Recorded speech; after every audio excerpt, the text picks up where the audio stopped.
Check, check, check. What is going on, ladies and gentlemen?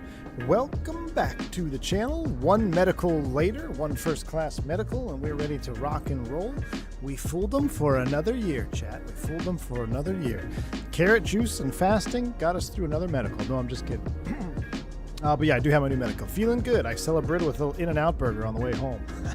Probably not the best decision, but it's also like 110 outside and it's nauseating. It's so hot outside. So figured little hamburger to hold me over for the rest of the evening on a nice flight in our Redbird constellation. We are going to actually give it a shot. You thought we were going to fly the L1011. We got to fly the Connie. So somebody said on the last stream to pick up this airplane. I was very skeptical, but I just, after staying at the TWA hotel and doing a pre-flight on the Connie and all that stuff, I figured we gotta fly it. We gotta fly it tonight. So that's what we're ready to rock and roll with right now. Except, just kidding, we're at the TWA hotel. Which is pretty cool though, because I actually did do this little pre-flight the other day when I was at the TWA hotel. I got to walk around here and I took some pretty cool pictures of this. And this is the Builds JFK scenery, and they really did a good job at getting the modeling down, of getting the Connie in here, getting the TWA hotel modeled. It's pretty dang accurate considering I was just there. And it's an amazing place if you like aviation, if you like the history of aviation, and you get an opportunity to go to the TWA hotel, you got to check it out. These tubes were actually built to accommodate the larger aircraft that started showing up, which if you peek over there, I'm simulating it. There's our T-way tail over there in the distance. Before the jet age, this was just the terminal right here, and the jets would pull up and you had props and everything. But then the jet age showed up and they built these tubes to expand the terminal, and it's a pretty cool little setup here. And if you do stay at this hotel, this is actually a lounge, I think. It wasn't open when I was there. Of course, I was there in the middle of the day. But yeah, you can come into the Constellation, and I think it's a lounge. You can actually get some cocktails or whatnot. But let's take a little snoop around here. This is awesome. You may think this looks kind of weird or like the textures are missing. No, this is what it looks like inside the TWA hotel. Well, hello there. Would you like we'll have a cocktail with these ladies over here. Talk aviation. You want me to talk to you about the Constellation? Yeah, it's a great airplane. But yeah, you can come around here, do the little walk up the stairs, and I actually sat right here and had a little cappuccino, looked at the nose of the Connie. You can walk around back here, the lounge side, a couple of tables. It's all history stuff around here. It shows you the history of TWA and where they started and what was going on. This is actually a restaurant, I believe, right here. Yeah, so in the real TWA hotel right here, I think this is a restaurant now, which is pretty cool. Actually, no, on the wrong side. It's over here. This is the breakfast restaurant. Wow, I got disoriented. Wait, no, I'm right. No, I'm disoriented again. Yeah, I'm disoriented. It looks exactly the same. But how cool is this? I read on the wall in this TWA hotel that they designed this terminal. I think, someone Google it, I think it was like 50 sheets of paper. They drew it out on, maybe it was less than that. I don't know. It's like 20 or 50 sheets of paper were the blueprints for the entire terminal building. I mean, you can't build a friggin' washing machine with that little of blueprinting. So when you come into the hotel, they also have this old school flight board where, if you've seen in the movies where it's like the letters, they flip over. Very cool. Very, very cool. This is the check-in counter where they have where you walk into the hotel, and this is a little restaurant area over here, and you get some coffees and stuff. But yeah, it's a really neat hotel. This would be like the history hall. I think if you walked this way and you went down the hallway here, there was some history that connect all the way around. But I mean, the fact that Builds included this is just really cool. It's really a blast from the past. And it just, imagine that. Imagine you walk in, and here's your lounge. I mean, this was flying back in the day, leading the way with TWA, right? I mean, here's your lounge. You wait for your Connie to roll up. You're going to go get on that thing. I mean, true pioneers of aviation, and really, really cool part of the history of aviation if you like that kind of stuff. It's a whole different vibe. Oh, the rooftop pool. Is that model? I actually didn't check.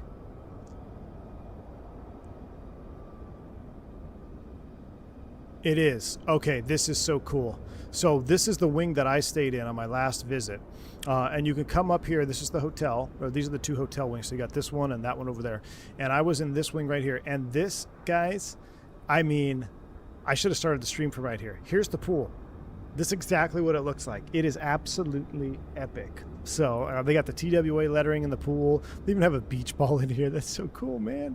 We need the fishing app so we can do some fishing in the pool. And then there's a rooftop bar over here, which unfortunately I was here during the daytime, so we couldn't spend any time over here at the bar. But look at that. We got a Pan Am. What's that, an A300 over there? Oh my goodness, A300. We got an L10 over here. We're just doing Iveo tonight, so everything you see is live players. And also I think there's a 727 Eastern on the other side.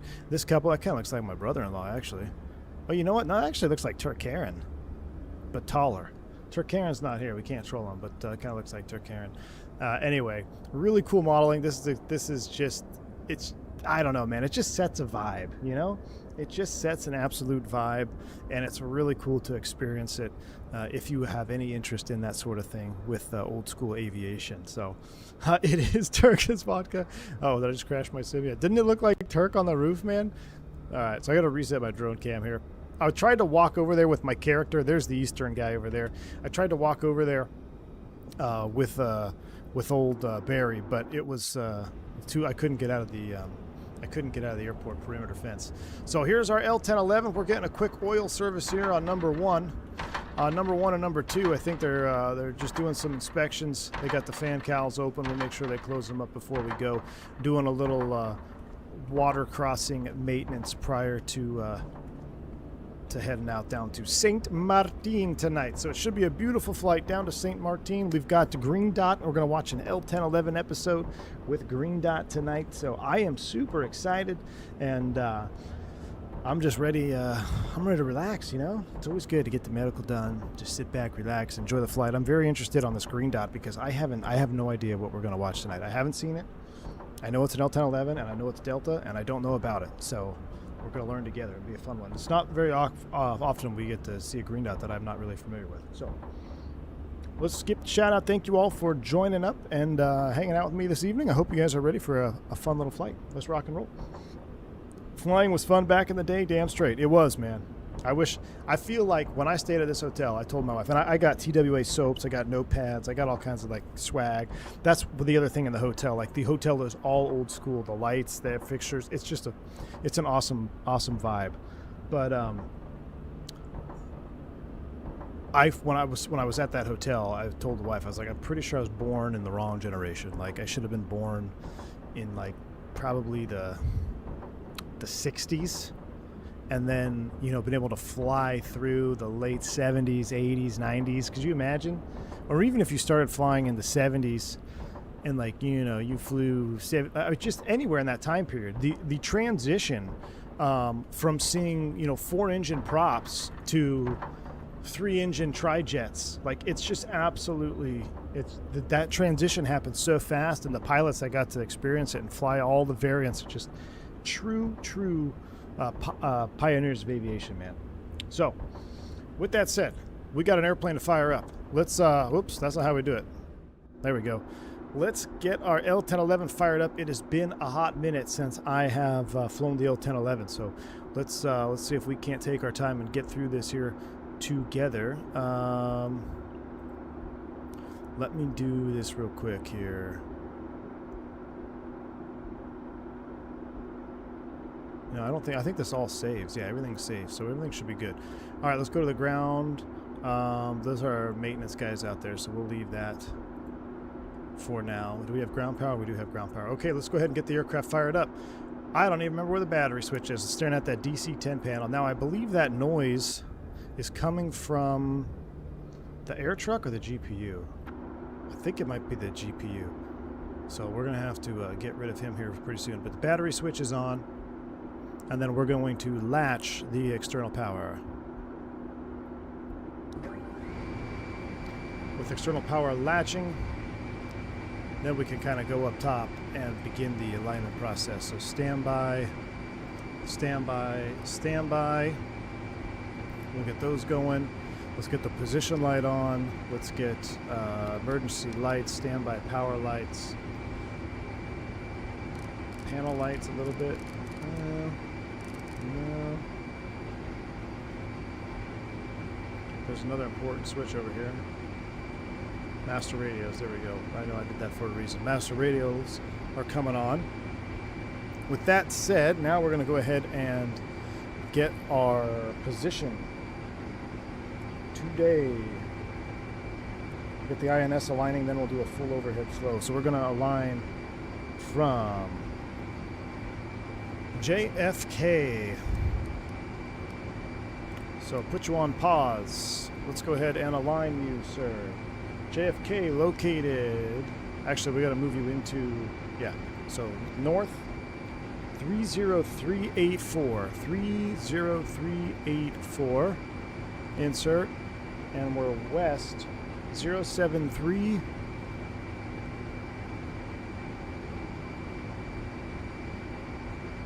Zero 73467. I'm going cross-eyed. Insert. And then that's INS1. Begin aligning. So now I'm going to copy that over. Make sure I put the same digits. Let me verify. 30384. 30384. 073467. 073467. Okay, so I'm going to start copying. So let's go ahead. Pause. North 30384. West 073467. All right, INS2 into a line.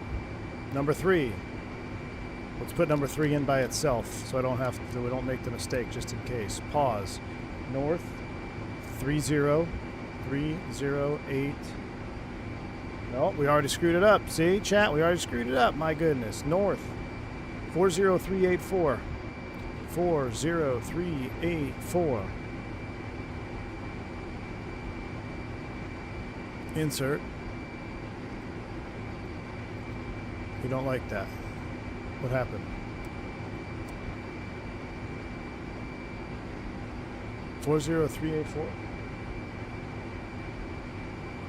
West 073467. 073467.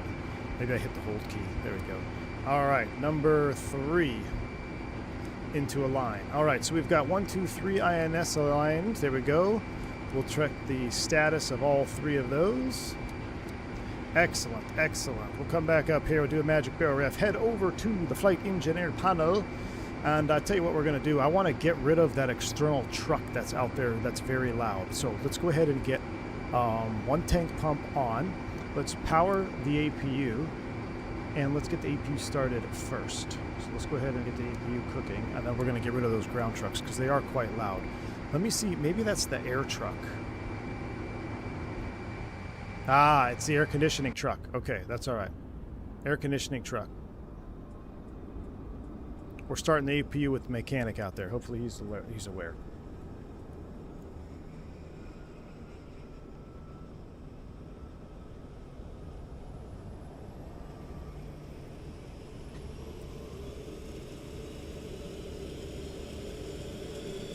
The tinnitus truck. Wrong INS coordinates on the 3rd one? Really?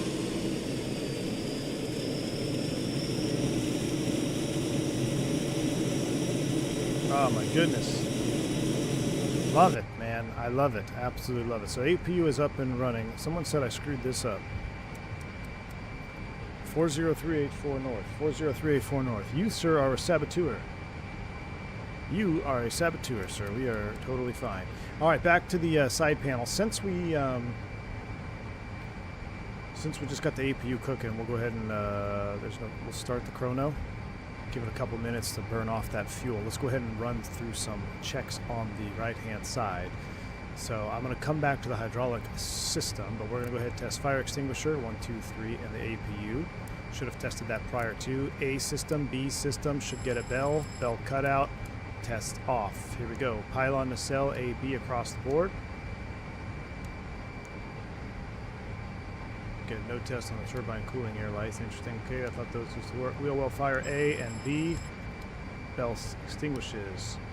Brake temps high. All those lights look good. Let's come down this panel here. We are going to configure the bleed panel and the hydraulics after I finish the rest of these tests. Let's go ahead and look at this. Altitude today we are climbing up to 37,000 feet, so that is set. 29900 is set in the barrow. That looks good. All right, coming over here, let's go ahead and test oral warning, cabin pressure alarm, unsafe, takeoff unsafe, flaps, and we'll move it back to the unsafe takeoff position. Passenger oxygen lights out, humidity control, we'll skip all that, although we do have the test lights there for smoke detection. Actually, oh, look at that. See, the horn cuts out, so now you can test it. But if you push this in, you won't get the horn. Interesting. All right, that looks good. Forward smoke, short test, detectors, AB, 1 and 2, looking good. We'll keep them on both. Wastewater is fine. We'll leave it like so, coming down the right-hand side. Now we're going to slide over to this side. Bleed air panel. Let's go ahead and get the bleed air open, and we'll go into norm mode. All right, as we continue to come up, now we're going to snake back over here. Let's do an engine vibe check. Those all test. All right, engine oil quantity, pressure indicator, check. All right, fuel panels, amplifiers are all off.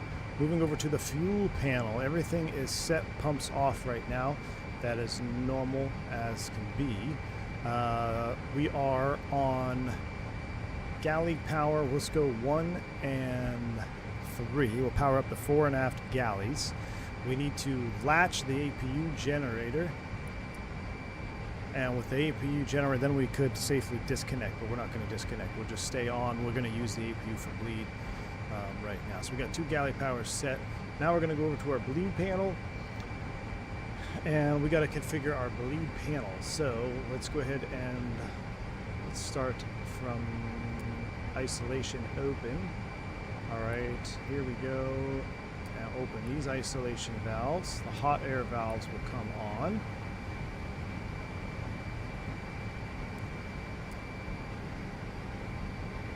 No cross bleed, but 1, 2, there we go. Now we can get some pack flowing.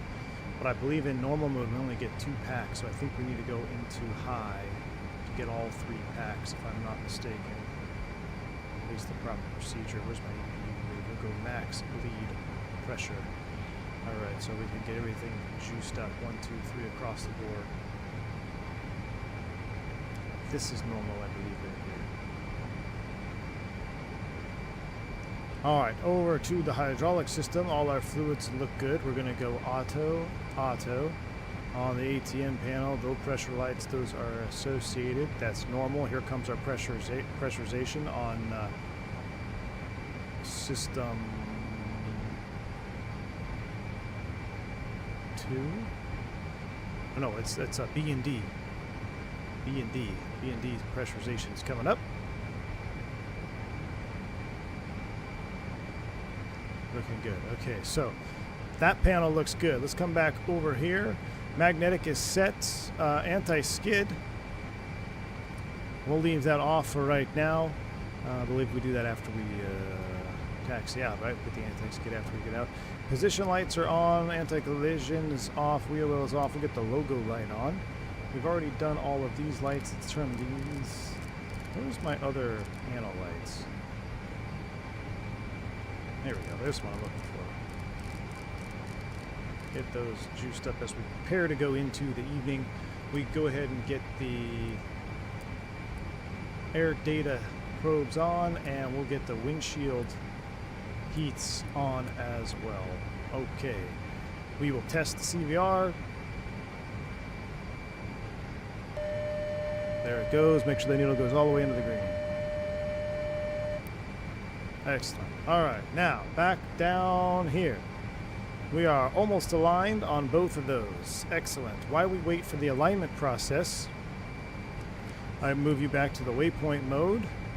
and we are going to do a very awesome thing courtesy of Any Builds, allowing you to fly this airplane as serious or as assisted as you want to. We'll go over here to our OFP. This is our flight plan ship, Yankee 462 Squad. We got a lot of waypoints in here. You can load them up manually, 9 at a time as you want, or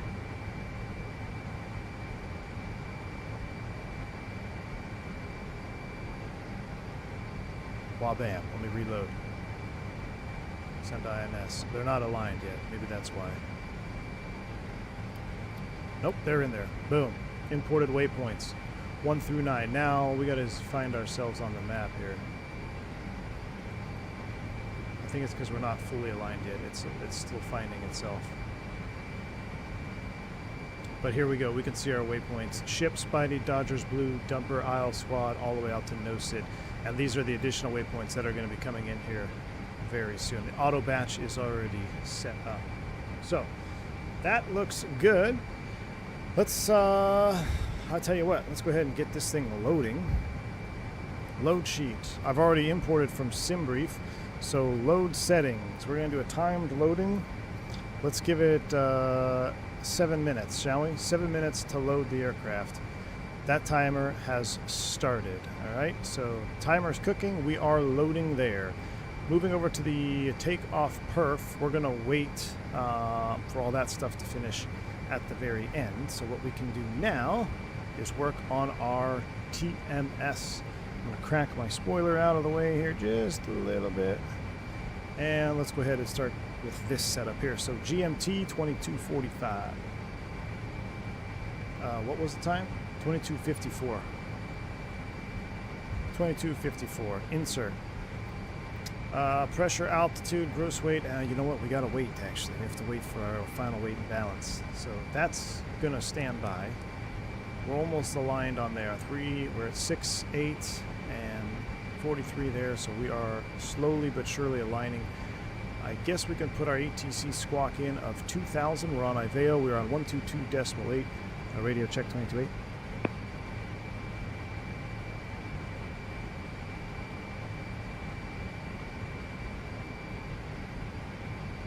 To 2.8. Maybe no one's listening.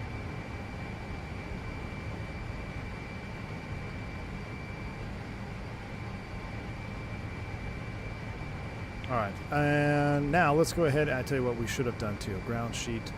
Let's go to our chocks and maintenance. Let's go ahead and they're finished. We'll close up the engine cowl doors. All right, everything's closed up. That looks good over there. Ooh, we got an MD-11 off the side. Excellent, excellent, excellent. Let's have a sip of matcha. And let's prepare for our takeoff. It's going to be runway. What are the winds doing? Winds are 210 at 12. So to save us a long taxi, let's plan 22 right for departure. So if we're going to plan 22 right for departure, let's come in here. Let's go ahead and set our heading up. Let's go across the glare shield. So we need to set 224.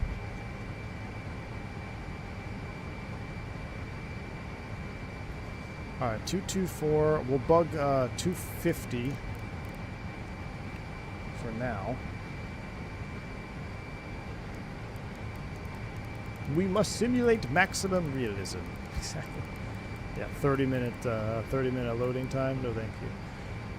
All right, 250 IS. We're going to be heading at it here. We'll get the. We'll do a no flight director takeoff. We'll configure that after we start. With initial altitude, let's get us going up to 10,000 feet. Actually, what is the SID? Yeah, we're not going to do that. SID. We'll start with.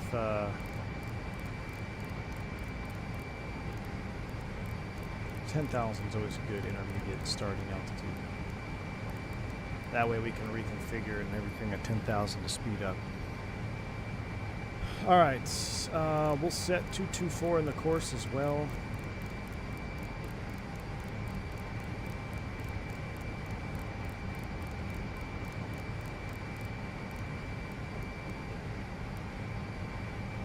And right here, 224 across the board. Will you try any weather add-ons that I saw in the video the other day? They look quite interesting. In Microsoft Flight Simulator, probably not, man. I think the weather's pretty decent in 2024, if I'm being honest with you. It's pretty dang good. All right, so we're showing 020. Where's our whiskey compass at? 01. We're a little bit enslaved, aren't we?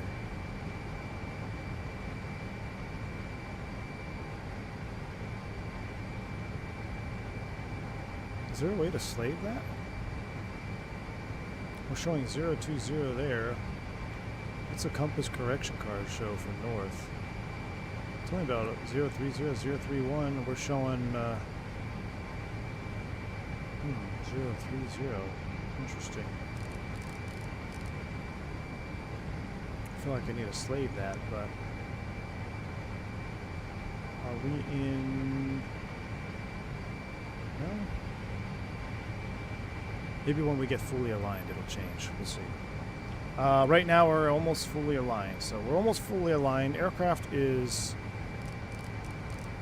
pretty much getting there in terms of setup.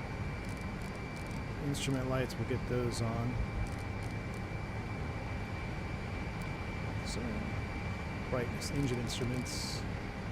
Oh, yeah. Let's get everything nice and cozy. Is there a pucker factor when we're doing your medical? Not really. I mean, if you have, you know, a history of medical issues, then that might be something, but I've been pretty fortunate that I haven't had to deal with any serious issues. Alright, let's go back to the load sheet. How are we looking? We are still loading. We're almost there. Takeoff perf. We're going to wait for that to finish. I think we're pretty much just hanging out now. Oh, weather radar into standby. Where is that controller? It's in that standby altimeter, where's our radar control? Is there really no...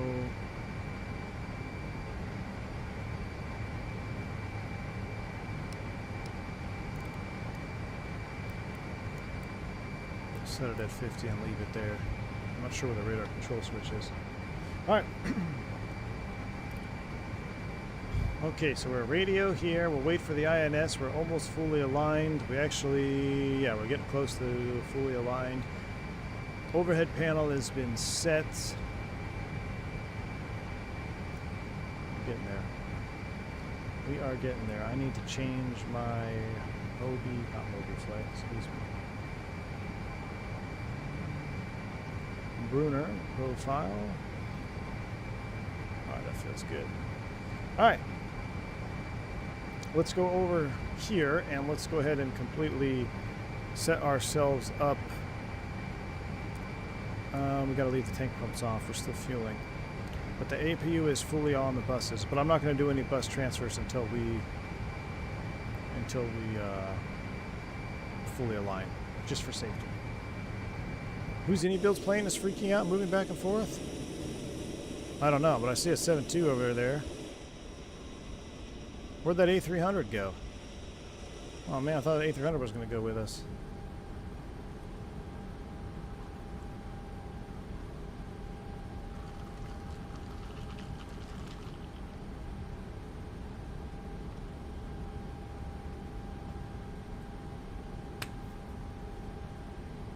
Devs who don't put iPads on old planes get an automatic +2 to their score. Totally agree. Totally agree, Steven. I'm right there with you, man. No iPads. Kajio Schwig, thank you for the $2 super chat. Love you. If you want, please check the Captain and FO Siva. Are you trying to saboteur me again?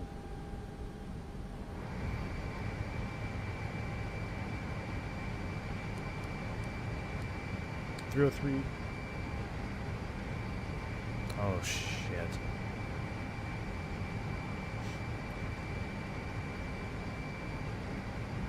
We aligned on the wrong coordinates.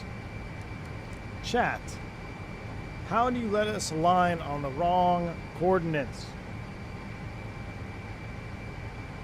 Elena Zane, thank you for the 51 months of support. Just passed by multi add-on this week. Elena Zane, that is fantastic. Congratulations. Thank you for the 51 months of support as well. Get a round of applause and positive rates for Elena Zane for passing the multi add-on. That's a big one. That's a big one, Elena. Congratulations. That is very, very cool. Awesome stuff. Now, I have a not so awesome problem. So, this multi add-on, how do we fix aligning on the wrong system?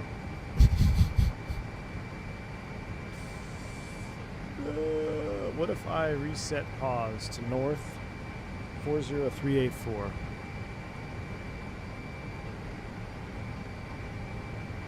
West 07. How did I get that? 073467.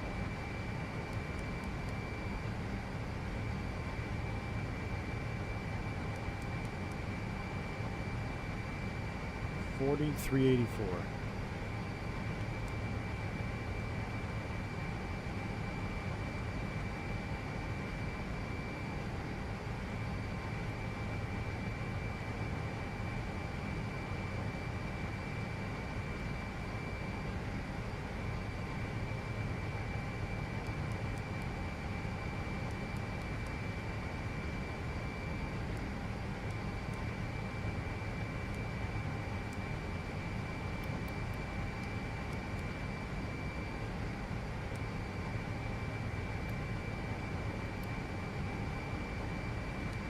I'm hoping when I switch it over to nav, it'll take the new coordinates. I'm hoping when I switch it over to nav, it'll take the new coordinates. Let's let it sit there for a second. Let's go back to load sheet. Load sheet is done. So now let's finish this and then we'll deal with that. All right, so let's go ahead and sync this. Let's calculate this. Set bugs and EPR. We're doing a 400,000 pounds takeoff, 47 pressure or 47 foot. OAT is 27. We're gonna do a flaps 14. Let's do a flap 14 takeoff. Flaps 10. I like what it had actually. Recalculate. Flaps 10. Set bugs and EPR. Now we're gonna come down here and we're gonna do this thing. So 2304 EPR. 2304 insert. Pressure altitude, gross weight is going to be 400.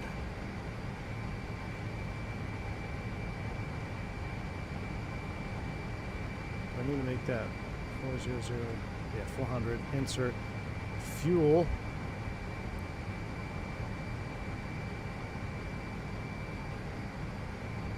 Total fuel 74.5. 745. Insert. We said the SAT was what?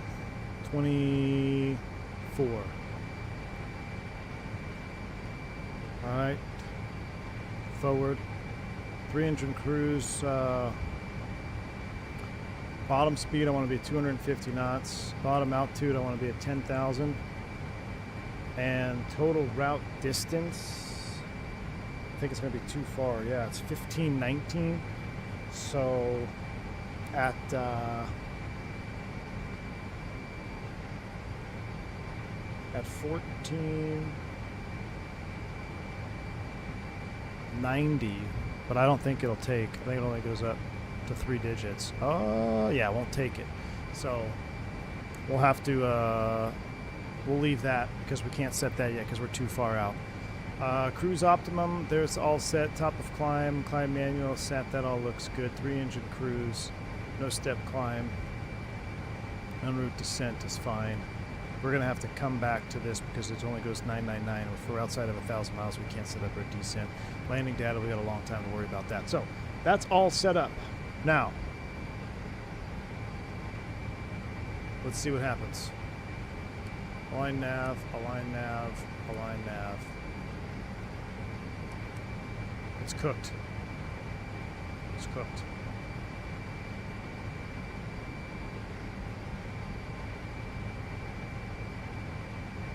We are aligned out here in the middle of the ocean on INS-3. We are cooked. So,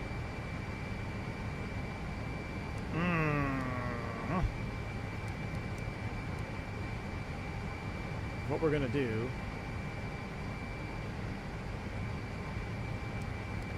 is turn you off, and then we're gonna go to menu, aircraft settings. Isn't there an alignment time? Fast. And now we're gonna go standby, and we're gonna reinsert. We're gonna insert north 40384,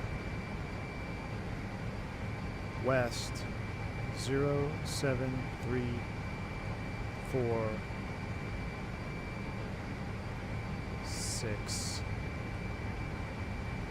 insert.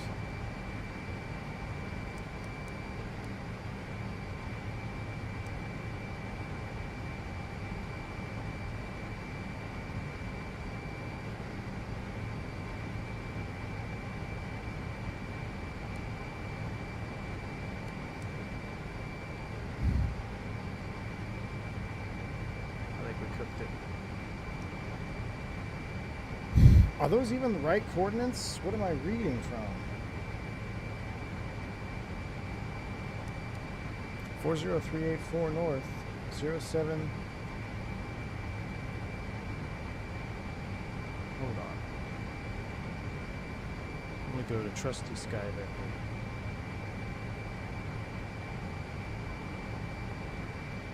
We are having a hiccup.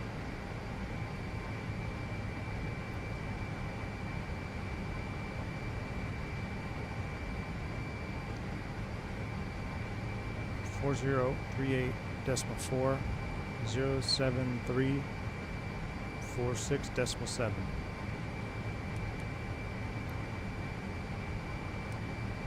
Now hold on. We didn't import the wait. Maybe it worked. Hold on. Hold on.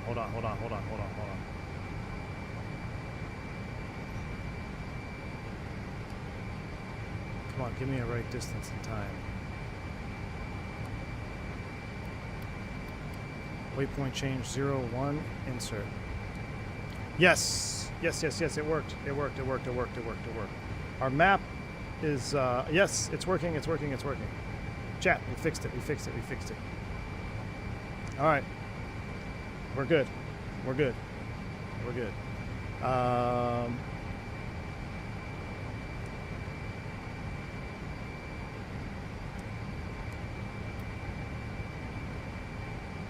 Oh, I didn't have it on auto load the waypoints on this one.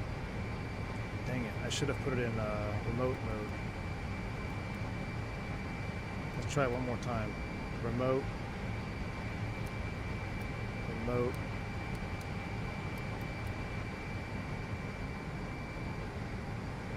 Send it over. It's not sending it to waypoint INS2. That's all right.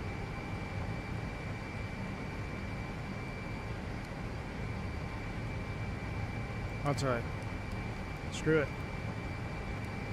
We're gonna put you on the wind page, and we'll put you on track ground speed. We've got one INS, chat. We're going one INS. Let's go. We're good enough. That's good enough for me. All right. So we are just about ready to push. In that case, fuel tank pumps. Fueling's complete. Let's sink our gross weight. That all looks good. We're on the buses. External power's coming off. And we'll put you over to essential. We're norm B3G1. That looks good. All right. External power is off. Off and off. All right, let's go ahead and close up the doors. Let's remove the chocks.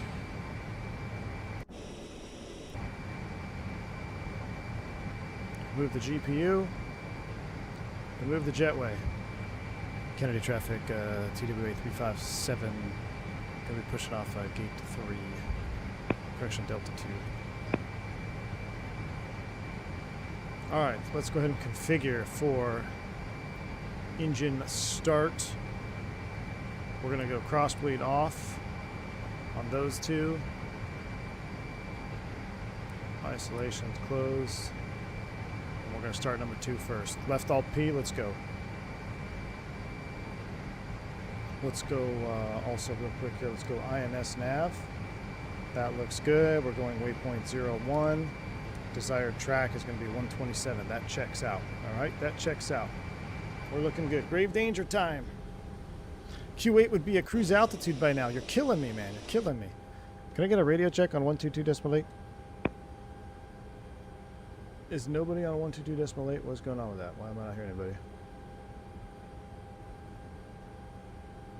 Oh, because I don't have a microphone selected.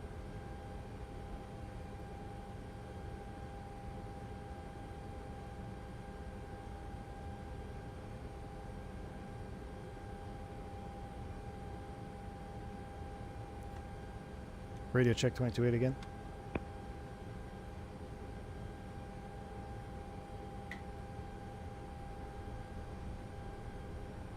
Check, check, check.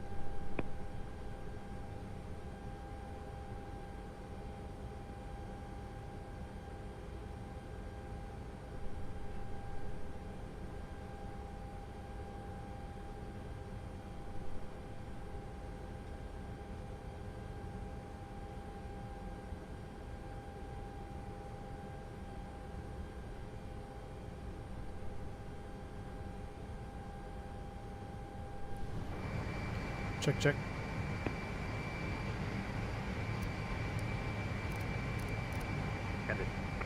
Yeah, turn the radio on. I gotta turn the radio on. I hear you now. Hey, there you go. Helps me turn the radio on.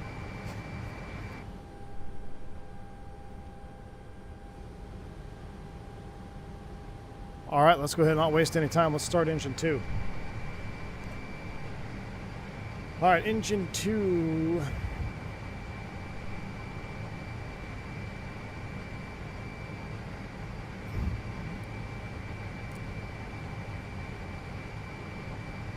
Nope.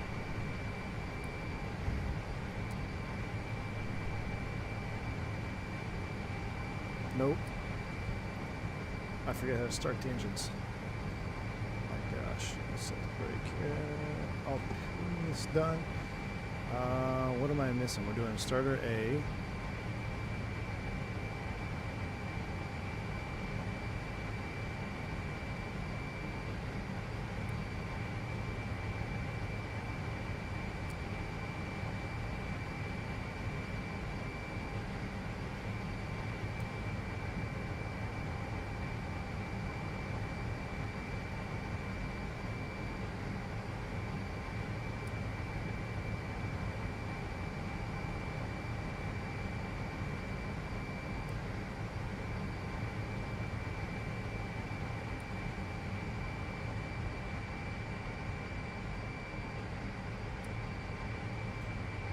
What am I doing wrong here?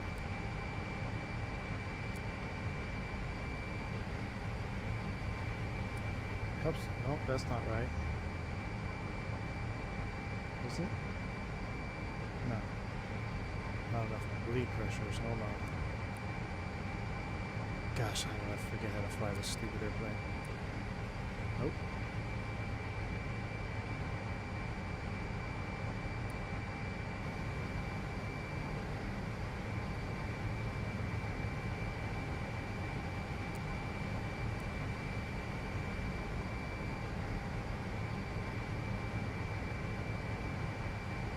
Packs are off. Pack flow control is off.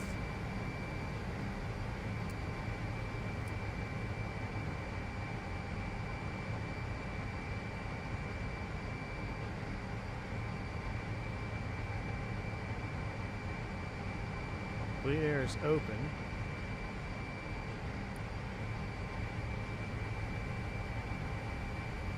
There we go. Okay, so the first is for right. Oh, freaking time.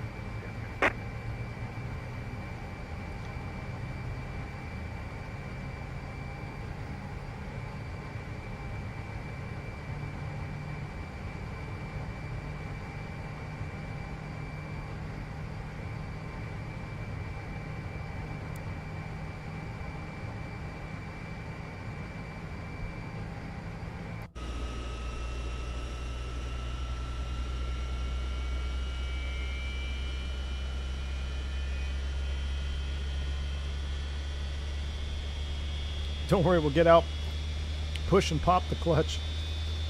I don't know, I can't ever figure out that bleed panel. I thought I had it right. I think I had it right. I was just pressing the wrong button.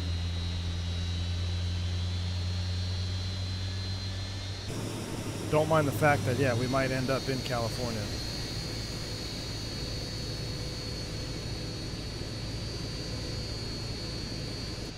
All right, let's go ahead and start engine 1. Okay, I thought that isolation valve had to be open.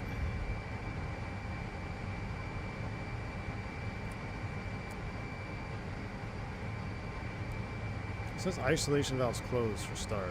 There's not enough juice there.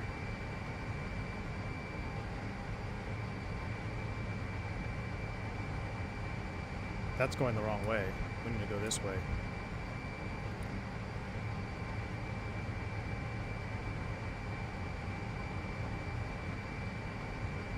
Alright, there's over 30. Start 1. Thought valve open.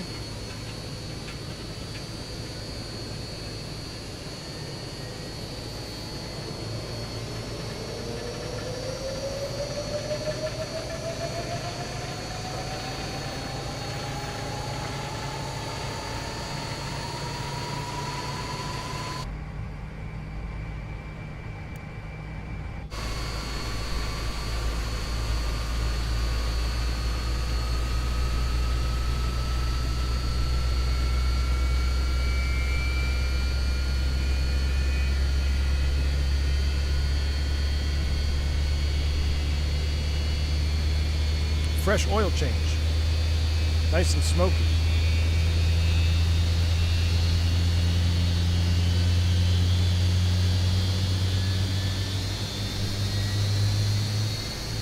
Alright, we're getting it back. We're coming back now. We're coming back. 1 is stabilized.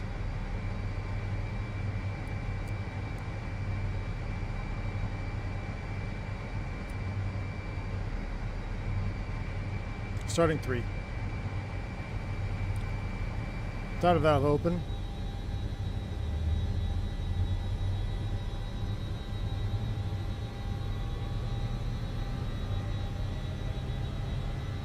Starting up the Tristar. I know, dude. I haven't flown it since we flew it last. I thought normally I'd get in and do a practice flight. I had my configuration, I think, correct. I forgot which button to press. And then we started screwing with it. Gosh, I love these engines, man. Look at that engine model. It's so nice. It looks just like freaking TriStar videos on YouTube. Love it. Let's get a light off smoke here, maybe.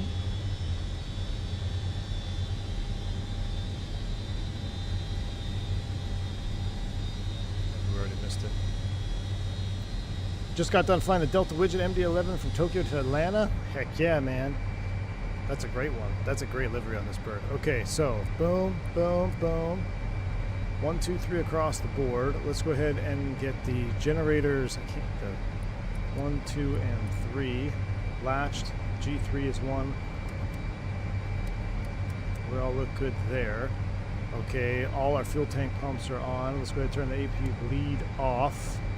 APU bleed is off, down the min, and we'll do the press the stop switch, sets the overspeed command, don't load, APU is Kennedy spooling traffic, down. American 123, taxi runway 22 right, the Alpha Alpha, Hotel, Bravo, Echo, and Echo, that last one. Headed to traffic. 1, 2, 3, galley power is on. Okay. We are all set up on the right hand side. APU is coming all the way down. Once it comes down to 20, 0% RPM, we will shut the master power switch off. Door in transit, wait for that light to extinguish. Kennedy traffic, Clipper 362, we'll be taking off runway 13 right, we'll be a right turn out. 13 right? Kennedy. Ain't nobody got time to taxi 13 right. Master power switch is off. We're doing a flaps 14. We're going to hold short Flaps 22 10. right, your departure first before we land. Can't find my camera. Yep, sounds good to me, thanks.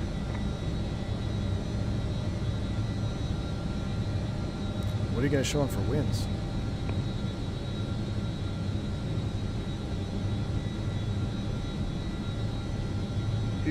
22013 is what I'm showing. So. The TWA 357 heavy. I'm taxiing 22 right via Foxtrot Echo. We'll hold short for the crossing traffic. Alright, flaps 14, no, flaps 10. Flaps 10 is set. Taxi light is coming on. Brakes released. Let's go.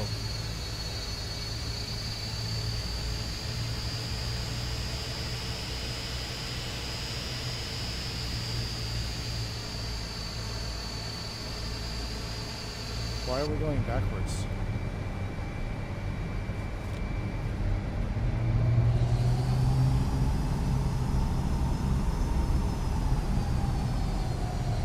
Am I going crazy?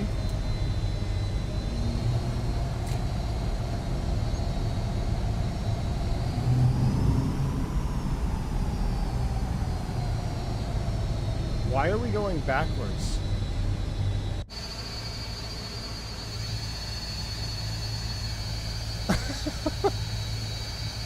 What? Oh hell, we'll just go home. I'm not restarting the stream.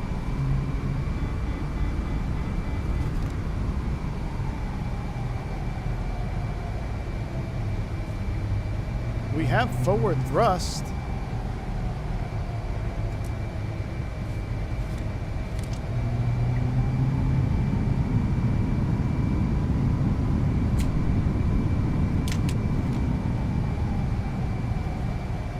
JFK Eastern 6 lighting up 22 right.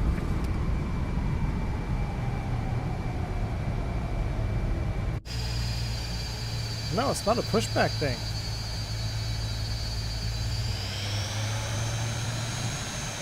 Oh my gosh. Yeah, I guess. There we go. Now we're working. Alt P again. Okay. Who's ready to go home? Let's get the hell out of here. Hit the like button because I'm already losing motivation for the rest of this stream. Oh my word. Kennedy traffic, Clipper 360, climbing through 2,000 feet, last call at Kennedy.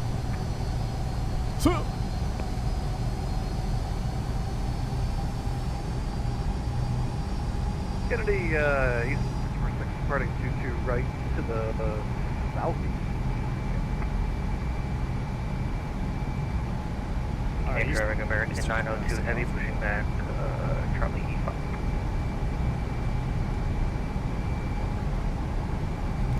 Okay, flaps 10, trim needs to be set at 4.5.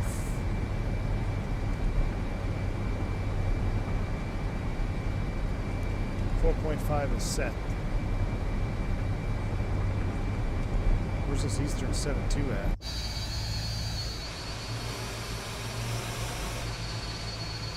There he is.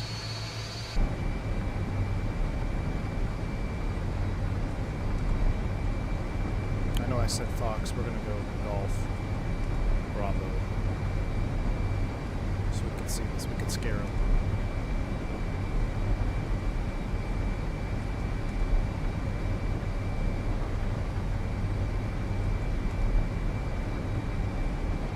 Don't worry, it only took 1 hour to get off the gate in the L1011.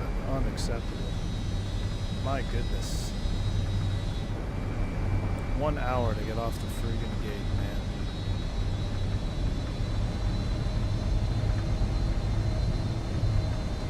I'm getting those nice stutters there.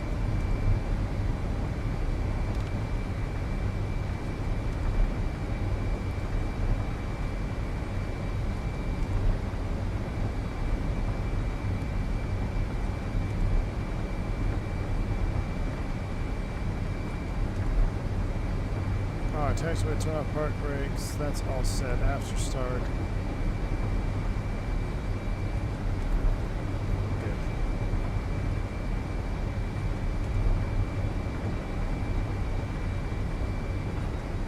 Got that realistic 30-minute wait after all. I know, right?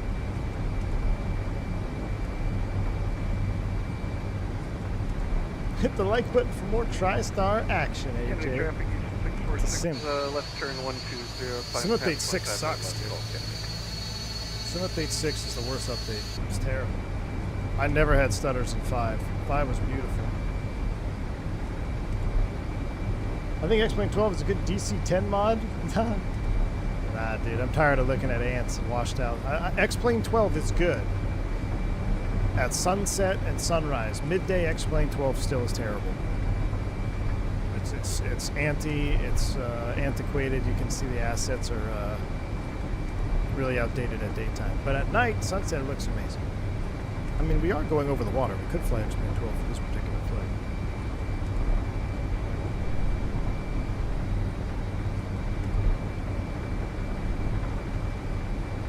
Transworld was a merger for American? No. Transworld Airlines was bought by American and stapled to the bottom of the seniority list. Absolutely hosed. Kennedy traffic, TWA 357, going to be departing runway 22 right, Kennedy. Alright, let's light it up. And We never tried traffic, the beacon on, that's good. Probably 13 left at happen.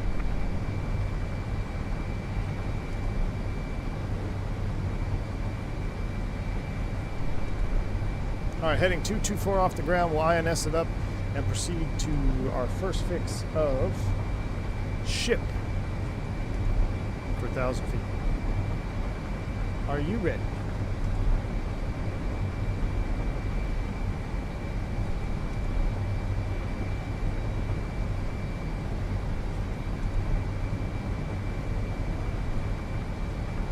Carl Icon, exactly. It was the downfall TWA right there. Alright. She's still beautiful. Look at that beautiful American 777 lining them up. Let's go ahead and get some yogas in chat. Make sure that like button is pressed. Spool them up 40.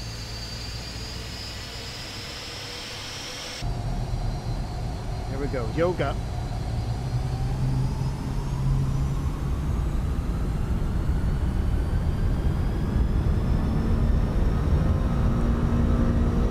Still amazing on the sounds.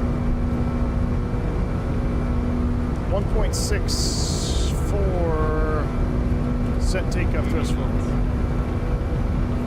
We over 10 Traffic, 123, heavy,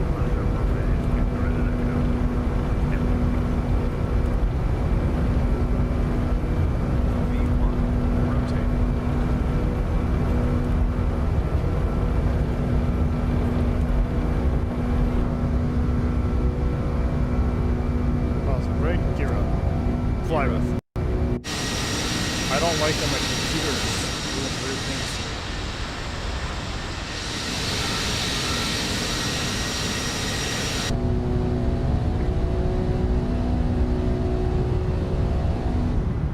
Did you hear that like clicking sound? Wide slope.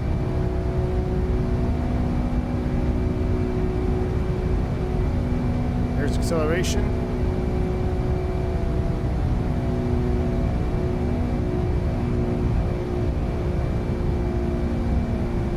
Power's going back.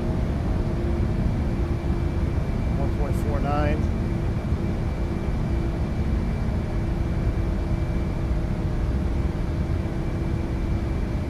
Flaps 4.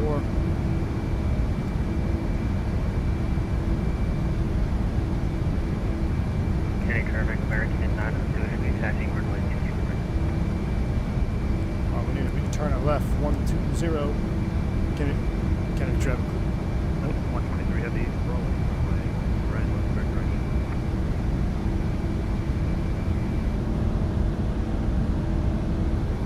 Kennedy traffic 28357 at 3000. Out to the southeast, last call, Kennedy. And flaps coming up. Flap 0.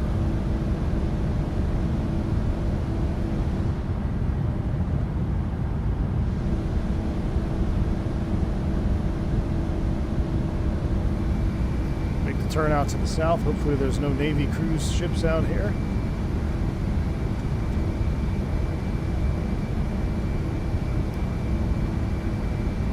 Let's go ahead and redraw the line. Track change 01, insert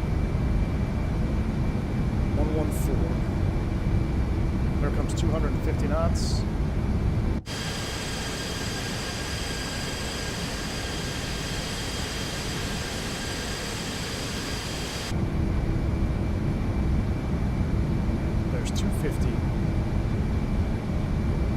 Climb thrust now, we're good up to 5-4.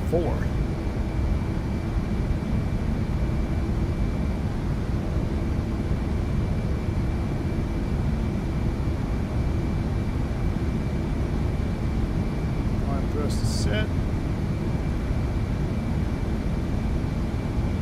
Lower the nose a little bit here. I'll try to lock it in at 250 knots.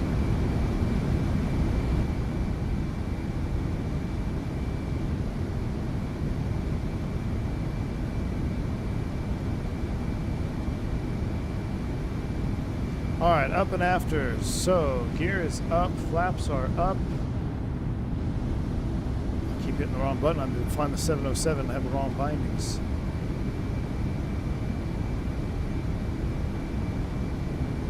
Cabin 75 degrees. Cabin altitude is climbing. There's 250K knots. Now for the fun part, let's go ahead and engage heading. Excuse me, flight director, heading.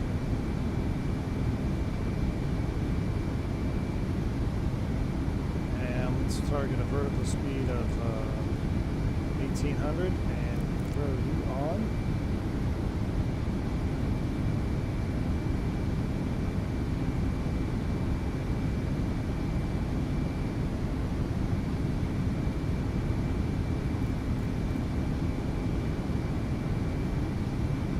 All right, let's go INS. Okay, traffic, American 902 heavy crossing, runway 31 right. Alright, so we're INS, vertical speed. A little bit fast.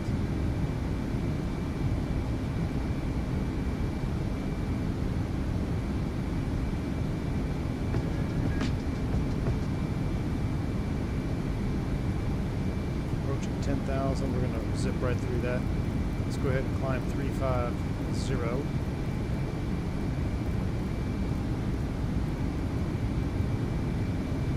350 is set. Here comes 10 thou.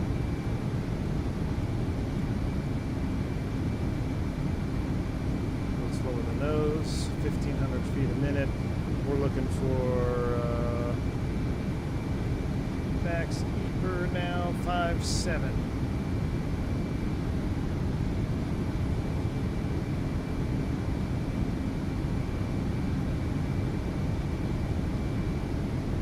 I mean, this airplane is a beast. It is an absolute beast.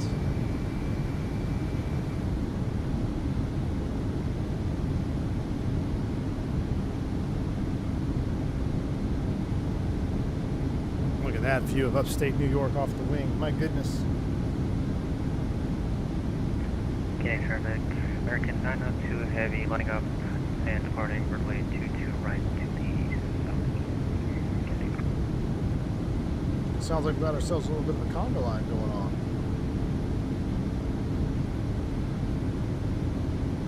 A bit of a conga line. Look at that. All right, let's recover the vibe. Let's recover the vibe. Let me turn my sounds down because it's a little bit loud for me. I'm gonna turn my sim down. I'm gonna turn my headphones down because my ears are kind of going. Actually, the sim was good. My headset volume is way up loud. I'm half deaf now. How are you guys? Are you guys deaf? We can also come here, audio settings, environment, rattles, engine, turn the environment down. There's a wee bit more. All right. Pete Ski, my goodness. As soon as I start talking about vibe checks, he drops a 20 gifted subs to the channel. Pete Ski, my man, thank you so much for the support, dude. I appreciate you. If you pick up a membership from Pete Ski, make sure you shout about, say thank you. Very, very kind of you, my friend. Very, very kind of you. Thank you so much, dude, for the support, dude. Did I just call Long Island upstate New York? I did. Sorry, Bills Mafia. Too many fumes, my man. You know what I meant. It's New York. It's all upstate, dude. It's all upstate. We're at 10,000 feet. Wing flood, we'll keep that on for a little bit longer. That is a golden view right there. Thank you so much, Pete. I appreciate you, my man. Oh, here we go. INS in the turn. I still love this airplane. I don't know why it gets hate. I think AJ's the only one that hates on it. What's up, Daniel? Good to see you, mate. That is a thing of beauty. I'm going to reset the drone cam here for a second. I live in upstate. The city ain't no upstate. The Orchard Park is a city. What do we think on colors? Are we... I don't know. Microsoft is still... Ooh, that is a shot right there. Sim Guy, thank you for the 5 gifted subs. Appreciate you, my man. Very kind of you as well for picking membership from Sim Guy. Shout out, say thank you. Heavy out of 3. Why'd you get a glide slip warning on takeoff? I heard that too. Good call. Probably because we have a glide slip tuned in 110.5. I'm assuming that might have been the opposite direction ILS out of coincidence. So that was probably just a coincidental. I should have tuned a VOR for the Kennedy 5, and if I would have done that properly, then we wouldn't have had that. But yeah, we had a residual ILS frequency tuned in. That's why. Oh wow, let's go ahead and increase that vertical speed now. And let's go ahead and go thrust management mode, right? Oh gosh, I always forget. Is it thrust management or auto throttle? Let's set 310. No, I do my own throttles typically. It will climb in VNAV just fine, but Royal Air Maroc does it in vertical speed, and I've watched their videos, so that's why we're doing it in vertical speed. But they also had, I think thrust management just puts you at fixed thrust, right? Let's try it. We're gonna for science. 551 EPR. Yeah, it's gonna give us max climb thrust. All right, so that's going to give us max climb thrust, and then you could actually go VNAV if you wanted to. Or IAS hold here.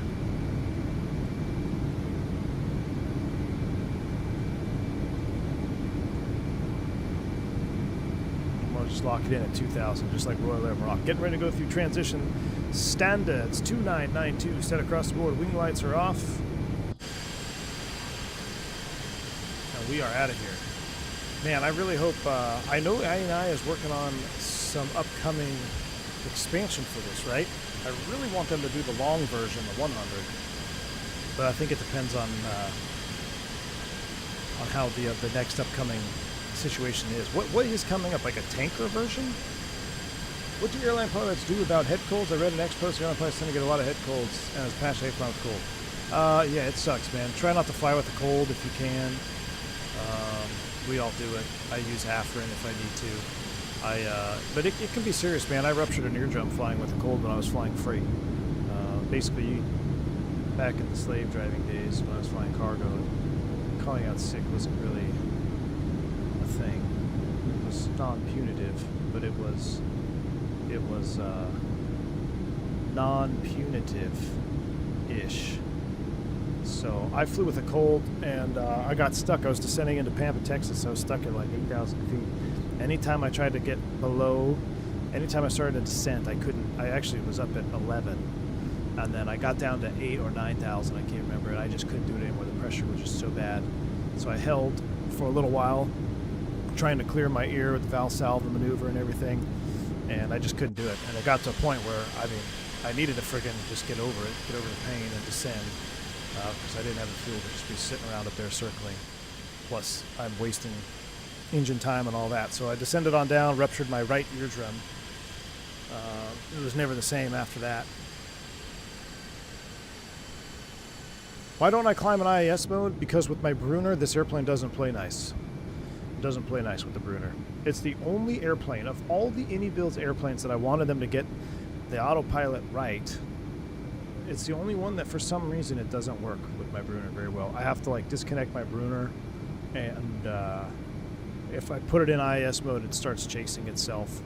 But I mean, even the 707 flies correctly with the Brunner. So I don't know what they have. I don't know if it's something to do with the DLC coding. They have something going on this airplane in their flight model that for whatever reason, it doesn't play nice with my Brunner. So for that reason, I don't use IAS hold. I just use vertical speed and thrust management mode, which again, you gotta remember thrust set, like yes, you can use IAS hold and all that, but at the time these jets first came around, that was big time scary mode for a lot of the pilots because this was all new. So if you look at a lot of the old L1011 videos, a lot of the guys don't even use the auto throttle. They got manual thrust. The flight engine, because that's the flight engineer is sitting back there. He's setting the climb thrust for each one, right? So right now in thrust management mode, it's setting your continued max climb thrust as we climb out. But as you know, back in the day, the flight engineer, he knows the tables, and he's the one setting the climb thrust for you. He's reaching up and moving the thrust, and then the pilot flying is either manipulating the vertical speed or the yoke itself. But yeah, one of the videos that I tried to tailor my start stuff, except today we didn't do it, but when I was hot and heavy in this airplane when it first came out, a lot of the stuff you saw me do was Royal Air Maroc procedure, such as cross bleeding. Like they would just start number 2 first, and then they'd shut the APU off, and then they'd start cross bleeding. Or I don't know if they left the APU on, but they would cross bleed for 1 and 2, or 1 and 3 rather. So, you know, 110 ways to do the same thing, really. But the main reason that I don't use it is because of my my brooder. Now I got to knock it down to about 12,000 feet per minute here as we get up into the higher flight levels. Trijet Stream, what's up, Spike?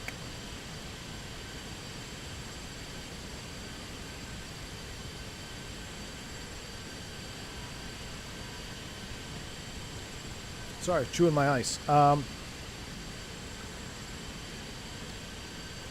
I am in the market for a tri-jet airliner. In your opinion, should I pick up the L1011 or MD11?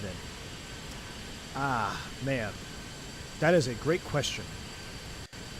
I'm going to tell you, airplanes are systems and everything, system and modeling aside.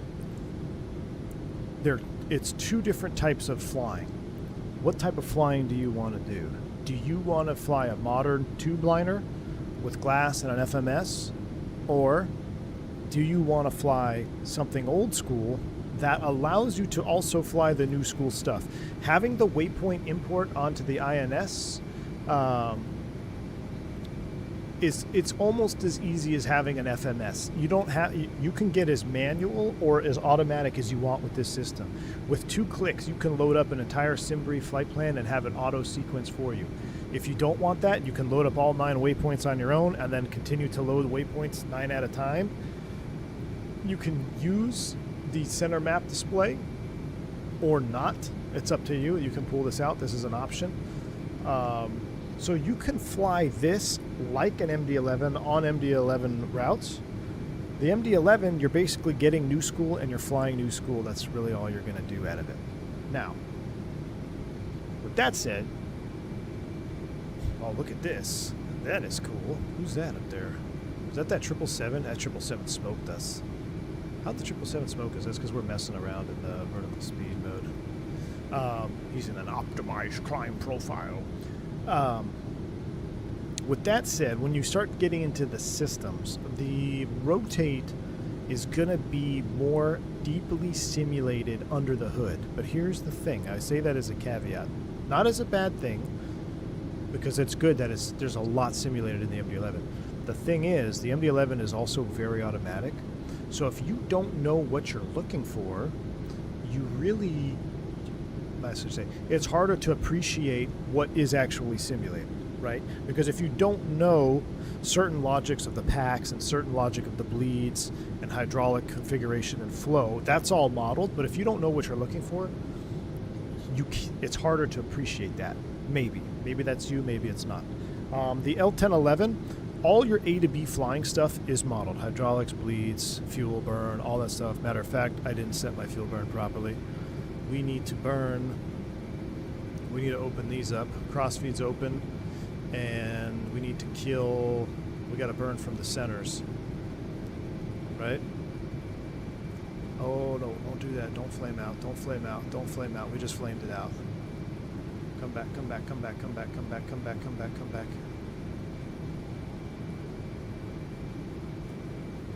Come back. Are you kidding me? This freaking stream.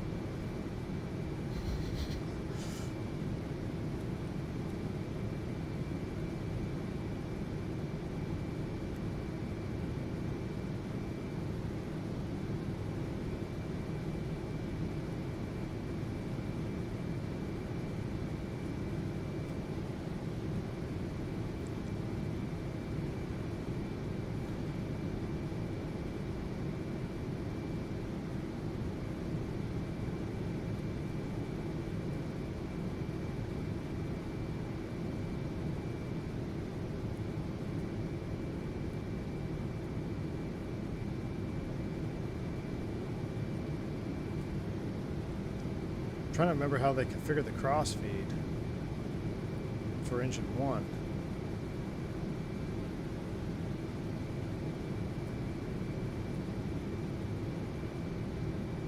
And that, kids, is why we have 3 engines, exactly.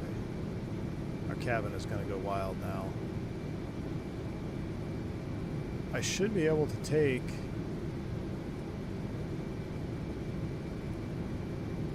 the bleed from 2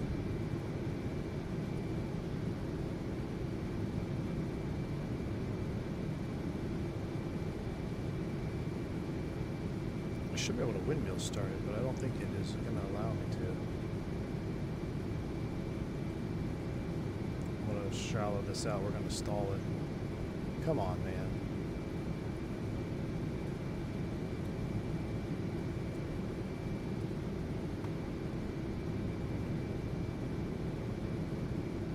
I have more than enough pressure in number 1. Actually, overpressure.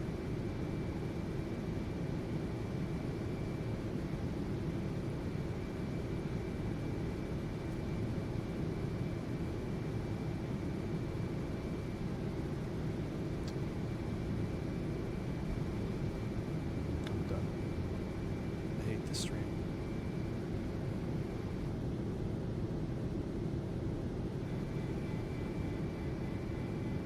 That's the cabin altitude alarm, right?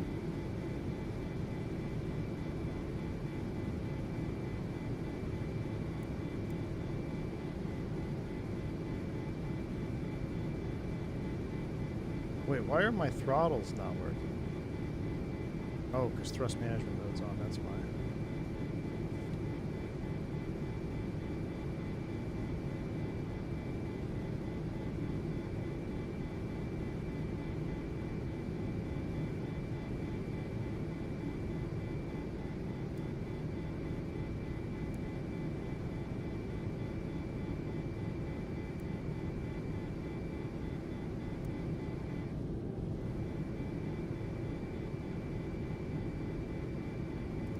Where'd that happen to my bleeds?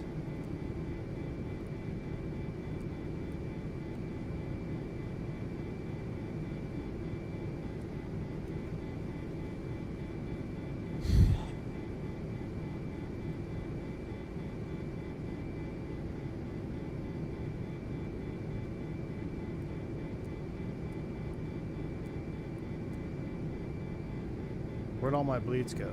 Why do I have no bleeds?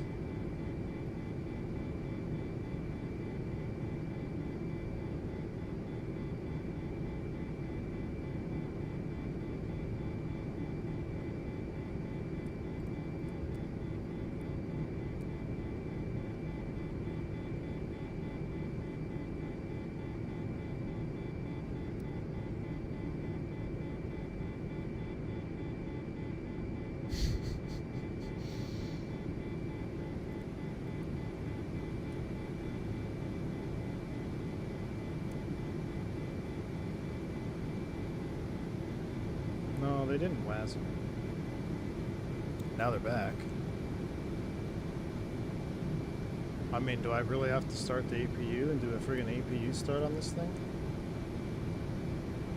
You're not even supposed to run the APU in flight.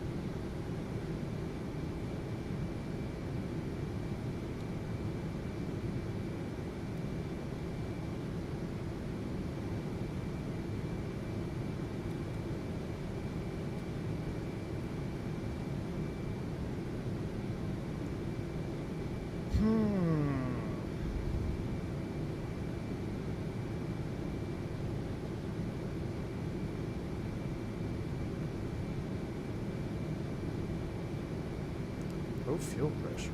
The engine's off. That's fine. Everything's good there. Goes back off.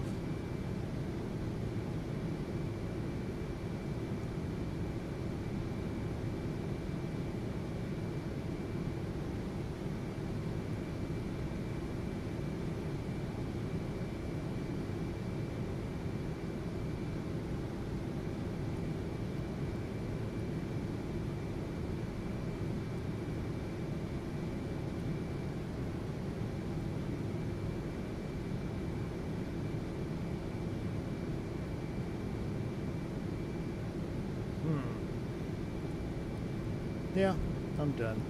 See, this is where it's not... I'm sure if I had the right procedure here, it would work.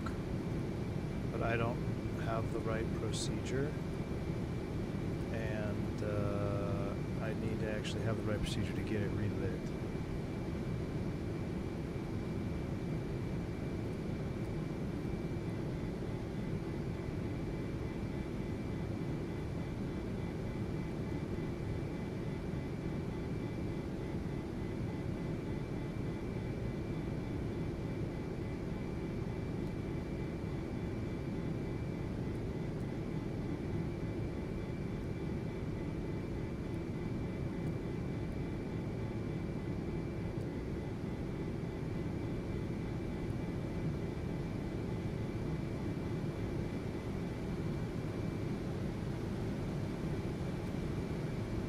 I don't know why it doesn't windmill start. I mean, we're not going fast enough. We're going to go down.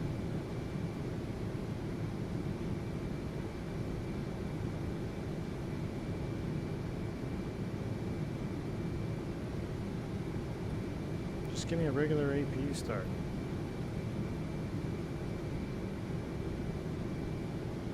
I don't get it.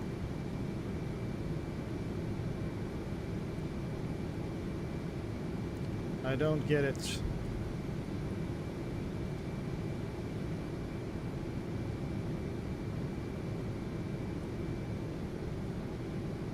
I mean, we need that on.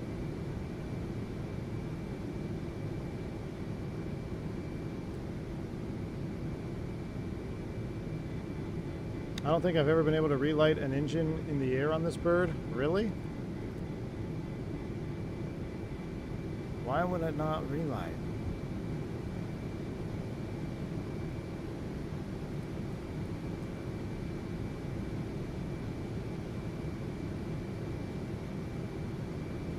I need more than 30 psi. Why can't I get more than 30 psi?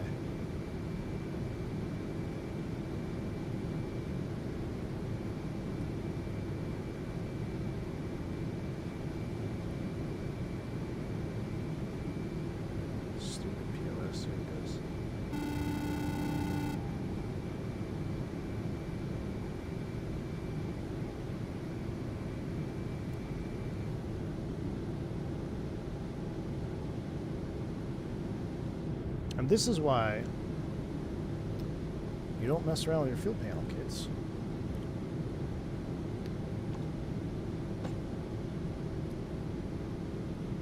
Yeah, it's lighting now. But I don't even want to do the stream anymore, if I'm being completely honest. Because you guys just want to shit on it the whole time. Which is fine. I respect your opinion if you don't like any builds, but I mean, it's got enough going that if you don't know what you're doing, you're going to end up like we are right now, completely cooked. So I am just about ready to alt F4.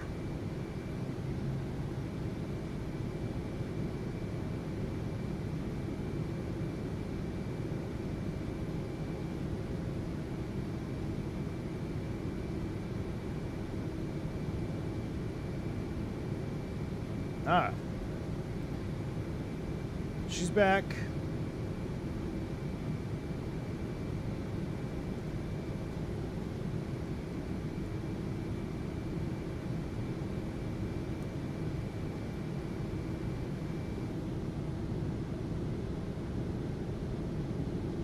Don't crash out. I'm close, man. I'm close. Very, very close, Pax, man. Very close, my friend. Okay.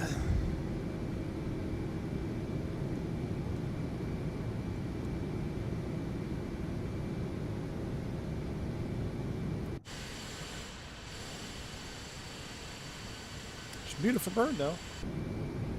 She's a beautiful bird.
Okay. This plane is awesome. Forget the haters. It is career trap. All right. We're back. Everything is good. We're thrust management up to 350. How's our waypoint? 6 of 7. We're still batch importing. We're looking good. Okay, we're on our way to St. Martin. Now, let's reconfigure the freaking fuel panel and let's get some lights on this thing because we got no lights up in here.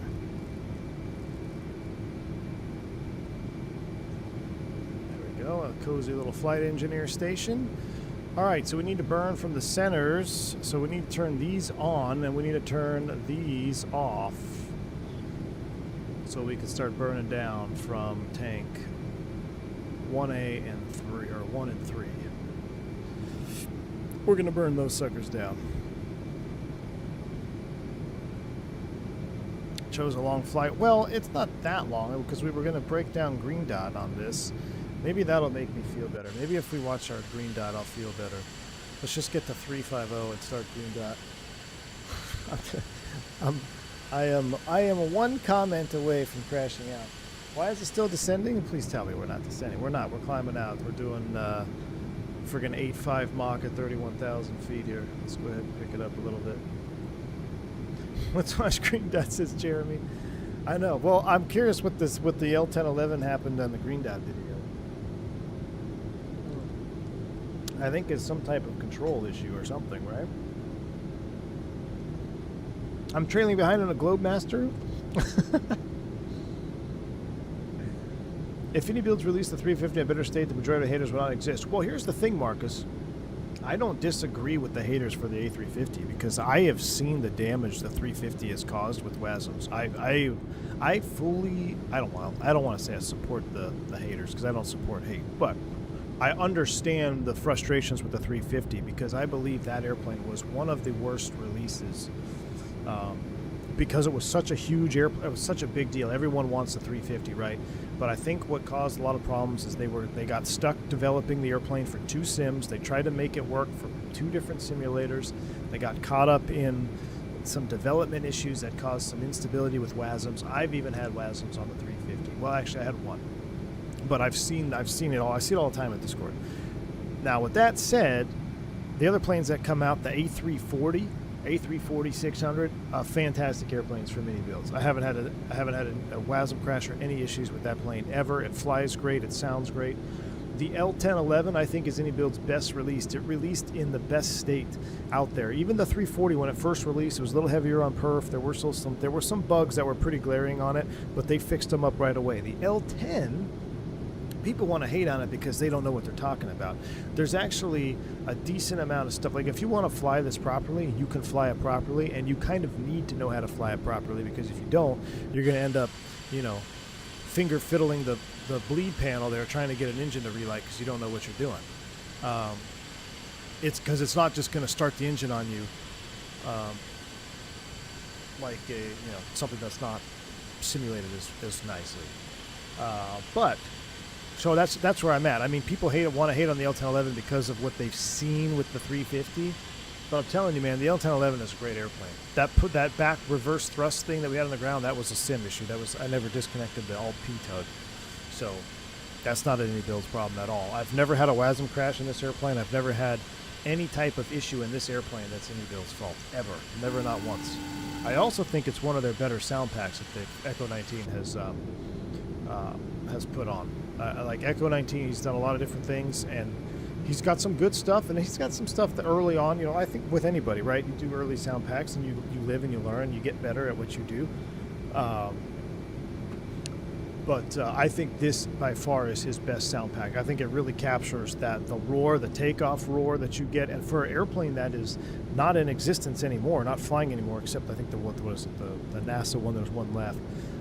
What he was able to record from the Tristar experience and the sound set that he's produced for this airplane, it really brings this Iron Giant back to life. You really feel like you're flying an old Iron Giant.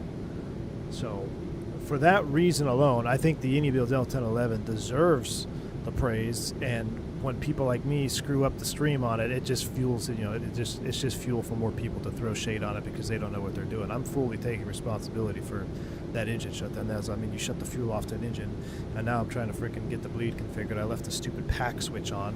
I've been staring at that 707 panel for too long. I forgot how to operate my own panel, the pack flow control valve, because you need more than 30. I was at like 27 psi. The sucker won't start. You know why? Because you need 35 plus to get the engine to turn over. So we can also get that isolation back on. That stuff that's modeled, that AJ couldn't dream of being modeled. So that's why I get a little bit peeved when I see all the hate towards the L10. I'm like, you guys don't even know what you're talking about, man. I don't even know what I'm talking about, and I like this stupid airplane. So, anywho, we're back in rockin'. Fly USMC, thanks for the $5 super chat. Takes me back to the stewardess I knew from TWA back in my 20s. Those were the good days. I bet, man. I bet. Bet. That's awesome, Fly USMC. Appreciate you, man. All right, we're leveling 350. It's going to set an 8.3 Mach cruise. Now, I don't know if I can actually change that. I don't think I can. I think I can manually set. So the best way to manually set, so we're a 3-engine cruise, 8.3 is the profile. You can see that thrust management mode is going to hold you at 8.3 Mach here. But I guess we'll leave it at 8.3, that's fine. We could do 8.5, but we gotta watch green dots. So everything is good. We forgot to turn the anti-skid on. You can only arm that after the gear is down, right? No, that's the auto brake. Oh, my anti-skid is off. That's interesting. Here's another thing. So the auto brake, you can't arm this unless the gear is down. It's also correctly simulated. All right, let's get the seatbelt sign off, and we need to smoke them if you got them. So seatbelt sign, we never turned on. Hey, par for the course. All right. Mile High Club days. I know what you're saying, Fly USMC. I know what you're saying. Well, no, moving on. Fly USMC is talking about this little fancy place over here. The PMDG 74100 is coming? Yes, I am very excited for the PMDG 74100. Here we go. This is the Tristar experience days. Look at this. I'm down here in the freaking lounge, man. I'm vibing. You're stuck at 7.6. What are you flying again, Lockman? Oh, the Connie? Oh, no, what are you flying? You're flying something else, right? I hope the Bluebird 7.5 release is not as messed up as the Any Build's 350. Captain McGee, I hope so too. Here's my I've said this from the very beginning. When you're developing for two sims, 2020 and 24, I feel like you open the door for spaghetti code problems because you're trying to make stuff work for 2020. You're not really you're not building it from the ground up for 24. You're going to try to make some, I don't know. I'm not saying that's happening. I have no idea what the development is like at the Bluebird sim. I'm right there with you, though. I'm hoping it's going to be great because as history has proven before in the past, when a dev releases an airplane for both sims, Falcon 50, I really enjoyed the Falcon 50, but there were some issues there with 2020, especially when an update came out and like something that was groundbreaking was broken on 2020, but it was working on 24. Then they fixed it for 2020, and then I think the trim got broken or the pitch mode got broken for 24.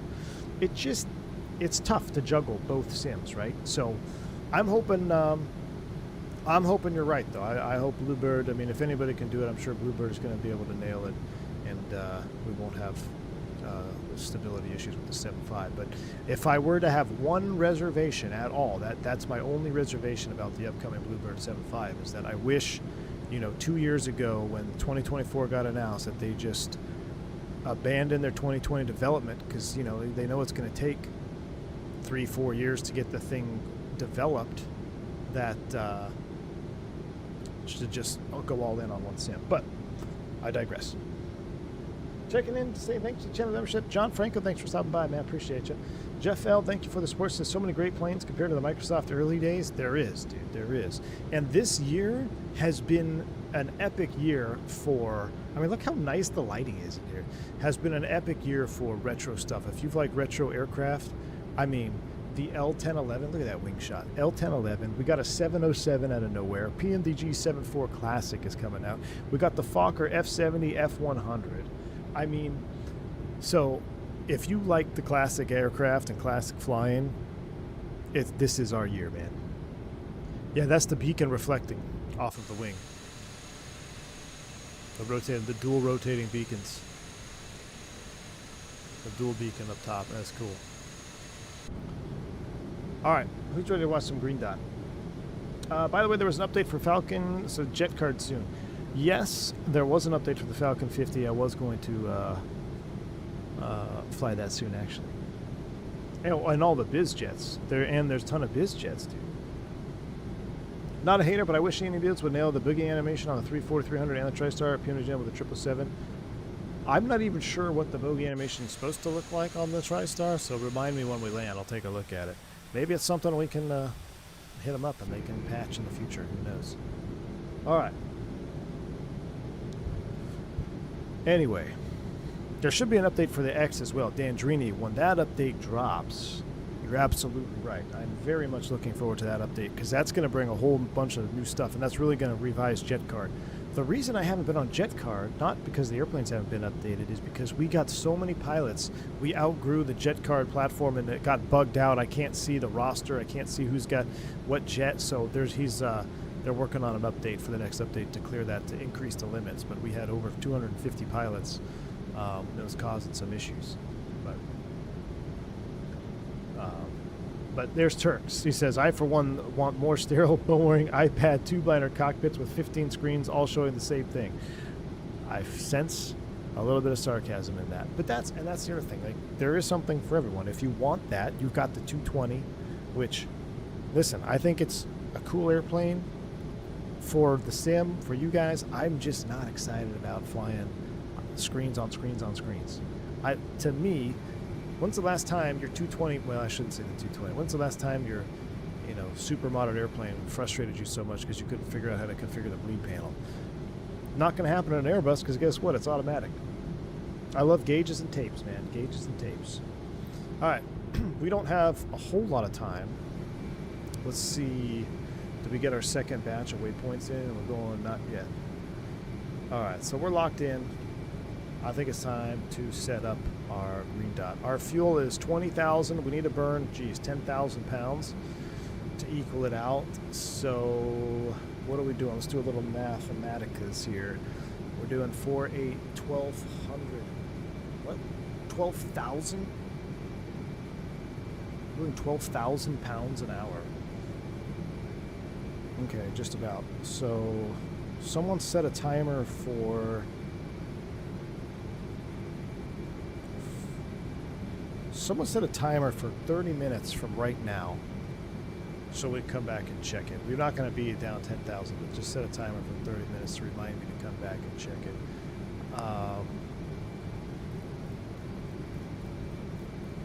We'll lock it in at 8.3 Mach. Or should we do 8.4? Kind of want to go faster. We're in a Tristar. Let's go a little faster. So let's go auto throttle set bug speed. That's 282. Let's give me 290. What is that in Mach? Actually, let's go for 300 indicated. We got plenty of margin between there. That'll help burn us some fuel down. Burn some fuel down there.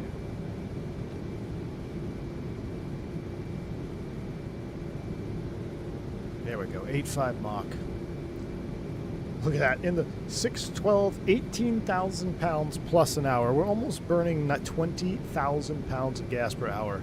We increased our thrust there to get 8.5 Mach. I freaking love it, man. I'm just gonna melt the fuel off this fuel panel back here. All right, timer set. Aircraft is cruising at 8.5 Mach over the Atlantic. It's time for Green Dot. I need to recover.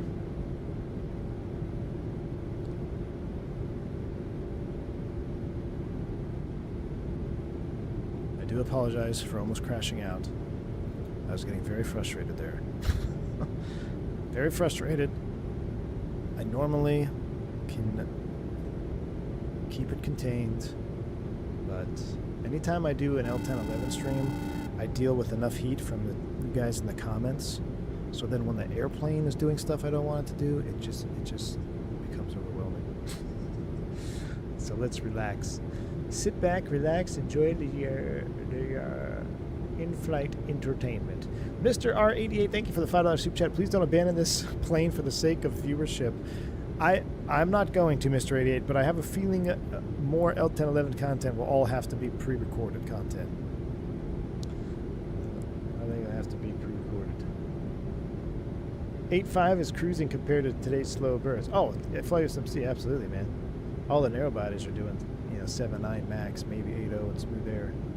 All right, I'm going to turn the sound down on the sim. Let's do a sound check. See what we got here. Moments after takeoff from San Diego International Airport, the pilots of Delta Airlines Lockheed Tristar encounter a problem that they have never been trained for. They shut an engine down mid-flight? A massive state-of-the-art jet, seems to have developed a mind of its own, and it's taking them places they don't want to go. That sounds exactly like the situation we just went through. Oh my word. Let me, I forgot, let me do this. Let me pin this real quick. Again, if you like this stuff, make sure to check out green dot here. Make sure you head over to his channel, like and subscribe like his video, subscribe to his channel. Why can't I pin messages anymore on YouTube? This is getting, there's like this super delay now with the chat box. I've noticed this. But yeah, huge shout out to Green Dot for allowing us to even do this content commentary, if you will. So they had to deal with the hecklers. Let's see. I have no idea about over the this Pacific flight. Ocean and flying through dense cloud. It's literally what we just went through, except they were on the Pacific, we're on the Atlantic. Okay, stop. Let's go. The pilots have just minutes to diagnose and solve this problem before it claims the lives of everyone on board. This is the horrifying story of Delta Airlines Horrifying. Flight 1080. All right, let's rock and roll, baby. It's been a while since we've done one of these. Ooh, fancy new logo intro. I like it.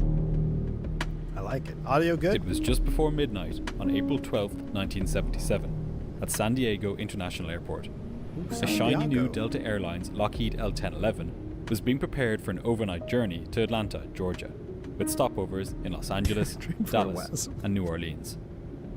It would be operating on the Wait a second. That's their flight for the night? Surely not the same crew. stopovers in Los Angeles, You're going Dallas, San Diego, and LA, New Orleans. Dallas, and New Orleans? Then to Atlanta? Yep. You're not doing that in one night, are you, Turks? In the frickin' 1, 2, 3? There's no way one crew was doing that. No way. It would be operating on this night as Delta Flight 1080. Although the massive jet I'm could fit fatigued just nearly looking at 300 passengers, for this leg of the journey, a short 30-minute hop to Los Angeles, only 41 passengers were on board. That livery is pretty Taking sweet care on of this those airplane. passengers were 8 cabin crew. Up in the cockpit on this night were 3 Atlanta-based All flight right, here crew. we go. In Atlanta command based. of the plane was 56-year-old Captain Jack McMahon. McMahon had an immense amount of flying experience, and his career had been an interesting one. With 36 years in the air, he had started his career 36 flying years biplanes, in the air? He's and had gotta then get flown close to for the retirement. US Marine Corps during World War II before joining Delta Airlines. He had been qualified to fly more than 12 different aircraft, including, most recently, the Boeing 727, Nice. DC-10, and the Nice. Boeing 747. Nice. See, like, you don't get that anymore. You get 737, 777, and maybe a CRJ. That's like an average career now for most guys. You get one RJ, you get one narrow body, and then you go to some mid twin engine wide body. He had been the co-pilot on the first commercial flight of the Douglas DC-8 Oh my in gosh. September of And he flew the DC-8? 1959. Look how sweet And the DC-8 he had been the looks. co-pilot on the delivery flight of Delta Airlines' first Tristar, the plane he was operating on this day. TriStar is the best jet ever invented. I don't care what McMahon anybody didn't says. know it now as he set his aircraft up for this short journey to Los Angeles, but his whole career had been a preparation for the situation he would find himself in just seconds after takeoff from San Diego. He's 56 and he's been flying for 36 years. Is the mathing on that? Did he start at 20 years old? Is that right? He started flying for the airlines at 20, or maybe his flying career, like he started flight training at 20 years. That makes more sense. I thought he said he was 36 years at Delta. I don't think you get hired at Delta at 20. I don't know. Maybe you did back then. Sitting to the captain's right was 42-year-old First Officer Wilbur Radford. Radford had started his flying career with the Georgia Air National Guard, before joining Delta Airlines as a flight engineer 11 years previously. He too was an experienced pilot, with over 10,000 flying hours, 1,500 of which were on the L1011. Nice. Sitting behind the two pilots was the final flight crew member, 30-year-old flight engineer Stephen Height. He had gotten his first taste of flying at the age of 15, eventually leading to him becoming an instructor in the US Air Force before joining Delta as a first officer on the DC-9. That's who we needed tonight. As it happened, this day was his first flight as a flight engineer on the L1011. Oh, was he in training? He had no idea quite how challenging this first day would end up being. The three men had flown this aircraft in from Dallas earlier on this evening. Yeah, and the they're plane not going had been all the way working to perfectly. New Orleans together. What nobody knew, however, was that deep inside the state-of-the-art aircraft lurked a critical fault. It had been building up for months, and on this night, out over the dark Pacific Ocean, it would put the lives of everyone on board in grave danger. What kind of danger, chat? What kind At of half danger? past 11 that night, the doors were closed and Delta Flight 1080 was pushed back from its stand at San Diego. The captain would be the pilot flying for this leg of the journey, while the first officer handled the radios and did the paperwork. McMahon started the massive aircraft's 3 engines and began taxiing out to runway 27 at San Diego. In the back of the cruise mines were 2 recent aviation disasters. Just 2 weeks previously, the worst air crash in history had taken place Tenerife? when 2 Boeing 747s collided on the runway on the island of Tenerife in the Canary Islands, We do need a grave killing danger emoji. 583 people. A week after that, 72 people died in the US state of Georgia when a Southern Airlines DC-9 tried to land on a highway after losing both engines in a severe hailstorm. I remember, I remember studying that one. They flew through the hail. Eesh. There is an old adage that aircraft accidents happen in threes. The third accident had not yet occurred. But the That's true pilots to of this Flight day. 10 That's true to this day. Whenever there's a major accident, you always tend to see it happen in threes. And like I remember flying right after the PSA accident, and then there was the Canada one? I was like, man, what's the third one going to be? It's always kind of leery about that. And honestly, not too long after that, that's when I had one of my worst wind shears I ever had, actually, landing on the 1A right in DFW in a Neo. I think I told you guys that story. Not too long right after that accident in LaGuardia. 1080 had little reason But the accident in LaGuardia was going through my mind when we were going through the wind shear. for concern. They were experienced, and the plane they were flying was the most technologically advanced aircraft in the skies. As advanced as the L1011 was, though, it wasn't quite at the level of this video's sponsor, Opera. Oh. I think of Opera Opera. as being like the Airbus A350 of web browsers. Ah, does it WASM crash? Endeavour made 3, yeah, the DCA one. What's up, Maverick? we just getting settled in for an in-flight movie tonight on our way down to Saint Martin. Did the crew survive in 880 in 1080? I don't know. Oh, in 1880? I think one of them did, right? I think one of them did. Or did they both survive? I don't know. But I kind of regret not flying that Delta livery on the L1011 because it looks pretty dang good, man. Join for free. Yay. I don't want to skip his sponsor necessarily. Actually, we can. We go right about there. All right. As the pilots taxied, they carried out a check of their flight controls, confirming that they were working correctly. This involved moving their control columns fully forwards, fully aft, and fully left and right, and moving the rudder fully left Very and right. important to do in X-Plane 12. If you As have they a did rudder. this, they confirmed on their instruments that the control surfaces on the wings and tail moved correctly. Whatever about the functioning of other systems on the aircraft, like radios, lights, or air conditioning, if the flight controls don't work, the plane isn't going to get very far once airborne. Very true. At 7 minutes to midnight, Flight 1080 was cleared for takeoff. The captain lined the plane up on runway 27. The weather on this evening was not great for flying.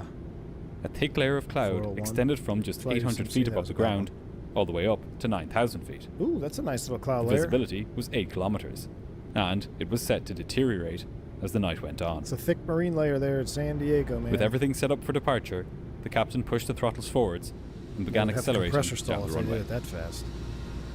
As the plane sped through 80 knots, the pilots confirmed that their airspeed indicators agreed with each other. I don't know if he uses a mod Then, twist at off. 123 knots, the plane reached V1 speed, the point of no return. They must Now, be pretty light. just even if going an up to engine LA. failed, the pilots were committed to the takeoff. 1 second later, the first officer called out rotate, signaling to the captain that he could now pull back on his control column and take the aircraft into the sky. But this is where something strange happened. Before the captain even began pulling back on his control column, the plane's nose started rising by Uh-oh, itself. premature rotation. The problem quickly went from bad to worse. Within seconds, the aircraft began pitching up rapidly, its tail nearly hitting the runway. Good The captain night. instinctively pushed his control column forwards, Yep, trying to bring the good nose call. back down. Yeah, that seems kind of counterintuitive if you're not, if you're not really proficient in flying. But yeah, he did the exact right thing. Try to get the nose down. Uncommanded pitch up. That's always a scary one. You never want to have that, especially flying a T-tail. You never want to feel that nose starting to come up by itself. I never flew the MD-80, but there was a guy I was jump seating on. I was jump seating an MD-80, and he was telling me a story that one time he was going down the runway and started to do an early rotation, and they had some control issues. But never a good sign when the nose is coming up by itself. It could be as simple as an incorrect trim setting, but typically it's indicative of a much more serious problem. So we'll see what happens here. But the aircraft resisted, and the most the captain could do was hold the control column forwards as the plane began pitching up towards 15 degrees. Whoa. Straight away, the captain looked down at the instrument which showed the position of the horizontal stabilizer, the wing at the back of the plane. A possible culprit for the aircraft's erratic behavior was that the pilots had incorrectly set the stabilizer at too extreme of an angle before takeoff, forcing the plane's nose up. But when the captain checked the position of the stabilizer, it was correctly set at a very normal 3.5 degrees. What was If the ours, stabilizer wasn't 4.5 the today? cause, what could be? Right now, there was no time to diagnose. McMahon had to get the aircraft away from the ground. Yeah, you can't sit there and... He called for the landing gear to Deal be with it. raised, and the landing lights to be turned off, and the first officer did this. As was the custom of the era, he also turned off the no smoking sign for the passengers. Okay, so we got to add that into our The plane flow. continued climbing. Positive rate, gear up, no smoking sign off. We got to add that into our flow. Although tonight we took off with no signs on or smoking signs on, but hey, it is what it is. Into the night sky. Strangely, the captain found himself pushing his control column slightly forwards in order to prevent the nose from pitching up even more. As the plane passed through an altitude of 400 feet and its speed increased further, the aircraft began pitching up more, towards Whoa. 18 degrees. So now, depending on how light their load is and everything, one other thing, what else could you do here to get that nose start to come down? Now, you want to get away from the ground, but you also don't want to stall it by getting out of control pitch. But what can help you kind of get that nose down if you're pushing forward on the control column, not really responding? Get those engines back just a little bit. Start pulling the power back, especially on your underslung engines. So on engines 1 and 3, you could probably start pulling those back a little bit. Get that nose down just a little bit. Keep climbing away from the ground, but you don't want to get up out of control, right? Stall it and then roll over, and then you're really in trouble. So let's see what happens here. The captain pushed harder on his control column, trying to force the nose down. To help, he pressed the electric trim switch, tilting the horizontal stabilizer at the back of the plane. In most passenger aircraft, when pilots push forward or pull back on their control column, they move what's known as an elevator. At the back Oh of the my plane's gosh, tail. is it reverse rigged? No, it wouldn't be reverse rigged because they flew it in from Dallas. That happened pause here. That's why we do this. It's fun. So reverse rigged, I mean like maybe the trim switch was inverted. Now I don't know how the trim switch works on the yoke on the L1011. It's almost like a rolling wheel on the L1011. It's not a true switch like you see on the 777 here. But if you look at the L1011 cockpit, it's like a wheel. You kind of roll it forward, roll it aft. Anybody remember the Brickyard took off out of Atlanta, had uncontrolled. He's like, we're in a stalling situation. Had uncontrolled. They couldn't get the nose down. Their pitch trim was rewired, and maintenance signed that they had a problem with the pitch trim switch on the captain's side. The problem was that the pitch trim was wired in backwards. So nose up was nose down was nose up. So as they started climbing away from the ground, the captain started to trim the Embraer, and he kept trimming it nose up when he's trying to get it nose down. Scary, scary stuff. That was a very close call. That crew did a really good job of getting it under control and diagnosing it. Now, sitting here in my nice comfy chair, sipping a matcha, it's very easy. Like, oh, well, they check the trim switches? You know, you're Monday morning quarterback. In the heat of the moment, you've done the takeoff 1,000 times. You have 100% confidence. You've never had trim issues or flight control issues. And to have that happen to you like that at night out of Atlanta, going nose high, you can't get the nose down, at the verge of stalling, that crew did an incredible job of recovering, maintaining control, and getting the aircraft safely on the ground. But yes, it was the trim switch was installed backwards, so kind of a scary thing. That was that airplane is also in my logbook. I flew that exact aircraft, that tail number, and that's where you get the Delta. Did you run the QRH? Like some Delta guy on the radio was like, I don't know. I don't know if they're trying. I mean, they're obviously trying to help. It's like the guy's on downwind. He's like, "Did you run the QRH?" Like, okay. Like he's an idiot, you know, like he's obviously run the QRH, but I don't know. That's when there was a bunch of memes of airplanes that on the belly, instead of a Delta on there, people were photoshopping, did you run the QRH on the belly of the Delta airplanes? All right, anyway, I digress. Here we go. This enables them to quickly change the pitch of the aircraft, pulling it off the ground during takeoff, pitching down slightly to begin the descent, or pitching up just before touchdown to effect a smooth landing. If they want to hold the plane in a climb or descent, though, without having to keep their control column displaced, they do what's known as trimming. In large commercial jets, this usually means pressing these switches here on the control column, which slowly move the horizontal stabilizer at the back of the plane. Now, the pilots can relax their pressure on the control column and let the horizontal stabilizer do the heavy lifting. The L1011, on the other hand, had what's known as a stabilator, or an all-flying tail. With the stabilator, when a pilot pushes or pulls the control column, they're moving the entire stabilator, not just the elevators at the back. Mm-hmm. Pretty neat. There are still two elevators at the back of the stabilator, which are linked with and move in tandem with the stabilator. However, unlike the elevators in a traditional aircraft, these are not controlled by the pilots directly. When the captain pressed the trim switches on flight 1080, he was changing the neutral position of the stabilator. In this case, moving it to a position where its leading edge was pointing upwards so that the plane's tail moved up, so that its nose moved down. But despite his best efforts, the aircraft was still pitching up. Perhaps, the captain thought, there was something wrong with the electric trim switches. Mm-hmm. So he tried manually trimming the nose down with the trim wheel beside the throttles. But this too wouldn't move. Then, McMahon realized why. According to his instruments, the stabilator was already at the full nose down position. That's a scary sight right there. You look down, your stabilizer is trimmed full nose down, you're trying to pitch down, and you're still pitching up. Okay, now you're running out of ideas. And, you know, one DSC, you made a comment, said you would think they would have tried to do the opposite if the plane did the wrong thing. Again, it's easy to come up with an idea like that when you're sitting comfortably at home and analyzing an accident or an incident or a near accident. But in the heat of the moment, if your airplane pitching up, the last thing you want to do is increase it to pitch up, right? So you're probably going to try all of the other remedies first. Pitch down, trim down, maybe bring the power back, maybe get a little bank angle in there to kill that horizontal component of lift, or the vertical component of lift rather, instead of, you know, pull aft. Because what if you do pull aft even though it's pitching up, and now you pull aft, it pitches up out of control?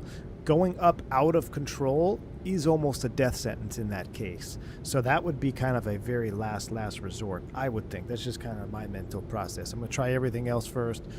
What I would be thinking here, I think anyway, is I would be thinking, are we out of, what's our CG? Is our CG way off, or did we have a cargo shift? But that's, I don't know how, I mean, that's just very, I don't even know if that's happened in commercial aviation. I mean, I know it's happened with puddle jumpers and stuff and with freighters, but in terms of passenger service, a cargo shift to like put you out of control like that doesn't seem very plausible. I mean, it's possible, but there's something going on with the control rigging here that does not seem correct.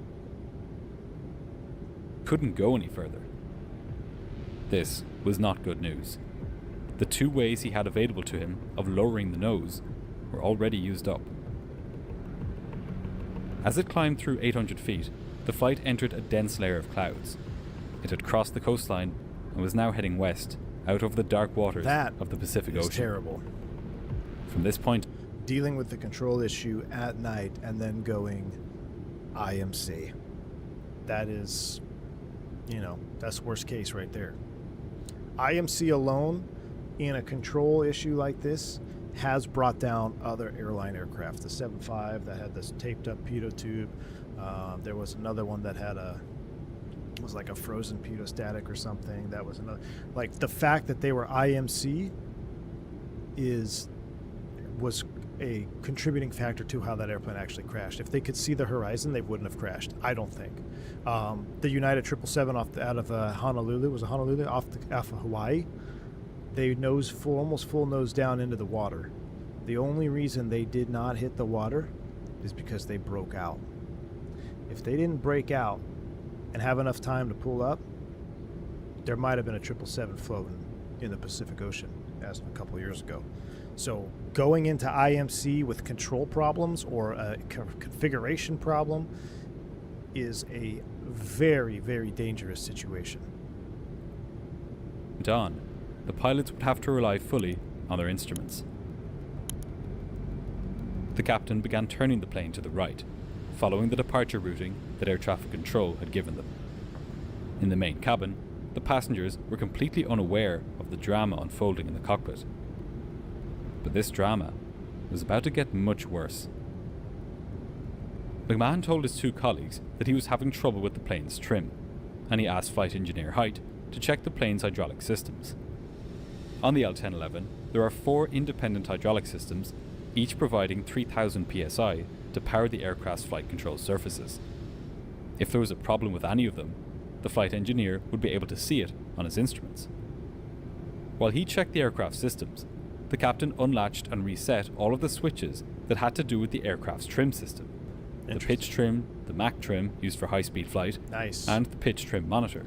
And look, all of this stuff is brand new to these guys in this day and age. I mean, all having these flight control computers, this was kind of like the equivalent of going from a 7.3, or what would they fly, like the 727 or classic 7.4 to an A350, right? It's almost like that, other than the screens up front for yourself. But having all these control computers, the triple axis autopilot that can auto land, there's a lot of new stuff that these guys are that just, it's not that they're not familiar with it, it's nobody is. It's new to the industry. It's only on the L1011. This had no effect. The plane continued to pitch up, with the captain and first officer now both pushing forwards on their controls to prevent it from pitching up further.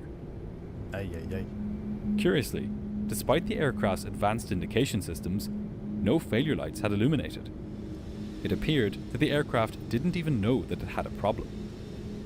The first officer flicked a switch to illuminate all of the lights in the cockpit, another good call right just in there, case a fault light had burned out. But all of the lights were working. The flight engineer checked the hundreds of circuit breakers in case any of them had popped out, but none of them had. The L1011 was the most advanced aircraft of its time, and it had an incredible amount of redundancy built into its systems. If there was ever a plane where this type of problem could be fixed, it was this one. But now climbing through 3,000 feet, having exhausted all of their emergency checklists and procedures, the flight crew had still not managed to find the slightest indication of what their problem might be. rather than being able to narrow down a possible culprit, their troubleshooting efforts had only thrown up more questions. And, as the captain turned the aircraft, he noticed a new problem. He found that he was having to hold his control column far to the right, sometimes hitting the stop, just to get the plane to bank at a normal angle. Usually, in a turn, he wouldn't have needed to go anywhere near full deflection. So, not only was the plane having problems with pitch, but it was also having problems with roll. While the pitch is controlled by the stabilator, the roll is controlled by the ailerons on the wings. Naturally, the pilot suspected that there was some problem with the plane's hydraulic systems, as this... What's another way you can assist yourself in roll? If your ailerons aren't doing it, is there another... How can you get your roll going? Or how can you reduce a roll? What are some other things you can do? Bill's Mafia, piloted training. is the common denominator between these two control surfaces. But according to their instruments, there was no problem with the hydraulics, or with any other system, for all they could tell. Differential thrust too, yeah, absolutely. Pilots were baffled. Especially they radioed San Diego undersling departure engines control, like this, yes. alerting them to the fact that they were having a problem with the pitch of the aircraft, and that they would need to stay on their radio frequency. What had started off as some curious behavior on takeoff had now become a mysterious flight control problem for which no emergency procedure existed. As the pilot... So the good thing, one good thing that they have going on here is they're out over the water, right? So they're out over the water. They don't have to worry about terrain. They're IMC, so you got to stay. The reason IMC is a problem when you have control issues like this, and I've never had control issues in IMC, but the reason it is a problem is because your brain is going to be so saturated with troubleshooting and maintaining control of the airplane as is, right? So they're struggling to maintain control. That takes brain power, and they're still troubleshooting. So now you throw in the fact that you can't see outside. You have to save some brain power, some computing power to also monitor and scan your instruments. And you also have to believe your instruments are telling you the correct thing, because if they're not telling you the correct thing, you're not going to know about it. So it's a slippery slope. You know, trust your instruments, trust your instruments. Yeah, well, trust them until they're not good. You ever had a vacuum failure? I've had a vacuum failure before. That ADI starts to spin down real slow. So it almost, you could follow it out of the way and get yourself into a spiral and you know, tighten it up and go IMC into the dirt. So the fact that you're IMC, it just adds that much more complexity to a problem like this. If you can look outside the window and you see the horizon, that's brain power released for you to do other things, because you know what is up and what is down, right? You don't have to think about it. The fact that you still have to rely on your instruments to maintain positive control of the aircraft, which is the number one priority here in this type of situation, maintain positive control, that is a high workload, high stress situation for these guys. And they seem to be, I mean, the fact that they had the wherewithal to check all the simple stuff first, right? The annunciator lights test, make sure to reset all the flight control computers. So they're obviously, their experience is shining right here in this cockpit, because they're not panicking. They're going through all the stuff that they have, all these tools that they have available to them. They're utilizing and executing them. It's just they haven't figured out what it is yet. I'm actually very curious. Kajik, thank you for the $2 super chat. Timer is up, he says. Oh, pause the video. Timer's up. Let's come check out, see where we are here. We are next waypoint batch.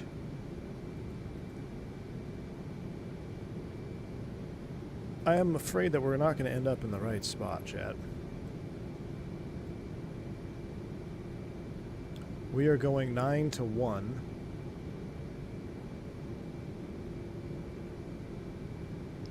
No SID.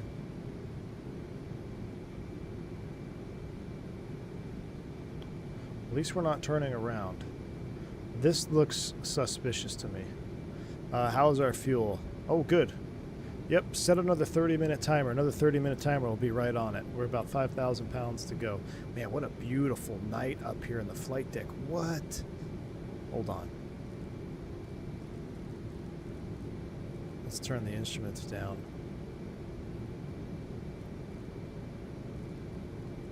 Hold on. This is one of those nights where you got to turn down your instruments and just look out at the cosmos. Look at that, dude. That is cool.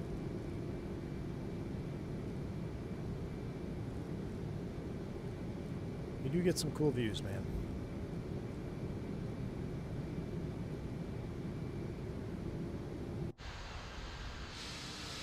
Back to X-Plane 12? No, dude, look at that. I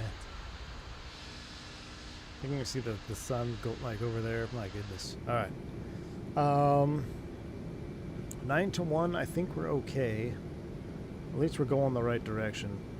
I'm not sure why we have a doubled up situation here. But as long as we're heading the right way, maybe it's because it just reloaded the batch. But I think we're okay. All right. Everything else looks good. I can shut the AP master power off. All right. 75-degree cabin. Everything looks good. Stabilized, we're pressurized. We're burning gas. Let's go back to our movie. Thank you, Keijo Swig. We got another 30 minutes to go. Set another timer. And then we'll get our fuel pre-configured. I recall the screen doing that odd loop-back drawing thing. I think it fixes itself. Okay, thank you, Aaron. Thank you, man. 75, what? Oh, yeah, 75, Turk. I'm trying to make it like your country. You know, trying to make you feel comfortable, like you're back home. High pucker factor, indeed. All right, let's get back to our movie. Hold on, let me check my phone. Oh, I got XP streaming the level up. Should we check in on XP? What's he doing? Always taking off. Good. Stand right. Yes, yes. Let's go here. Man, XP flying. Man, X-Plane's freaking clouds look so good right now, too. All right. We'll go raid him after this video. Here we go. It's rolled out of their turn. The nose of the aircraft continued to rise through 18 degrees, then 20, then 22. Now we got a problem. 18 to 19 At this high-pitched degrees. altitude, 17 the plane is like started normal, to I climb think. rapidly. For the The L10. pilots watched as their altimeters 22, wound up, not normal. shooting through 3,500 feet, then 4,000. Gotta get that power then back. Gotta get the 4,500. nose down. Gotta get the nose As down. the plane now. zoomed upwards, its airspeed began to bleed off. And that's where it's going to be counterintuitive, right? You're getting slow. Don't bring the power back. No, you have to. You have to get the nose down because what are you worried about? Your angle of attack. When does an airplane stall? Does it stall at speed or does it stall at angle of attack? Before you go, Tyson. Got to go land. Catch the rest on replay. No, no, no, no. Angle of attack or speed? When do you stall? The captain watched in horror as the speed wound back, even dropping below the aircraft's V2 speed of 138 knots, the speed below which the aircraft would not climb safely if it lost an engine. He and the first officer were both pushing fully forwards in their control columns, but the plane kept climbing. Yep. Flight 10A AOA, exactly, right? So you can stall at any airspeed, but always the same angle of attack.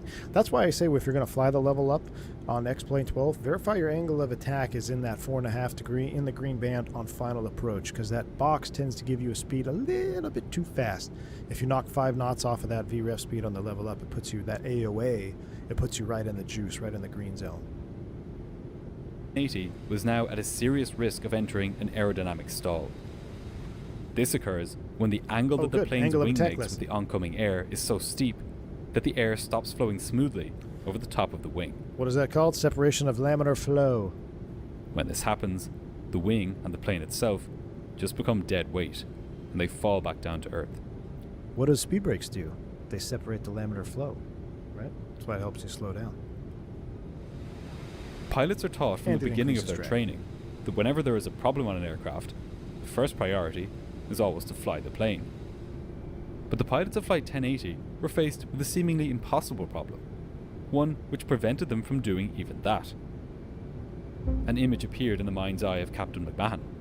He could see, as clearly as if it was actually happening, the aircraft stalling, rolling rapidly to the left, and disappearing into the clouds at night over water.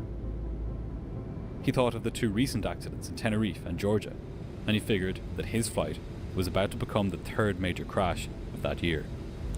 Just to hit on that, so when I had, right after the DCA crash, after they hit that helicopter, So my wind shear DFW coming in 1.8 right, super gusty, FO's flying. He's doing a wonderful job. Hindsight 2020, maybe I should have been doing the landing. Super high time, super senior FO. I had no reason to take the landing. We get a nasty wind shear, pretty low. I think it was inside of 200 feet. Or maybe it was at like 300 feet, but we got down to about 50 feet on the wind shear on the parallel. So that's the second time in my life I've ever been in an airplane where we're full Toga thrust and we cannot climb. I remember reading the rad out and I'm thinking, okay, we're coming down, like I can't believe we're not climbing out of this. We're pretty light. We're coming in for landing, came in from Cancun. So he arrests the descent. We finally get the descent. We're in the go. We're going around. Now, in the commotion of the go around, right, once you come out of the wind shear on the other side, it just starts happening super fast because you're now on the increasing performance side of the wind shear. So the speed is increasing rapidly. You're rapidly approaching your never exceed speed for your flaps. You got to get the flaps up. The air traffic control gave us an instruction.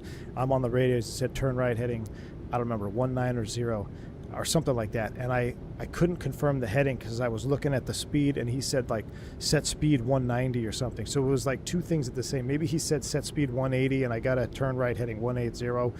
It was something like that. And I hesitated on the heading. And I'm looking at the flap speed coming up, so I went ahead and I reached the flaps. I put the flaps up to one position because now we're climbing out now rapidly.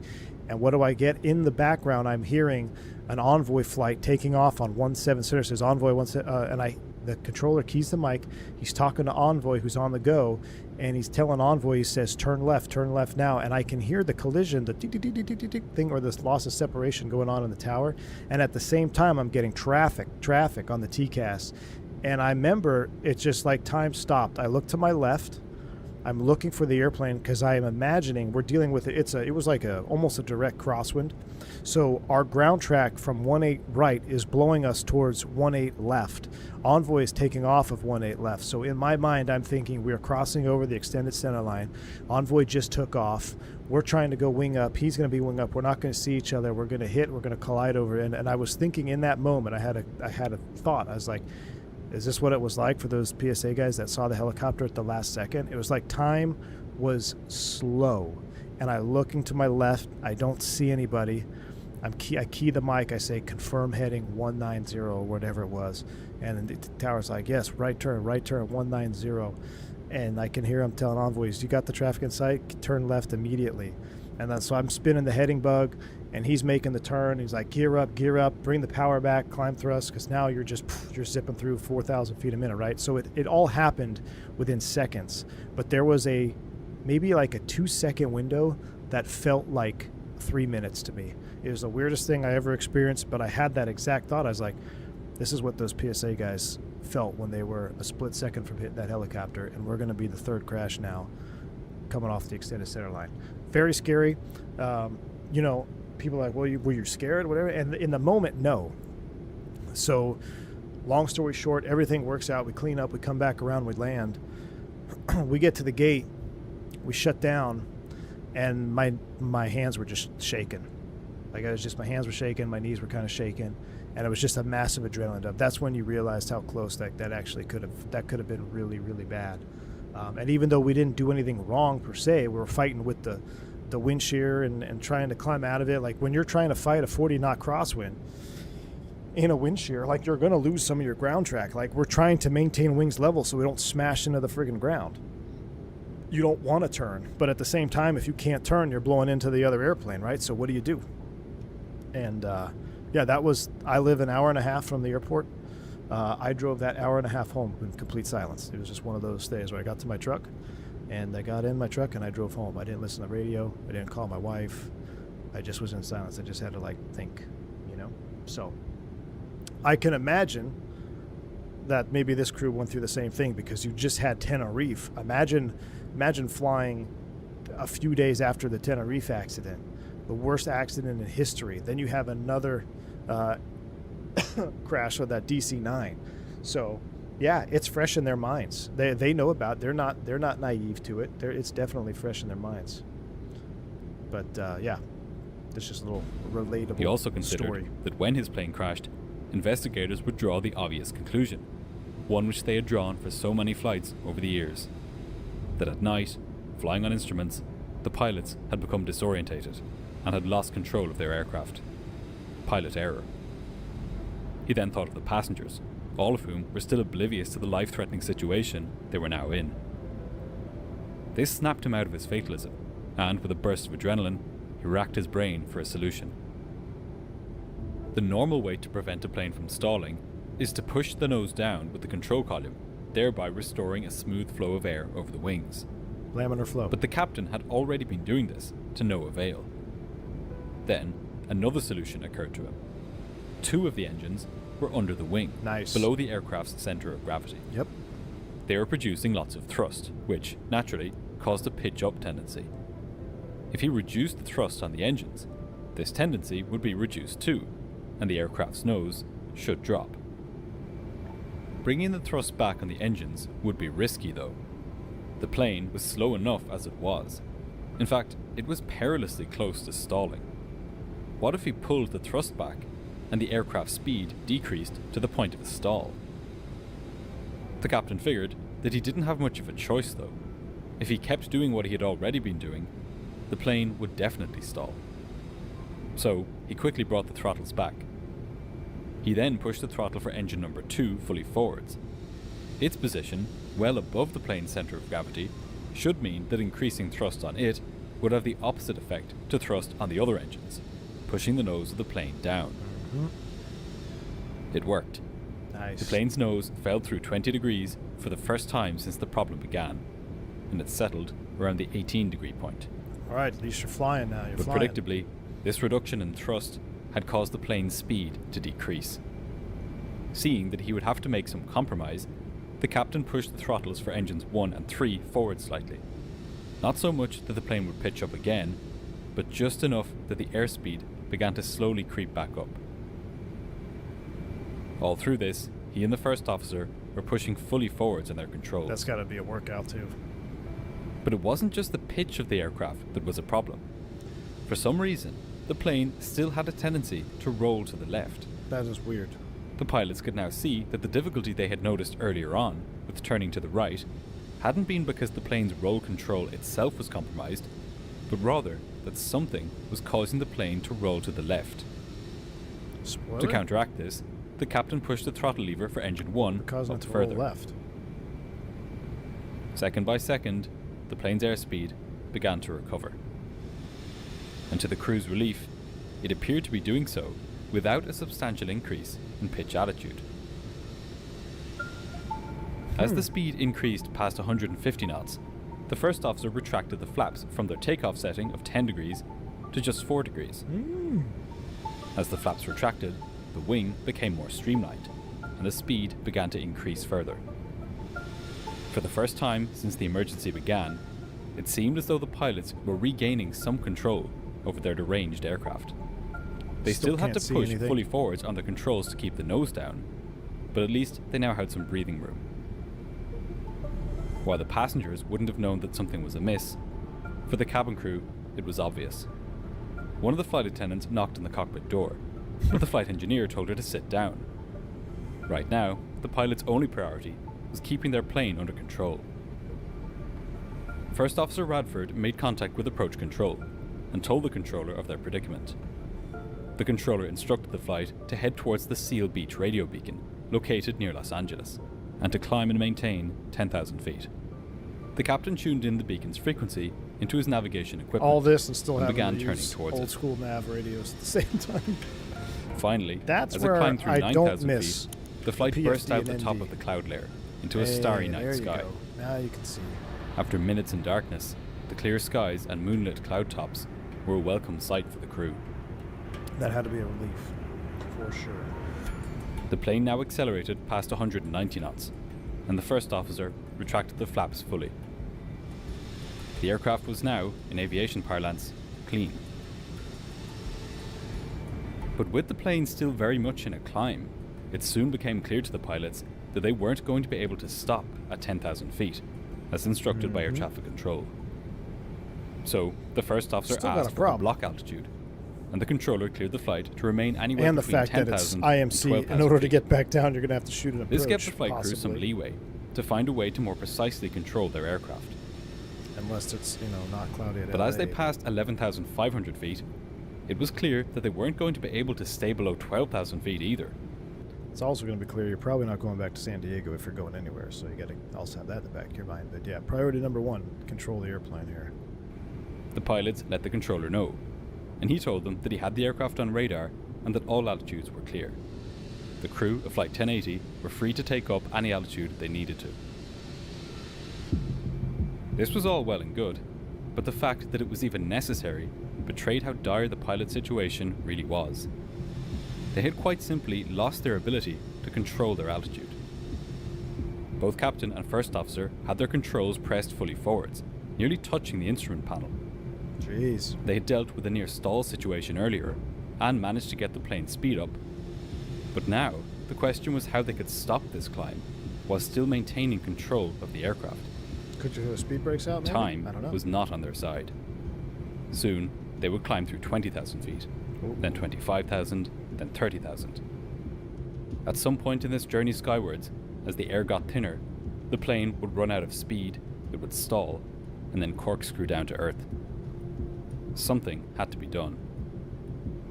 As the plane neared 14,000 feet, the captain did the only thing he could do.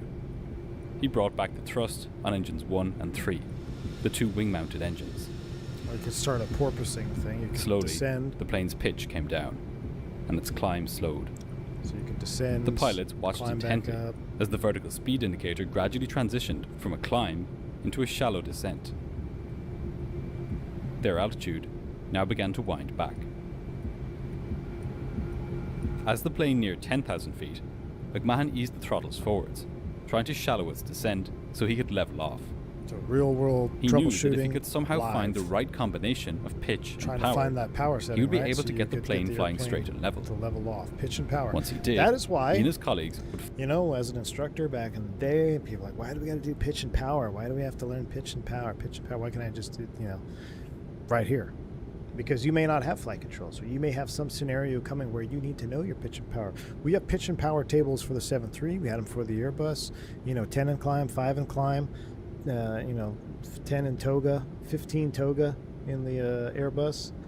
7.3 is not that much different. I forget what I should know what it is. It's like 80 and I don't even know. See, I don't remember. I got to study. It's hard to let go of the Airbus numbers, but we all have pitch and power numbers. finally have time to assess their situation. It's not a memory and item, develop believe it or a not, plan. Diabetic Lad. It's on the QRH. It's on the quick reference handbook, so you can quickly pull it up and set. So and you can pick an altitude, right? So you can say, hey, you're at 10,000 feet. That would 10,000 is not really a good example because it's pretty low level. But if you're at 30,000 feet, it'll give you an N1 setting, pitch setting.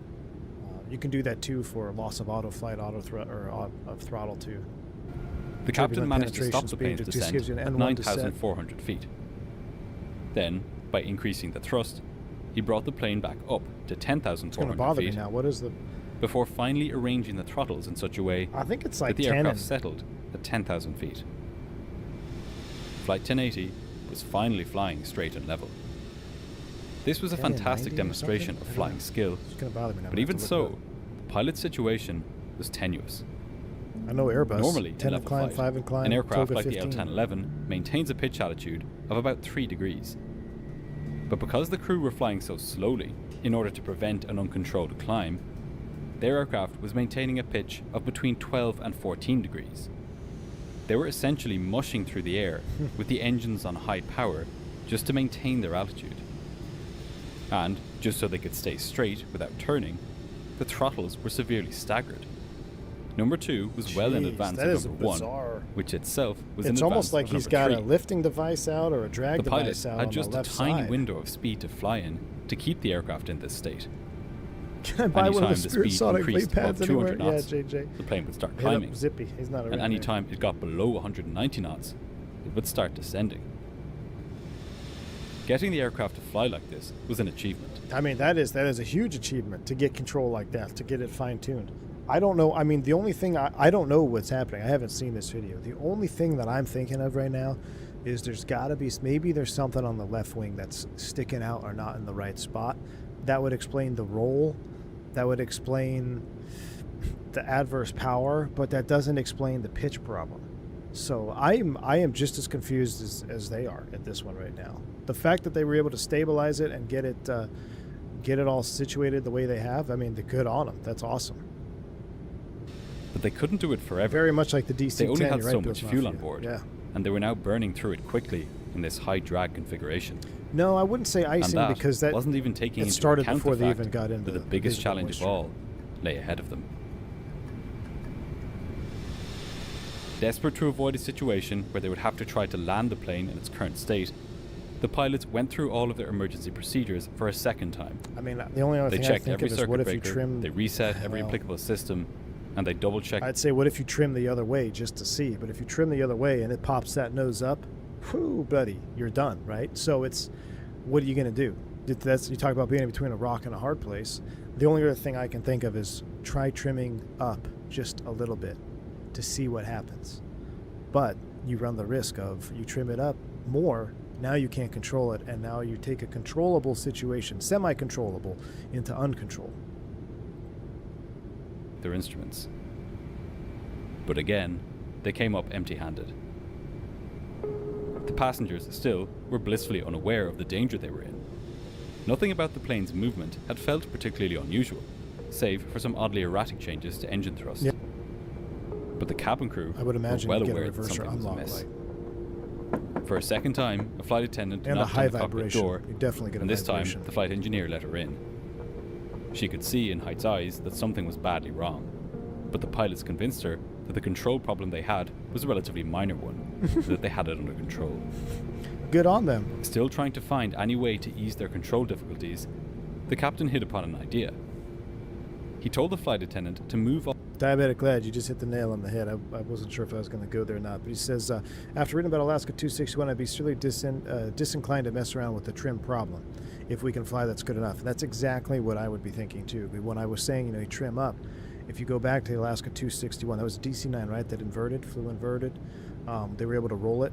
So what had happened, if you're not familiar with 261, essentially they had the jack screw problem.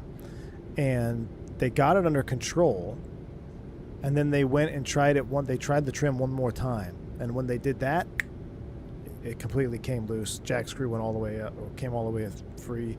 Stab went all the way up. Nose went down. That was it. They were done.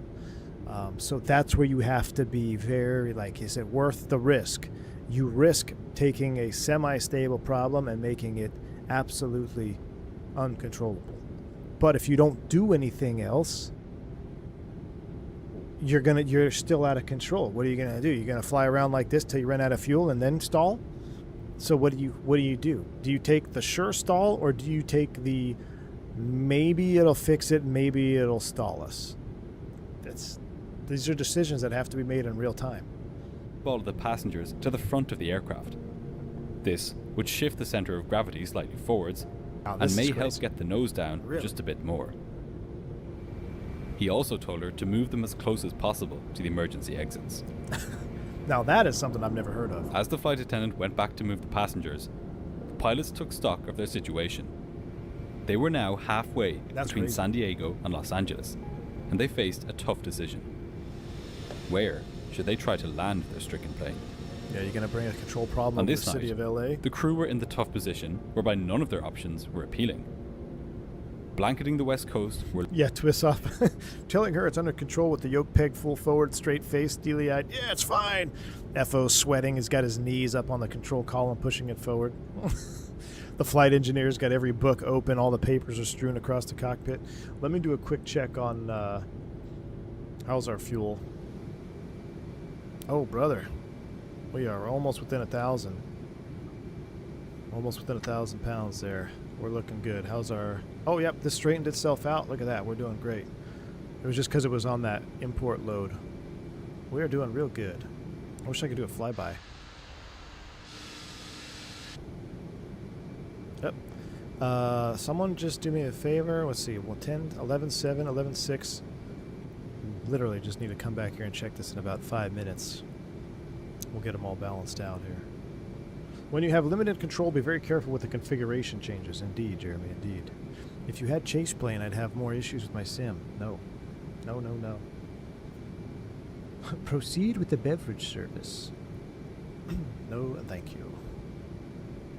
The only thing I don't know how to dim is this screen. Is this the only screen that is not dimmable? I wonder if they can update that. CRT. It's the only thing we need to be able to dim. Chase plane, more like X-plane. Alright, let's hold on. Let's maintain that. We're almost there. Let's just give it a minute. Let me check. What is this thing called? WebEye. Yeah. I want to check the Aveo WebEye real quick. I'll see if there's anybody out here with us tonight. Oh shoot, there is. We do have a little conga line. 1, 2, 3, 4, 5. Got 5 in the conga line. We got Clipper 306 A300. We got Eastern. That's a 7.2. Damn, Eastern is cooking. Ground speed 495. He's going faster than the A300 by 1 knot. Eastern's cooking. We got a 777 doing 491. We've got ourselves doing 491. Man, how are you doing 495? You must be doing like 8.7 vodka. Vodka must be doing 8.6, 8.7. And then there's an MD-11 doing 477 in his cost indexed. He's probably cost indexed to like 55 in his glass tube liner. Alright. How we looking on fuel? 11.3, 10.5. We're almost there. Yeah, I think it flies like 8.6, yeah. I made the grave error of leading the pack in the A300. No, Crazy Flyer, take us in, my man. Unless you all want to get down there in St. Martin and do like one, stack yourselves up so we can watch your landings. It's up to you. Typically, I get out in front and then, you know, I can watch y'all land. But considering we shut an engine down on the climb out, almost crashed out the stream, started out, yeah, forward thrust sending us backwards.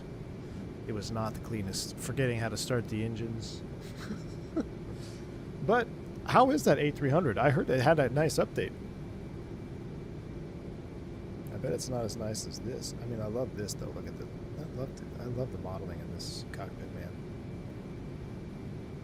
We got our engines pegged right now. Uh-oh, 666 on the fuel flow. I don't like that.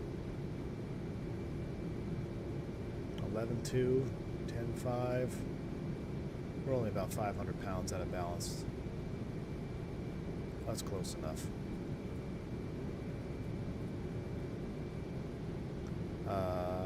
Let's leave these open, actually. Alright. Let's continue. Do I recommend a triple? Do you have a recommended 777 freighter route?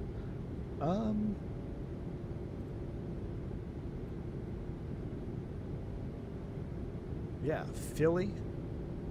No. Oakland to Louisville. I'm rocking the FS 2024 premium version of the A300. So far, so good. Very cool, man. That's a hell of a lot of fuel flow. I see what you did there.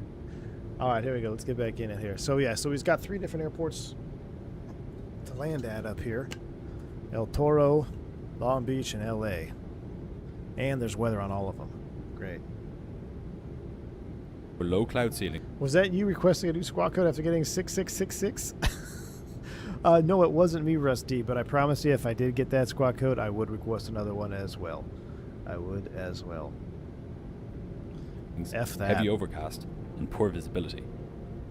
This pretty much eliminated Los Angeles, Long Beach, and El Toro airports. San Diego, too, was out of the question, having barely been okay when they left it just minutes ago. But how much fuel do they have? Because they were only going to LA. That left the right? airports at the other side of the mountains.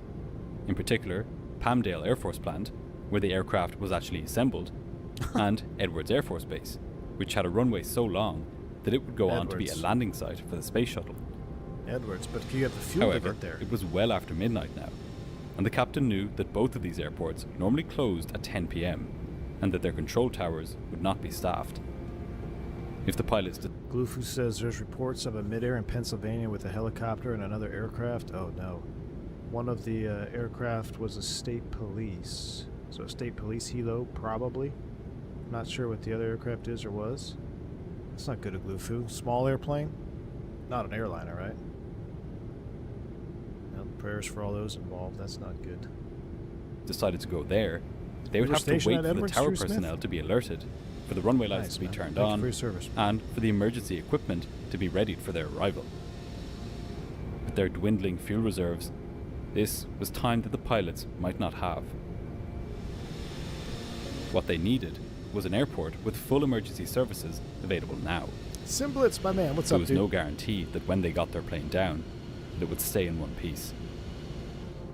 So, they decided to cast a wider net. They considered Las Vegas and Phoenix too. These, at least, would be open. But even so, they were much further away, and it wasn't clear whether they had enough fuel to reach them. How do they have it? That's what I'm saying. What's more, They were only going to LA. They can't have that much gas on board, right? It's a Cessna 150 and a Bell 407. Oh, that's not good, man. That's terrible. if they decided to go there anyway, they would have to cross towering mountain ranges, necessitating a climb to 13,000 feet and leaving no room for error. To make matters worse, the mountains would also put them at risk of encountering turbulence, something which could render their already difficult to control aircraft completely Taking it into unflyable. the mountains. Yeah, I don't know So, what you do here. It wasn't looking good. LA, Pilots went back to the drawing board.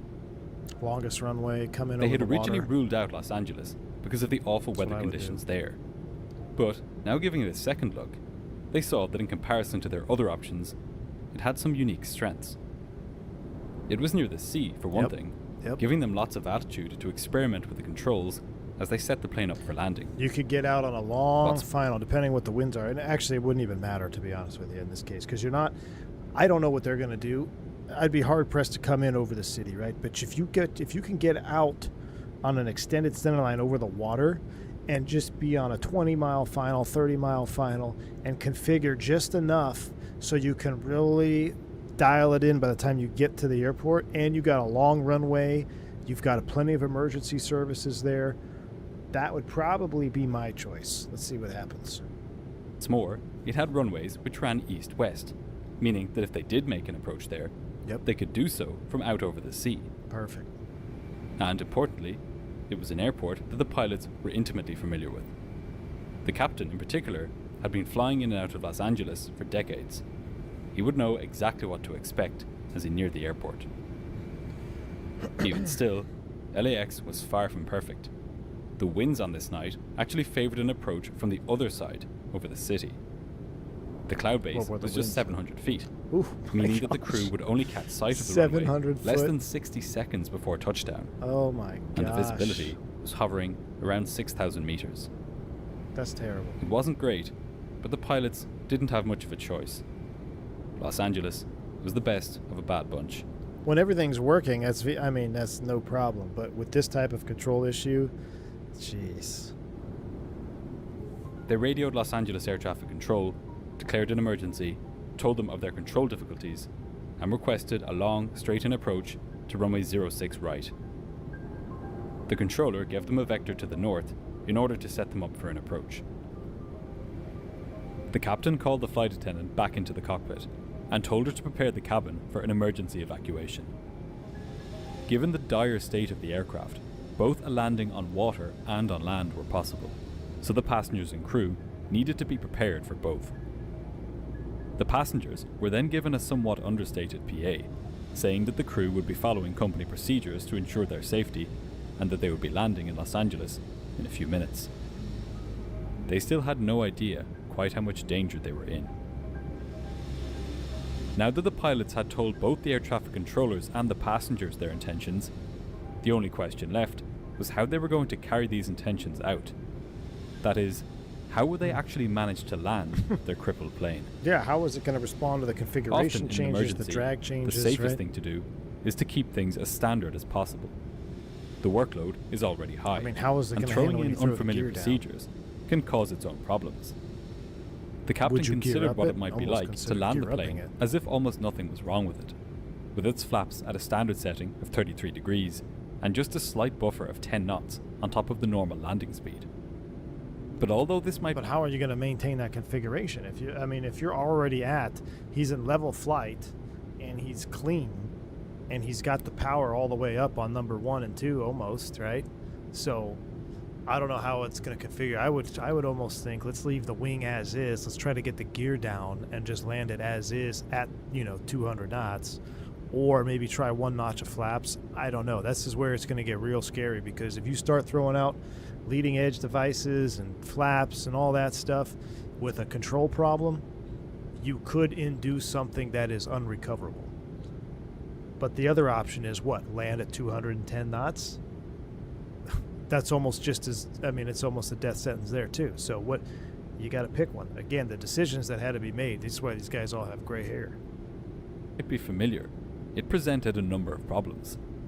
He was afraid that given the lack of pitch control on landing, when the aircraft got within 30 feet of the ground, the air cushion underneath it would prevent him from being able to touch down, leading to the plane floating the whole length of the runway. And if you're coming in fast, that's a problem. Another possibility was that if he flared normally, that is, raised the nose slightly when he reached about 30 to 40 feet to reduce the rate of descent before landing, this might lead to the plane entering a climb, where it would reach 200 or 300 feet, lose speed, and stall, crashing down onto the airport. And this was if they could even get the plane all the way to the runway. Because of the state the aircraft was in, with its pitch being so affected by thrust setting, the captain knew that there was a real chance that if at any point he got slow on the approach, a big thrust change would be needed to get the plane back to its correct approach speed. This thrust change might destabilize the aircraft and cause the pilots to lose control and crash. For this reason, when the controller offered an approach to the opposite end, runway 24 left or right, the captain refused. Yeah, you can't. While this approach had the advantage of enabling the pilots to use the city lights to orientate themselves, and while it had a headwind instead of a tailwind, the crew knew that if they lost control over the city, the death toll could be enormous. If they're going to crash, it would be out of the water. It's actually in the far aim where it talks about you're supposed to minimize damage on the ground too.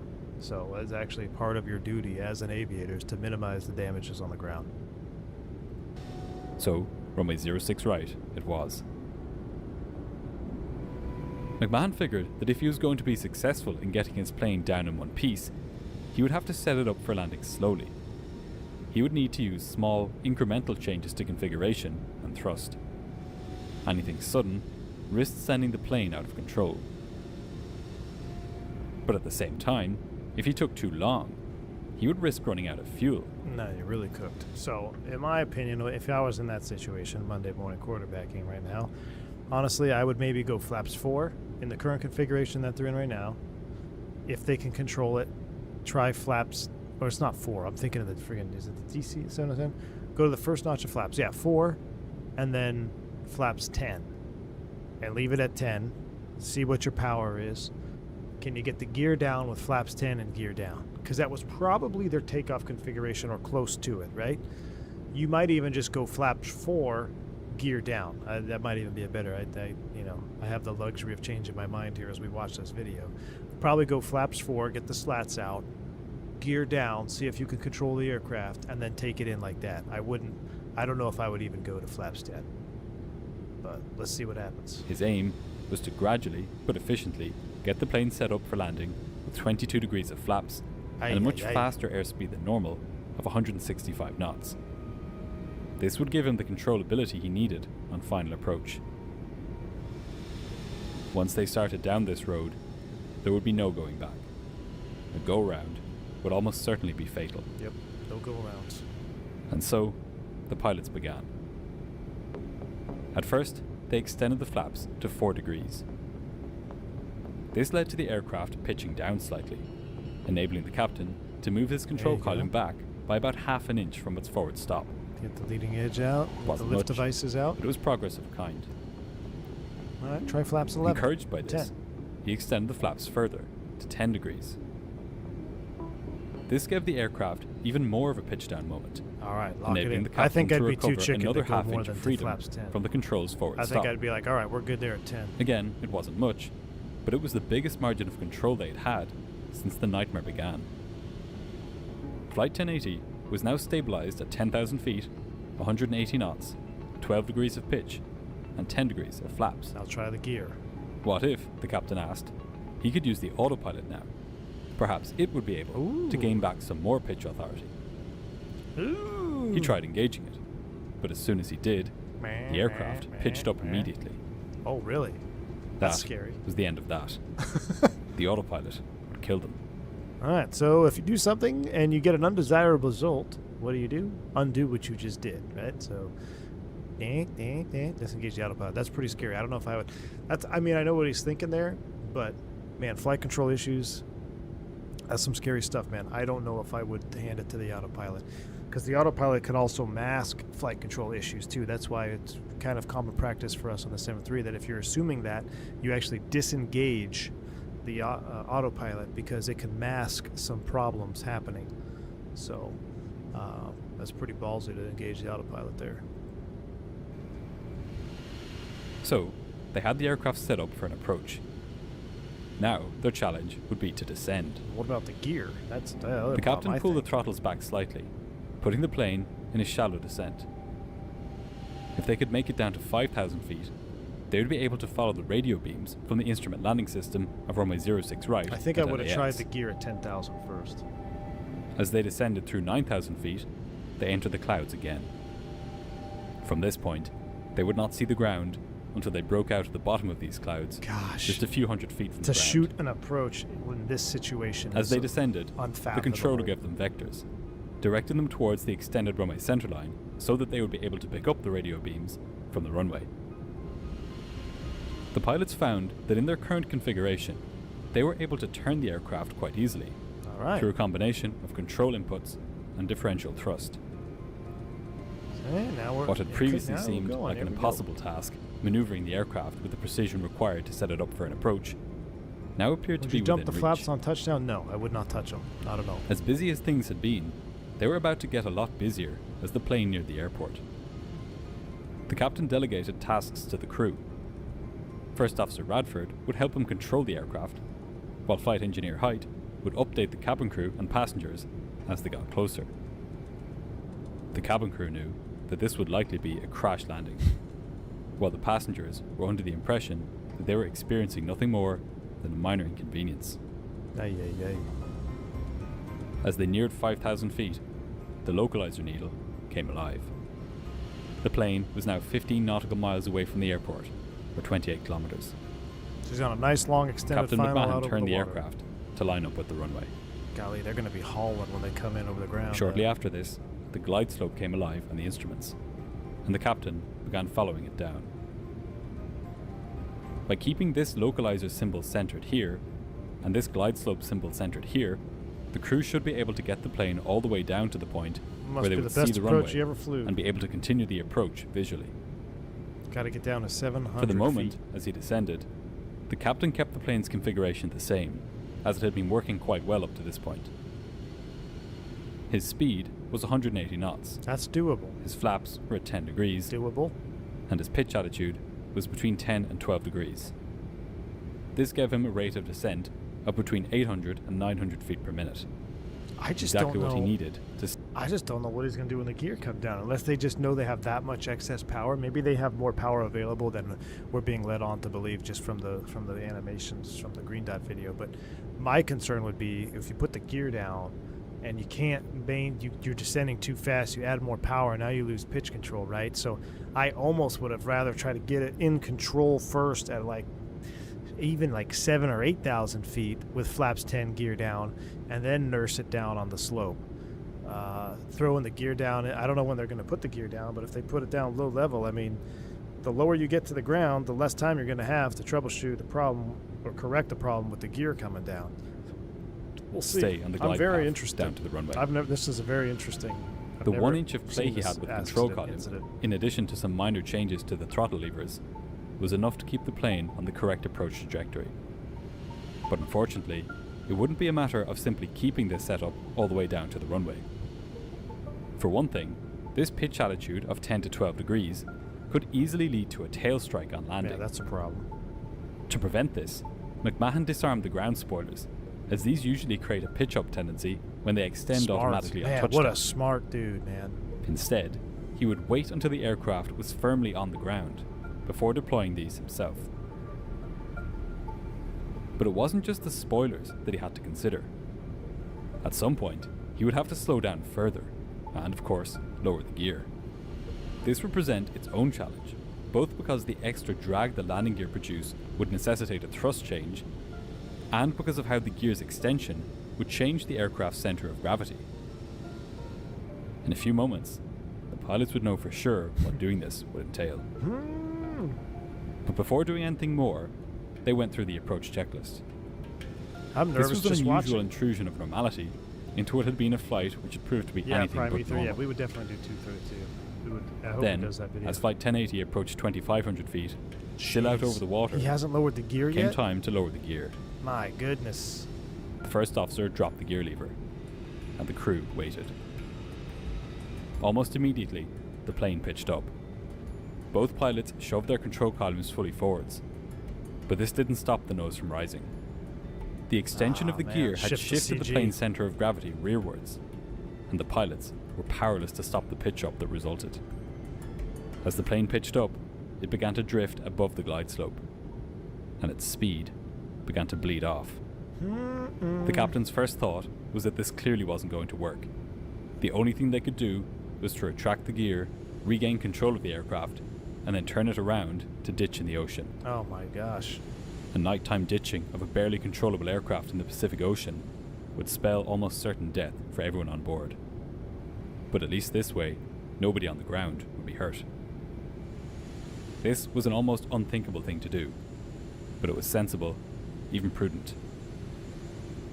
But the captain wasn't willing to do this unless he was absolutely sure that there was no way to save the plane. With the aircraft still drifting above the glide slope, McMahon slammed the engine 2 throttle lever forwards and brought back the thrust on the wing-mounted engines. The aircraft responded slowly, but it did respond. The pitch came down and the descent was re-established. This was rough flying, with the captain drawing on every ounce of experience he had My goodness, to he keep really the plane is. under control. But it didn't have to be perfectly smooth. It just Sit rep. Thanks, AJ, for the Oh, fuel. We got our pumps on, AJ. I think we're good. Thanks to the stupid chat. Let's see. I think we turned everything back on. Yeah, we're back on. They're draining.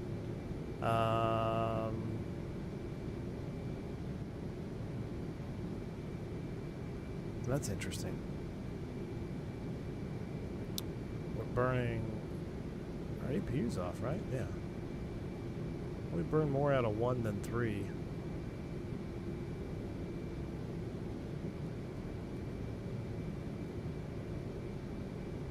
£36,000. We're looking good. Position check. 3 to 4. We're looking good. 4 is Percha. Thanks. Sluggo. I think Sluggo is is down there towards TNCM. Real quick, let's do a waypoint adjustment.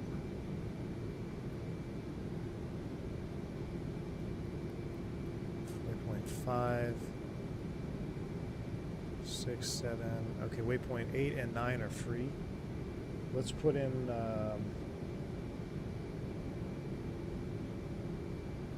Let's put in St. Martin so I can get a distance to St. Martin. Let's go. Actually, yeah. No. Let's do it on this one. Oh no, this INS is cooked. Yeah. So let's put St. Martin on 9. Located north. 180.25. 18025. West. 063.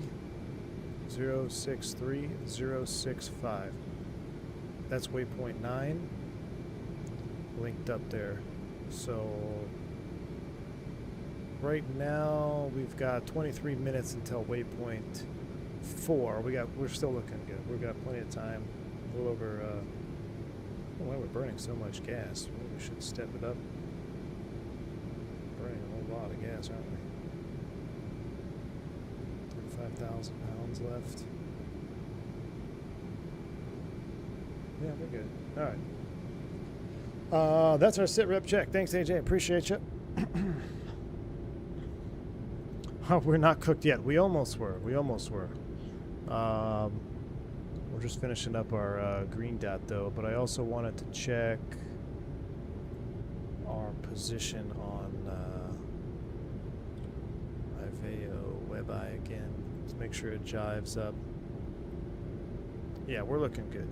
We're looking good. When the, let's see, who's out in front? The Clipper or the 7-2? When you guys start your descent, let me know, because we're not that far behind. So we're still looking good. Feels good. Position checks. We updated waypoint 9 so we can go direct to the airport if we need to. All right, we'll finish up this video here. Then it'll be perfect time, and we'll get the lab break, and we'll set up for the approach. So yeah, I don't know what they're gonna do here. They obviously, the gear is not doing it. So, yeah. All right.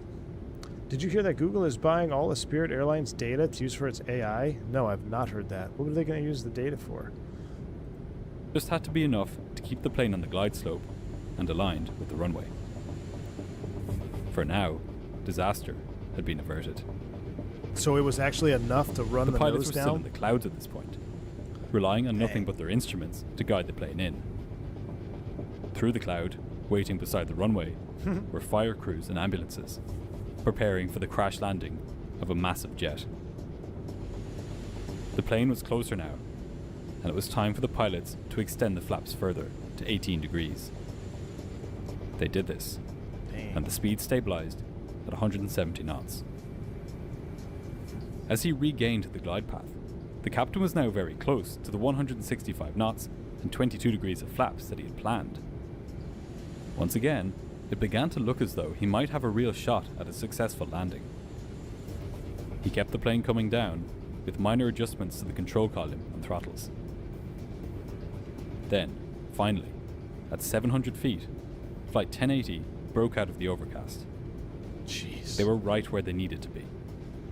They were descending at a rate of between 800 and 900 feet per minute. I wouldn't even flare At their it, current man. speed, this would deliver them perfectly to the runway's touchdown zone. At this point, the captain gave up his idea of extending the flaps to 22 degrees. Good call. The aircraft was already doing what he wanted. To change things now would only be to invite trouble. He would land the aircraft exactly as it was, Flaps 18, with 170 knots 70 knots and 18 degrees of flap. with the tailwind. Ooh, As he brother. neared the runway, McMahon adjusted his plan further, giving up the idea of even flaring the aircraft before touchdown. Nice. Instead, he would simply fly it onto the ground and accept the hard landing that resulted. Yep. He knew that these last-minute decisions As soon as it could make hits, the difference just between life and death. I mean, even at like 10 feet, I'd probably just chop the power. At 1:45 that Make sure morning, it got down. Flight 1080 roared over the runway threshold at 170 knots, more than 300 kilometers per hour. Both pilots held their nerve as the runway came up to meet them, lit by the aircraft's powerful landing lights. There was no telling what would happen once they were down. The main wheels hit the runway. Both pilots held the control wheels fully forwards, but the nose would not come down. The aircraft continued screaming along at high speed, Jeez. eating up the runway, with its nose in the air. Could almost kill the To fuel force the cutoffs. nose down, the captain slammed on the brakes. Once the nose wheel made contact, the captain then brought engines 1 and 3 into maximum Oh, reverse, that's even better, yeah. while leaving Don't engine do that. 2 at idle reverse to prevent another pitch up. Smart, man. The first Smart. officer called out their speed as the aircraft finally started Jeez, to they had to decelerate. be ripping down that runway. 130, 120, 110 knots. Incredibly, on landing, the pilots didn't scrape the tail, nor did they burst a single tire. Wow. Flight 1080 was safely down. Not a single passenger was I in. think I'd retire. But this is not where the think I'd story of retire. Flight 1080 ends. Well, what was wrong with the In jet? fact, perhaps the most surprising twist in this almost hour-long ordeal is what happened next. Once they had slowed down to taxiing speed, the pilots vacated the runway as normal and taxied to the gate. The emergency services returned to their posts, and mechanics were dispatched to the aircraft to try and determine what had gone Wow. wrong. But on that night, many of the passengers and crew still had somewhere to be. Los Nope, Angeles was not only me. a stopover, after all. I am So done. they got off the aircraft, while Delta Airlines prepared a different L1011 to take them the rest of the way. Yeah. Ring, ring, ring. Hey, scheduling. The captain We got a new was offered a airplane for you. Will you debriefing fly it? and a bottle No, of thank you. champagne, but he refused. Instead, he and his crew boarded the new plane that Delta had prepared Are for you them, kidding me? and they began setting it up for the next leg of their trip. Okay, now this is where I'm going to tell you why this is a terrible idea. Because they got a long leg coming up. They're going all the way to Dallas, LA, Dallas, middle of the night. You're feeling good right now because I've been in a situation, not like that for sure, but I've declared an emergency, gotten down, and then I've continued on. The problem with this is they're hopped up on adrenaline right now.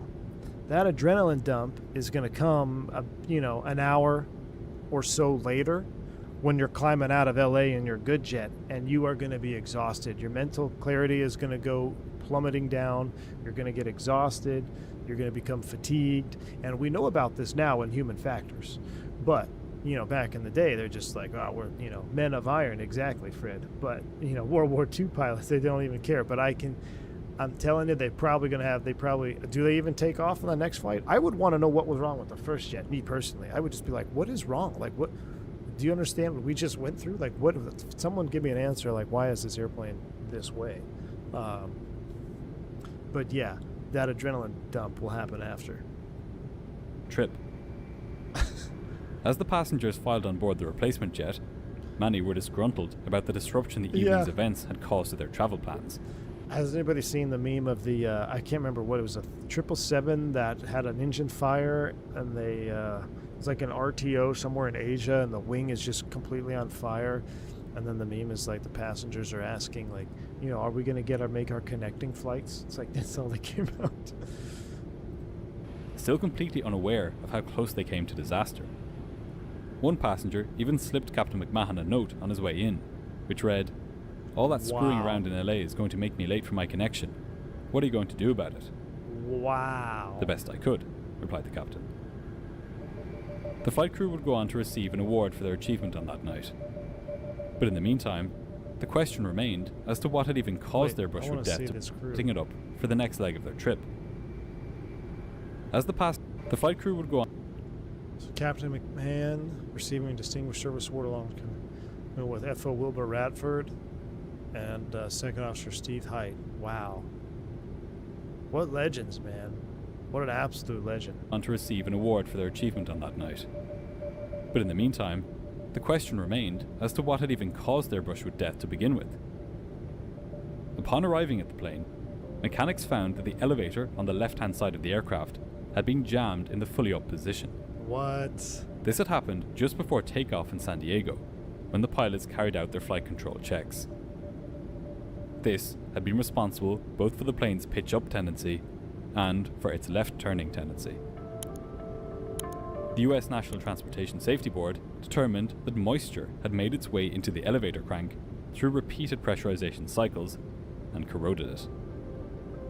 As advanced as the L1011's instruments were, there was no warning to inform pilots of this failure, which is why everything appeared normal to them as the flight progressed. So you couldn't see the elevator on the flight control display in the cockpit?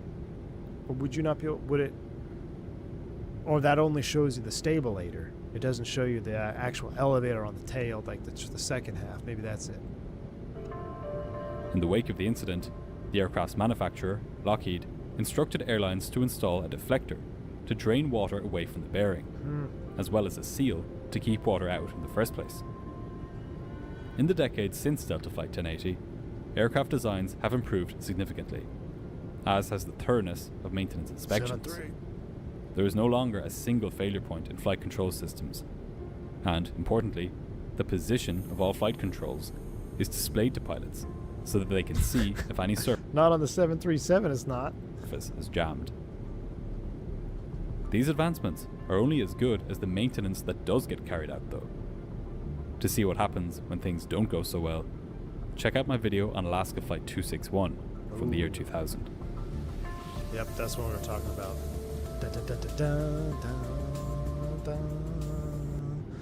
Oh man, excellent video, Green Dot. That was, I cannot believe those dudes just like straight up said, all right, screw it, we're gonna, here, we got a new jet for you. Scheduling is just like, yeah, we got a new airplane, go ahead and take it to Dallas. Are you kidding me? Are you kidding me? Playoffs? Are you kidding me? Alright, I do... Oh, I had to rebind my view there. I do have to hit the loo. Take a quick lav break up here and cruise. Let's get the floodlight on. A lot of captains like to do that. FO's over here in night mode. Let's help him out. Just the floodlight on there so we're not falling asleep here at the flight deck. Come over here. Let's double check our fuel. We gotta dial this in here. Okay, everything is... We're burning significantly more. We need to cross feed.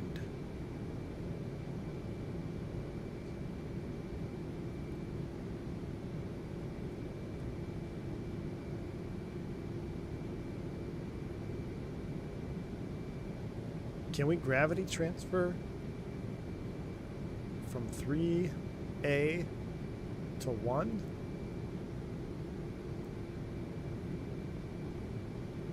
I would be very tired after a flight like that. Yeah, I would be too, man. I'm going to leave it like that. I'm going to see if we can stabilize this 7.6 and 8.9. So, yeah, what do we think? I mean, that is pretty incredible. You can definitely, I mean, the only reason that did not turn into a major disaster is because of the experience that captain had, and he relied on. It was all of them, the experience the crew had to maintain, control situational awareness, and not let that get out of hand. Now he did some bold things there in the configurations at the end, but it worked out for him. I mean, I think, knowing what we know now between the Alaska crash and other aircraft with flight control issues, once they got to an acceptable landing flap, whether it be 10 or whatever, I think I probably would have kept it. The gear issue, when he lowered the gear on the slope and he started climbing away, I would have liked to figure that out at 8,000 or 9,000 feet, not 1,500 feet on the glide slope and then having no issue but to ram the number 2 engine forward to get the nose down. But again, just thinking on his feet, incredible. Absolute incredible airmanship from everybody involved in that. I'm fascinated. That was a fascinating thing to watch. A lot of these green dots, I've either studied the crash, I've heard about the crash, or I've seen something on the incident. I had no idea that this ever happened. So that was a lot of fun. I really enjoyed that. So I hope you guys, if you did enjoy that, make sure you shout out Green Dot, head over to his channel, subscribe, like his videos, let him know you heard him about the channel from the V1 Nation. So very, very cool. AJ, thanks for the $3 super chat. He says his name was George Zip. George Zip? Thanks for the $3 super chat, man. Appreciate you. No, this is the pre-CRM era, but CRM was really good. It was, Jeremy. You're absolutely right. This was definitely pre-CRM, but they did a great job of utilizing crew resource management. That is a big factor to why that ended up with a good outcome.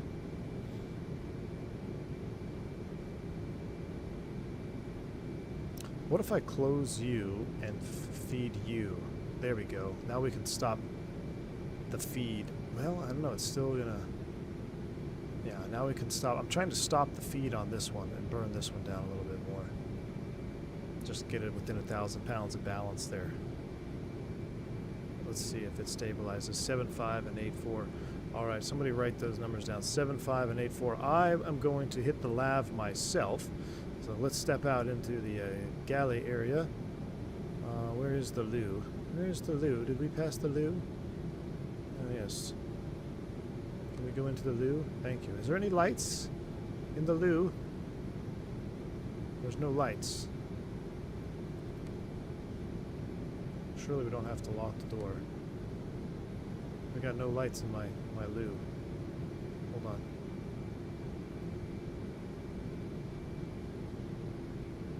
In preparation for departure or for arrival. Okay. Alright, here we go. Let's close it up. Alright. I'm going to go take a leak at the lav. I'm going to see how many people sit here in chat and stare at a virtual lavatory. This is too funny. I'll be right back.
212 of you here staring at a virtual laboratory. Unbelievable.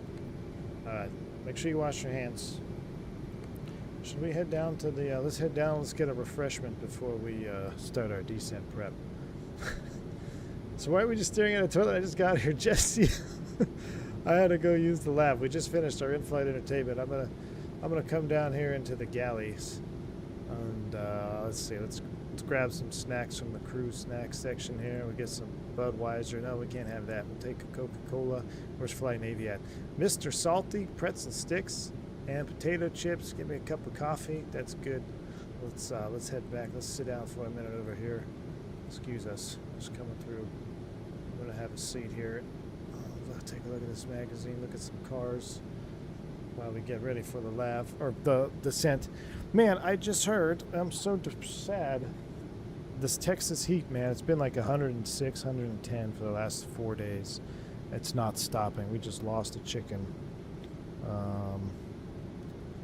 Old Necklace was her name. A chicken that was near and dear to my heart because I actually saved her in the middle of the night from a possum attack, which was partially my fault because I was using the chickens as bait because I had a predator that was killing the other chickens.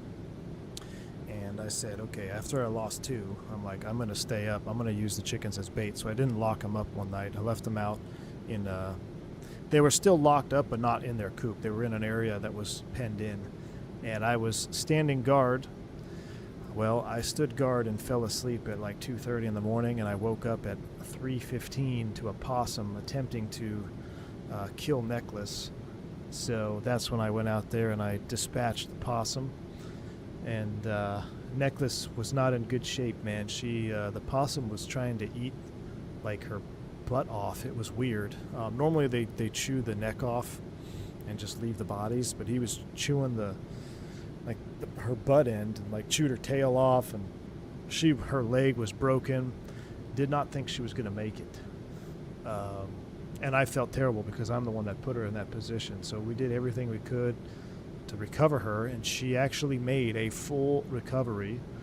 Was a happy chicken, loved her watermelon, but I was just informed now that the wife went out there to check on him and she is dead. So she survived another year plus after that possum attack. But yeah, I'm bummed, man. She was a tough son of a gun. I don't know why. That's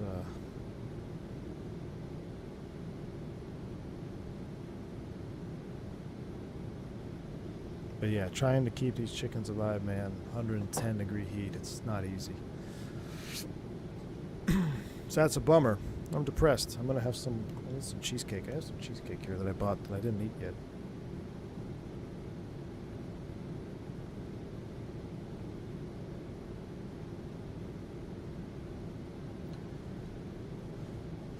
No Biscoff cookies? No Biscoffs on this flight. Alright, let's get back up to it. Let's take a look at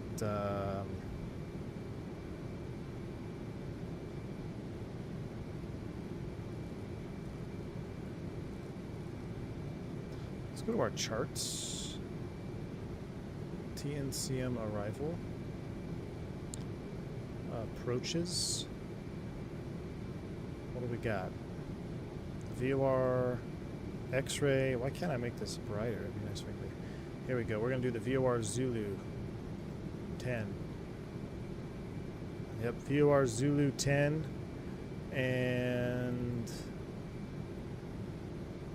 it's coming off of Gaboul. Do we have Gaboul in our flight plan? We're going to do an arc off of St. Martin, which is 1130. We can dial that in right now. 1130. Start maybe picking up some data here soon. Captain Jack Mahan was the oldest, a World War II veteran who had flown for the redoubtable Grumman Wildcat in the U.S. Marine Corps. Wow, Perry.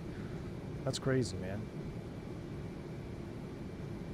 Yeah, that Jack Mahan, dude, that was absolutely legend status of what he did there. So our flight plan has us coming into Sluggo. Trying to see on my iPad here. this up. Is Sluggo on this? It's not.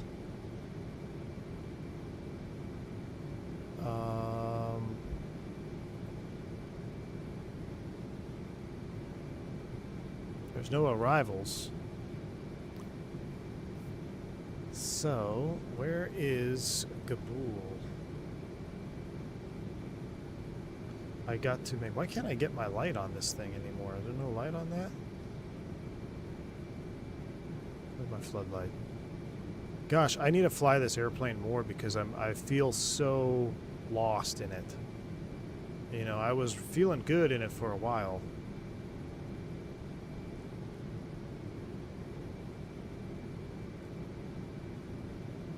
Now I can't even find the floodlight. How do you set up a hold and INS VOR navigation? Great question, BKG. The LTN, I don't believe this airplane can hold, or I'm sorry, this nav can hold. If you're doing a VOR hold, you would have to do it in raw data, BKG. So you would actually use your INS to the station until you started receiving the station information, and then you would do a raw data hold. I want to say there is a mode for present position holding. I'm fairly certain you can't do it on the SIVA, and I think you can do it on the LTN. You see, you got the hold button here, but I don't know if that's actually. I don't think that's hold as we think. I think that's to like hold the waypoint and you check something else. So I'd have to double check on this nav unit, but on a traditional INS, you're gonna just fly to the station and then you're gonna set up your raw data hold. Because it's, yeah, you can't really program a point bearing distance per se in the INS. But that is a good question for the LTN nav. I want to say you can't. What do I have these lights going on here? Oil engine pressure 1. Why did engine 1 shut down again?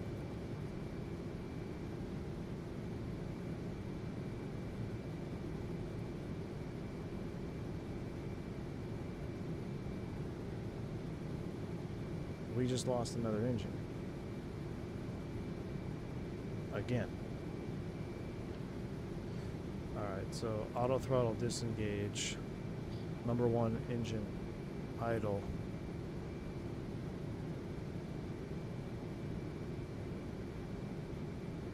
Engine start master switch off. I shouldn't have killed that. We should have had... That shouldn't have killed it there.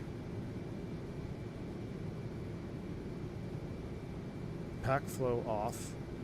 Cross bleeds open. Starter valve open on 1. Rotation.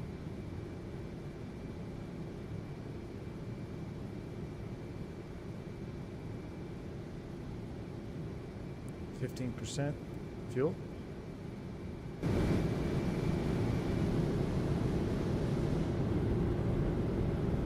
This is peculiar. Am I Captain Jack McMahon in disguise here? She's coming back. We need to start a cutout here.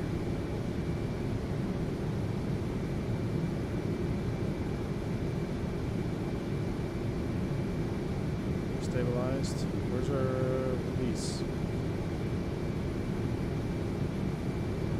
There's 50%. There's the cutout.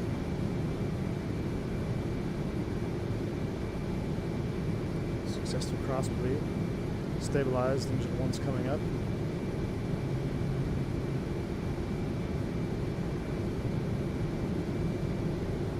Re-engage auto throttle hold. Go back to normal. When we get a King Air, I'll handle the fuel system. No, this is precisely why Mr. Randazzo is going to handle the fuel system on the 7.4 Classic. I'm going to stream this airplane again just to piss you guys off because we got to fail. We got to get this on lock. We gotta lock this down. Everything is balanced out now. We're not out of gas. I don't know why we lost pressure on that. Our fuel used reset. That's not good. Oh, it resets on engine shutdown. AJ Finari says nothing is modeled. Fuel used reset on engine shutdown. Well, now I don't know how much fuel we used. That's why the flight engineer would be keeping track of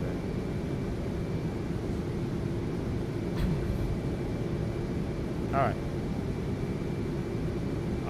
I need to figure out our. Let me get my waypoint in here. Clipper 306 is on a turn. The 72 is going straight. Everyone else is going straight. Let me get Sky Vector up. I want to see where Sluggo is in relation to our secondary flight plan. I'm gonna INS load us up here to the arc. I'm not pissed off. You're pissed off. Well, I mean, you know what else is? I say I want to fly this airplane again, but I also want to fly the friggin' 707 again. The 707 is so much fun. It's not as detailed as this, but what this airplane needs is the flight engineer. It needs a flight engineer. Sluggo? How do I spell Sluggo? S-L-U-G-O. S-L-U-G-O. I'm trying to put this in Sky Vector to see. It's not even on there.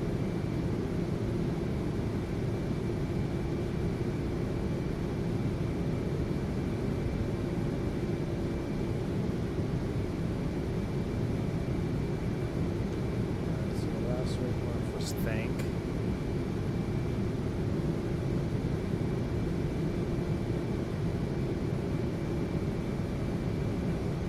About Gabul.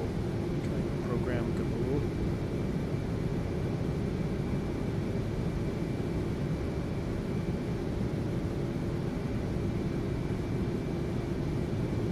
G-A-B-U-L.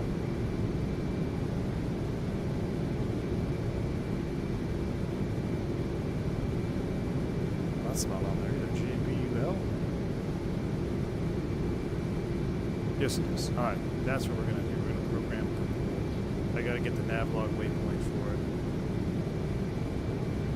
it. So let's come down here. Let's go to the waypoint mode. Waypoint 8. We're going 4 to 5 right now, but we're about to change. So waypoint 8, we're going to make a new waypoint. It's going to be Gabul, which is going to be located at north 1813 decimal 4, insert west 06324 06324 decimal 5, insert. Updated. Okay, good. So waypoint 8 is Gabul, and we're going to go there right now. Waypoint 9 is the field. So we've just programmed Gabul and then St. Martin. So let's go direct to Gabul right now. Let's go track change 08, insert. Beautiful. That's going to head us directly towards the VOR arc.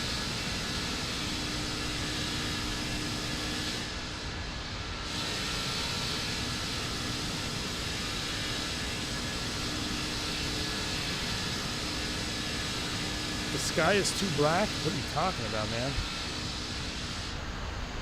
The sky is beautiful. Look at that. That is... Those are sky colors X-Plane 12 could only dream about. We've got the Milky Way out there. We're out over the Waters route. We're looking good, baby. We're cozy up here. We're shutting down engines. I mean, but see, that's why you need 3 engines. We're shutting down engines. Now, I am slightly concerned with our fuel burn. We're down to 26,000 pounds. What do we got to Gabul? Distance time to Gabul is 32 minutes. We're burning, let's just round this up, 714, 21,000 pounds an hour. So if we burn 21,000 pounds an hour, we'll pretty much be there, and we would be 5,000 pounds left, which is fumes. So we've got enough gas. We've got enough gas. I'm a little bit concerned. We didn't step climb. I should have step climbed. That's a good reason for additional burn as well. But all right, we're locked in. 8.5 Mach. We're going direct to Kabul. All right. So let's get all nice and cozy here. Kabul inbound. We're going to look for the 138. We're going to join a 10 DME arc to the 096 inbound. So we don't have any DMEs showing yet because we're still a ways out. What is our actual distance? It is 259 miles. So I don't expect picking up that VOR for at least another maybe 100 miles. But 1130 is the VOR. So let's set up number 2 as well. 1130. And let's make sure it's on because I think they're off actually. Hey, there we go, because they were flagged out. So stand by, see it's flagged out. It helps if you actually turn them on. Now I'm curious if I put one in override, if I'll actually pick up number 2 first with a higher signal. It's 5,000, which is fumes, but we're good. Yeah, we'll be fine, guys. We'll be fine. That's worst case. That's an hour. We're only going to burn half of that, so we're really only going to get down to... I mean, we're going to be landing with not a lot of gas, that's for sure. Here's sidetrack. I'm like a squirrel. Stab. Aileron. Spoiler DLC. So I guess the stab is only what they see. They don't see the aileron part of the stabilator on this. What is this? No, this is aileron. No, that's aileron. And that's the stab. So they don't see the elevator, what I was looking for. Okay. Alright. Alright, so we're INS nabbing to Kabul. We're going to join a 10 DME arc from Aluba. Aluba will be the 096 inbound. So we can set, nav 1, course line. It's roughly going to be around the 130 to get us direct. It might be a little bit off, but we're going to just kind of set that prematurely. What we are going to be looking for is our inbound course 096. So we're going to set 096 in course 2, so that is ready to go for the final. Alright, 096 is set for the final approach.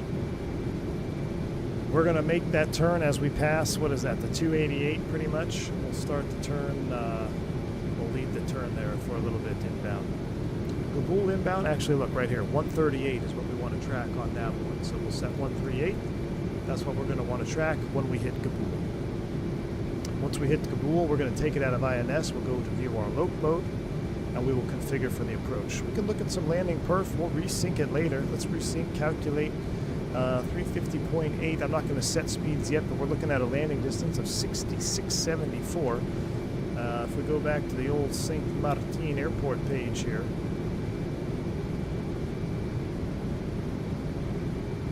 if I can find it, 10.9. We've got 7,500 feet available for landing, so we don't want to, not too many floaties on this one, but we're going to come in nice and low. Always come in lower with the fence. That's what we want. We might have a possible black hole effect. We're landing at night. Do you guys want to land at night, or do you want to land... I'll give you guys a poll option. We can either land at night, or we can land at dawn, simulating that we flew overnight from somewhere. So...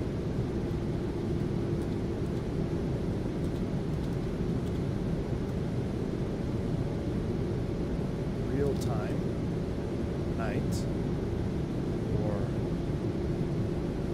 dawn. I'm only going to give you, we've done enough sunset, so it's either dawn or night. Poll is active. What's XP72 doing? Let's go see what he's doing. Oh, I already changed my TV view off. I already turned my TV. Wait, you know what? I heard XP72 is actually playing down in the galley. Let's head down in the galley. Is he landing to level up yet? Not off crew rest yet. We're not quite there. I'd love this airplane. I don't know what you guys, AJ. I think I'm going to force AJ to fly the L1011 next expo.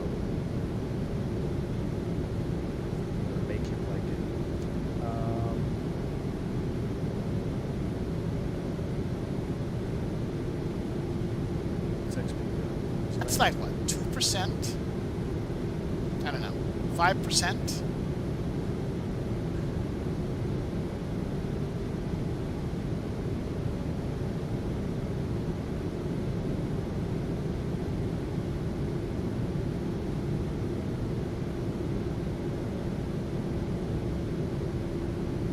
Well, cannot beat that as far as storage is concerned.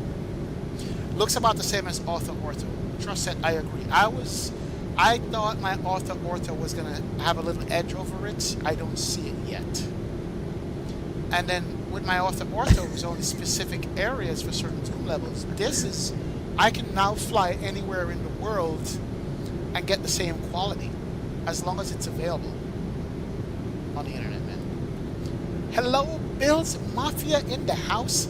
How did V1 put down the trijet? Was it the trijet that was flying down into PRCO International, TTPP? Speaking of the man himself, what's up, V1? What's up, brother? Welcome aboard, man. V1, I'm trying to take your tips from today's landing. I did the +1 on the trim, and that worked out. So I'm gonna try the AOA indicator and keep it in the green for my landing, and see if I can come close to the butter you've done twice in a row now. One last night and one today. Crazy. Explain this king. Explain this better, Microsoft. Now you're trying to start some crap over here, are you? Watching from the galley of the L1011 right now. I want to see if he tunes in. PRCO International? I've been to PRCO in real life. Trinidad. Oh gosh, Trinidad and Tobago. He's still flying? Nice. Big up V1. Welcome aboard, man. How should I go about downloading scenery if I just got started? Alwyn, start with all the defaults. Good old XP72. If you're unfamiliar, go check him out. He's awesome, dude. Got to hang out with him at the expo for a little bit as well. Also got to hang out with him here in DFW. Speed from the FMS -5 knots and set that speed. So, yeah, that's what I'm looking at here. So we're gonna go flap 40 at 133. Ooh, no, don't do flap 40. We're gonna add the 5 knots to it. So we go off to 5 and make it 133 or something like that. And we're gonna try to keep it in the green band for the AOA and see if that works. All right, coming up on top of drop. Here she goes. We have our minimums not set. But can he butter blown tires? I don't know, Pax, man. I don't know. He's showing a 300Z arrival. All right, copy that, flight sim guy. We'll have to check in when he is when he's on landing. Is he? Where's his camera at? Oh, I don't have. I lost signal. Wait, is he not? He turned his camera off. Did his camera die? His camera must have died. All right, 219 on fins set. Yeah, his camera must have died. Auto brake set. Rear brake set. Let's go. MCP altitude set. LNAV, VNAV, FMS speed. Yes. Yes. We were watching someone fly a freight plane. Watching someone fly a freight plane. Oh my gosh, it's too funny. Tell him to see. We'll enter the warp zone. If he watches this stream while I'm watching his stream, we'll enter the warp zone of YouTube. I forget. I don't know how to get the chat box back up. I accidentally not closed my chat box here. Live chat. Here we go. Hold on. All right, top of drop's coming up. We should be descending. I wonder if he would enter the warp zone. And we're not descending. Thank you, Bills. Appreciate you, man. Well, that's what I'm saying. Because if he tunes in and watches, I mean, that's literally the warp zone of YouTube. Streaming in a stream on my stream. Yeah, Streamception. Oh man. I mean, look at that level up, though. I mean, the level up is, man, it's freaking good, man. I really enjoyed our time flying the level up.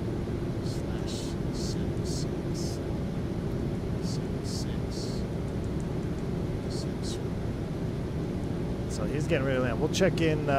Give me a ping. Why don't you guys let me know when he is getting close to approach? Gotta like say, give me like a 5,000 foot alert height or something.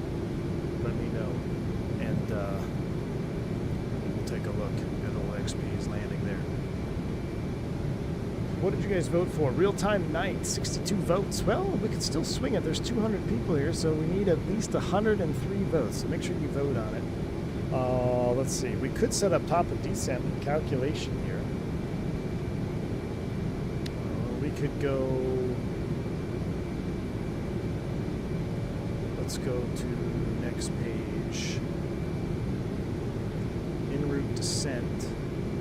Alright, so we want to bottom out. Let's actually set this up here. Let's go to our charts again. Approach charts. VOR is Zulu, runway 10. Kabul is at 2,600 feet. Okay, so we're going to do some math here. Let's call it... Let's round it up. Let's just say we want to cross Kabul at 2,000 for cinematic purposes, right? So we're at 34,000 minus 2,000 feet. It's going to bring us 32 times 3. That's 96 miles. All right, so at 96 miles,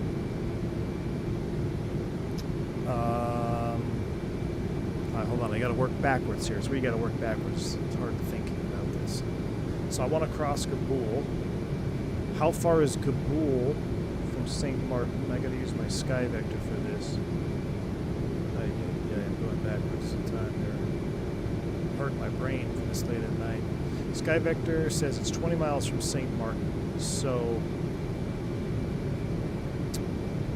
St. Martin is 20 plus 96. That's 116. So at 116 miles, we're going to be bottom altitude 2,000. Top of descent, bottom speed, we're going to be, we'll probably do that arc at 210 knots. Bottom of descent, will it not let me plan it? TOD, step, no. Altitude, oh yeah, we should have gone to 43. That's why, 350, no step.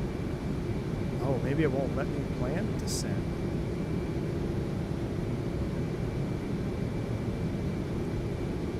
Perf data. Yeah, I guess it won't let you. I thought it would let you plan it. Bottom altitude 2,000, 210, and I should be able to set distance here. Bottom speed 210 knots. Bottom of descent distance.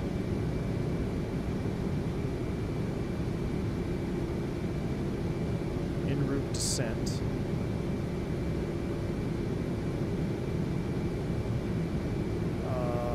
Let's just keep it at 350. Or is this where it wants it? Right here, I should be able to go descent, BOD. I should set this. Won't let me set it though. That's interesting. Maybe I need to set this one? No.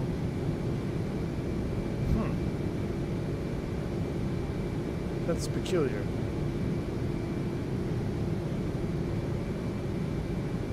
I wonder, well, because we're in cruise mode.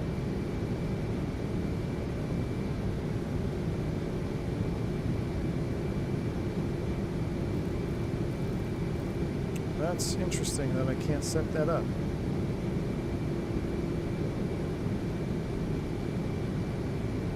Yeah. Bottom altitude, bottom descent distance right here. I want to be able to modify that. But that's the optimum.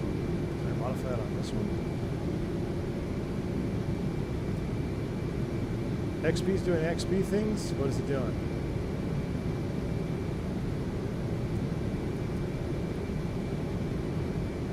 Maybe I have too many zeros. Oh. Yeah, I can't set the distance, so we're kind of cooked. I guess you have to do that beforehand. We're 140 miles, 16 minutes from Kabul, so let's do it. Clipper 362, beginning 332. Oh, Clipper's on his way down. Copy that, thanks. Clipper's on his way down.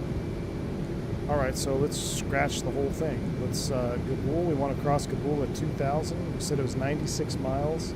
Let's add 4 miles. 100 miles from Kabul, we'll start down. So 36 miles, we'll start down. That's simple 3-to-1 rule. And we'll just start down in that time. Let's head back over here real quick. Is it doing XP things? Let's head back to the galley. We're gonna watch XP, new XP things, and then we gotta get up to the flight deck.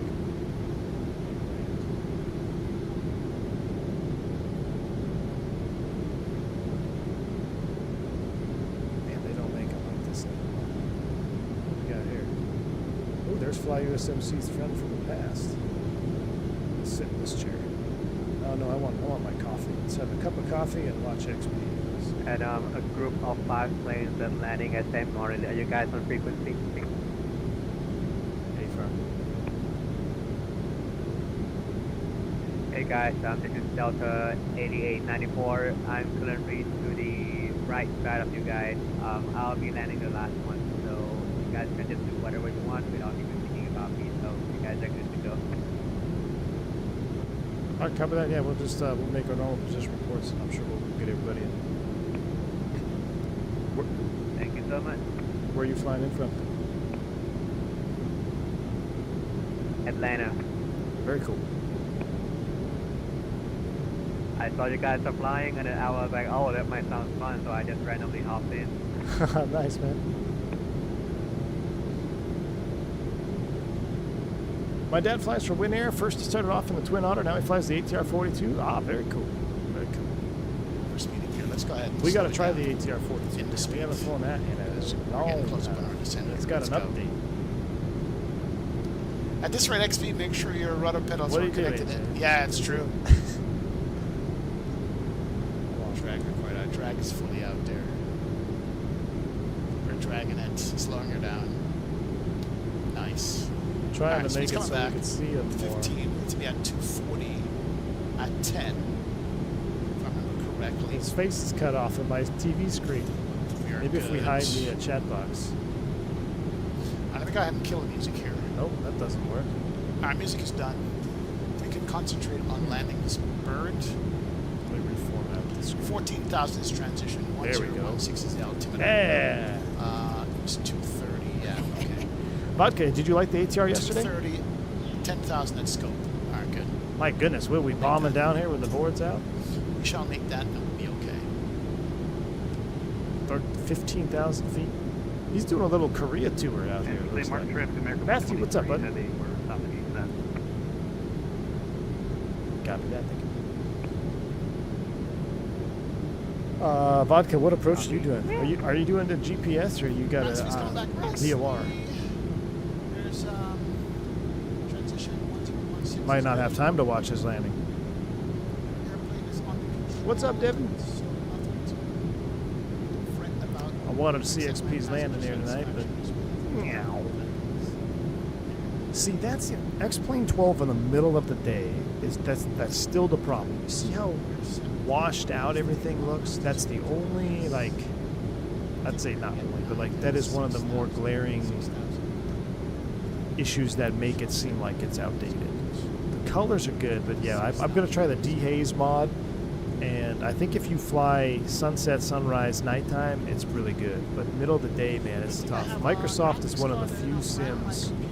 Microsoft is one of the few sims that allow you to really fly middle of the day, and it's still mid even at Microsoft.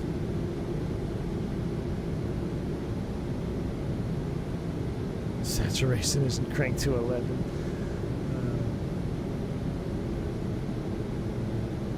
Yeah, I'm not gonna. I don't think we'll have time. We're gonna see. We're probably getting real close to it. All right, coffee's done.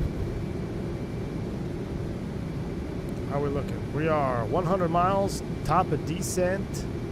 Let's go ahead and spin it in. Probably a little bit late, actually.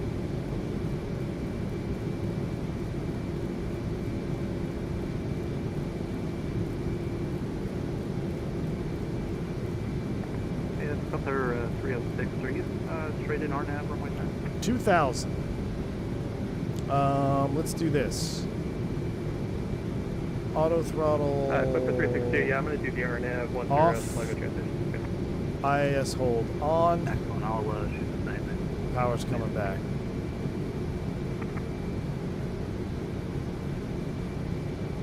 I'll keep my speed up as long as practical. Perfect, thank you. Do you prefer the PMG or level up Zebo handling? Well, I haven't flown the Zebo at all.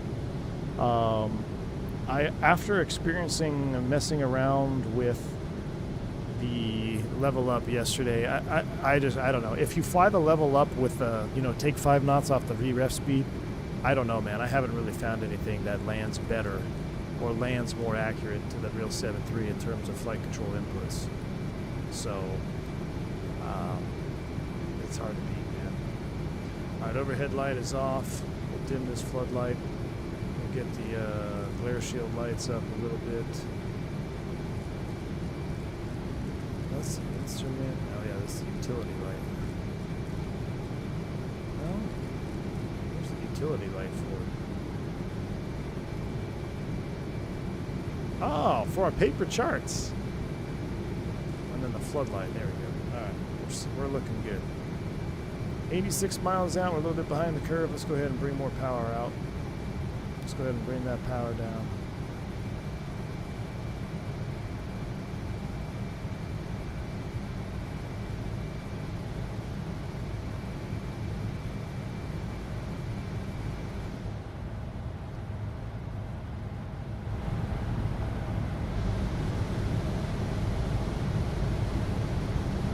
Down we go, baby.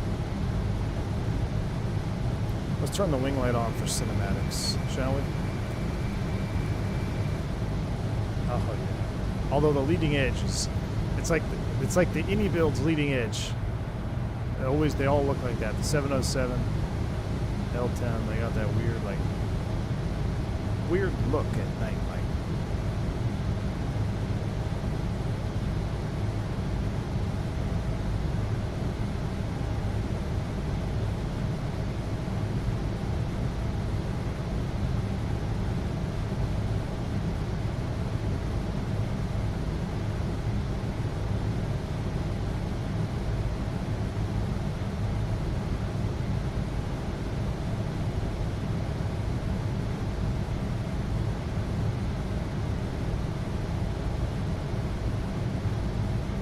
So bummed we lost like this. What's the verdict on the 707? I love it, dude. Michael J. I think the 707 is the best budget airliner you can buy in the sim. I mean, it punches way above its weight, man. It really does.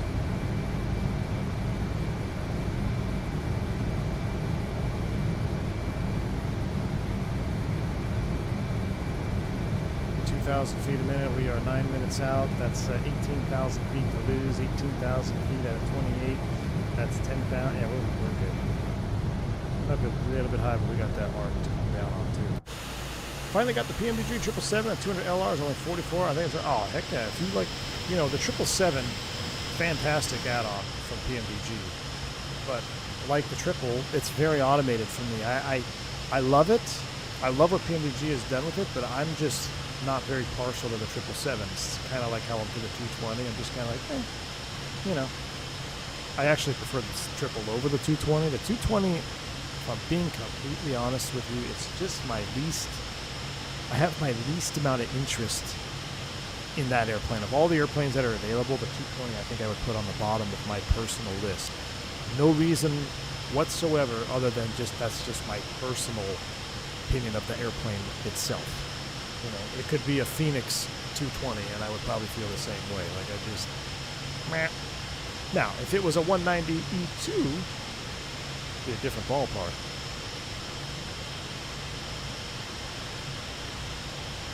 But I think, the 777, it's a great package.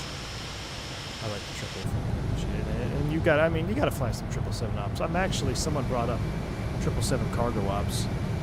We haven't done some legit cargo ops in a while. I wouldn't be too opposed to doing a little 777 cargo operation ourselves, a little FedEx op or something. But back to the Michael J. The 7.0, dude. I'm so impressed with it, man. It's so fun to fly. It is so fun to fly.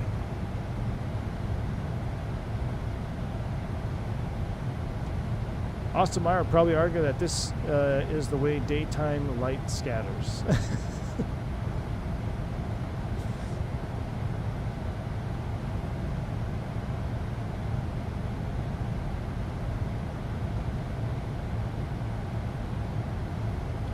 Way down we go.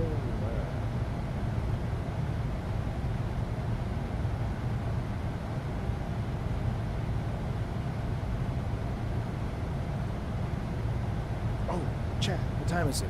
Shoot, I gotta check something for scheduling. Shoot, shoot, shoot, shoot.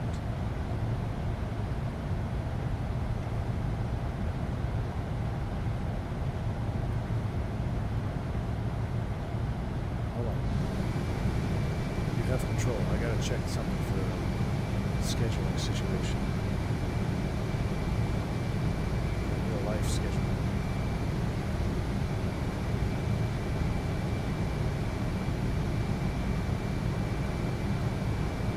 I think we just picked up some VOR signal, maybe? Yeah, look at that. Look at that, AJ. Nothing modeled. So VOR2 is an override mode. That's why we're picking it up, and we're not picking it up on DME1. If I put DME1 into override, I bet you could pick it up.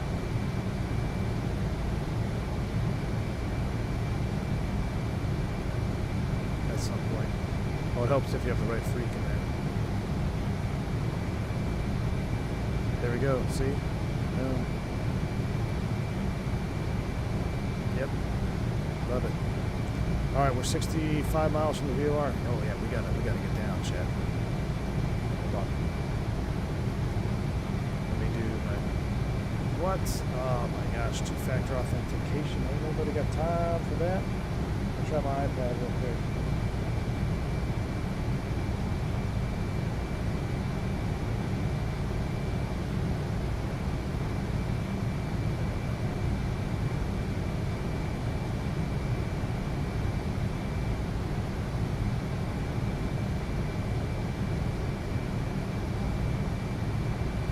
All right, 17.7, there's transition altimeters.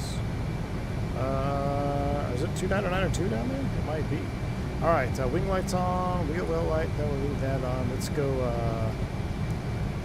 left and right wing landing lights coming on. Seatbelt sign is on in preparation for landing.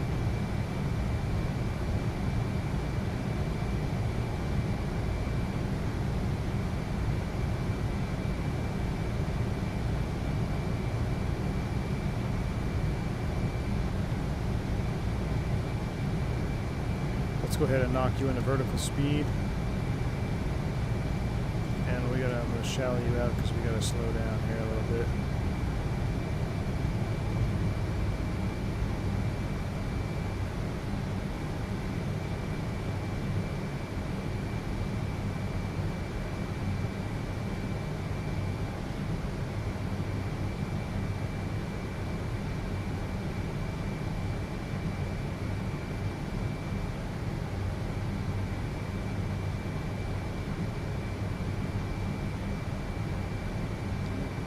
Thanks, Western traffic.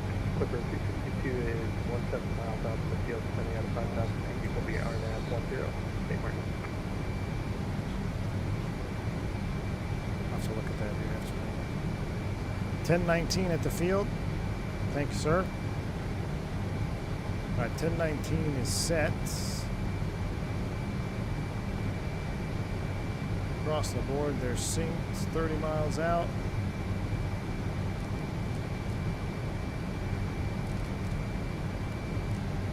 Kill the flood bike.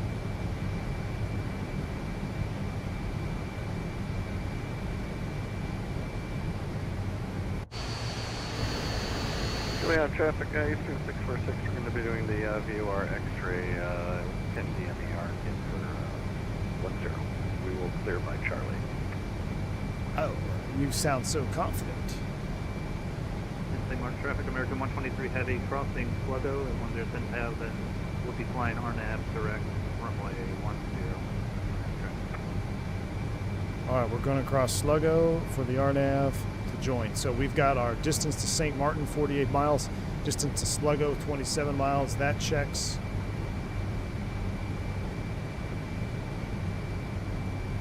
I agree, Dev. L10 is the best tri-jet, my friend. Ooh, Bluebird 7.5. Yeah, I can't wait for that, Michael. Can't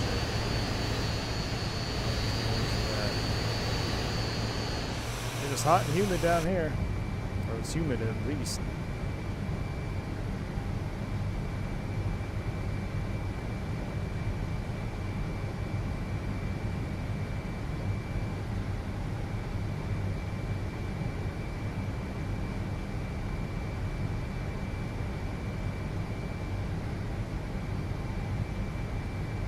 Are the FSS E-jets worth flying yet? I don't know if anybody is in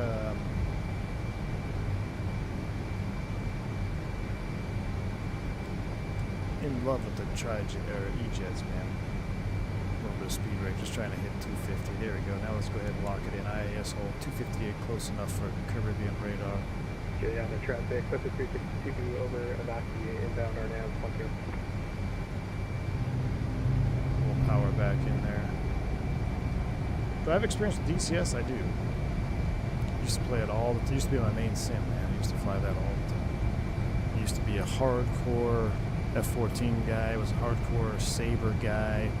Hardcore helicopters. So much so than the helicopters. I mean, I got a whole helicopter setup at home, which is. I have a hard time flying helicopters in Microsoft Flight Sim on stream because my helicopter setup, I got collectives, cyclics, anti-torque pedals, force feedback, all that stuff at my home rig. I had a real serious helicopter setup. I love the Apache.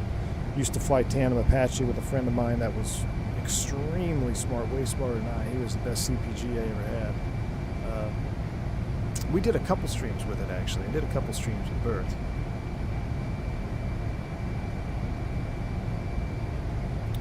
Maybe a couple of you remember that. Anybody remember the streams, the Apache Live from DCS? That was at the HQ number 1. DCS is hard to stream because you got, I mean, I talk about airplanes that are bad streaming airplanes. DCS is a bad sim to stream because if you're trying to be focused or trying to entertain the chat at all, you're going to just get shot down all the time if you're playing on multiplayer, which is pretty much all I ever did. I did a few campaigns, single player campaigns with the helicopters and the Huey and the Sabre, but my most fun was with the online. I think Bluebird should give you a pre-release and stream that thing. I think so too, Super Rude. I think so too. A little Honduras action, you know, do a little bare metal Miami, Honduras. What's my favorite DCS plane? Clipper 362 through Mount Final 10. Man, I love. I like the Phantom and the F-14, but I haven't flown DCS in over a year, man. If I had to pick one, I think the Tomcat is just my favorite overall. Personal love for the Tomcat, but I have every airplane in DCS pretty much. I've got the F-16, F-18, Tomcat, Phantom, F-5. I love the F-5. I'm hardcore into the F-5 as well. Same art traffic, TWA 357. We're at 4,000 feet, about 9 miles from Kabul. We're setting up for the VOR Zulu runway 10, arcing in at 10 DME on the VOR Zulu approach to St. Martin. Currently 250 knots, St. Martin traffic. St. Martin traffic, American 123 Heavy is 10 miles from Avaki 250 knots, and we'll be RNAV direct runway 10. St. Martin traffic. Oh man, XP's got a Cruise 6. AJ, does he have X World Pro? I have XP on my iPad next to me. This St. city Martin looks traffic, pretty good. Delta, hold on, for company call sign, Delta 8894, we are approaching direct to Google right now. And we're descending out of flight level 25 miles to 4,000 feet.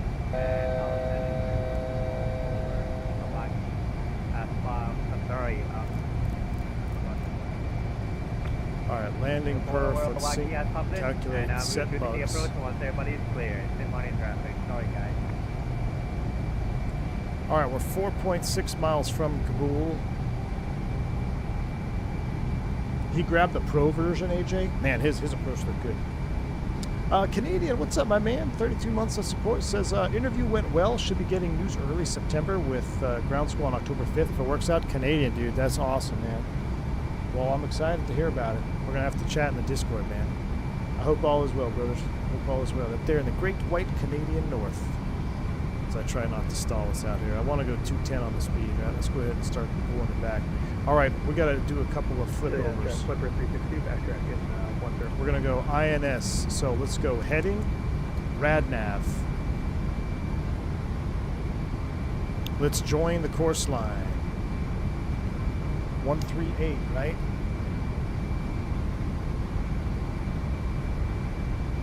Yep, 138 to 10 mile arc. So we're 20 miles out. So let's join. Juliana Eastern 646, 8 miles for 10.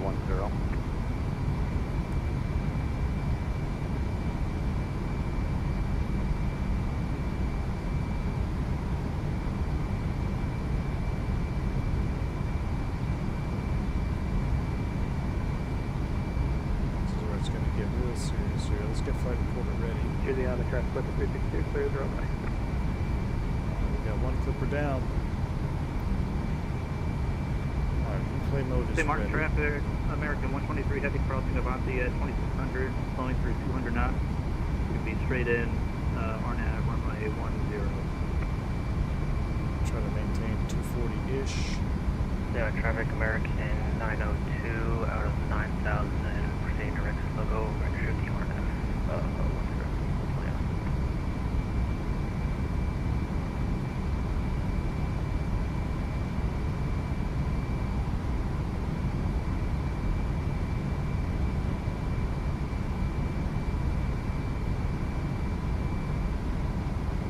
Come on, baby, pick up that course line.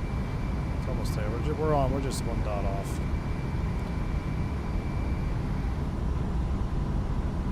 Could probably get slats out right now, though. How's our fuel looking?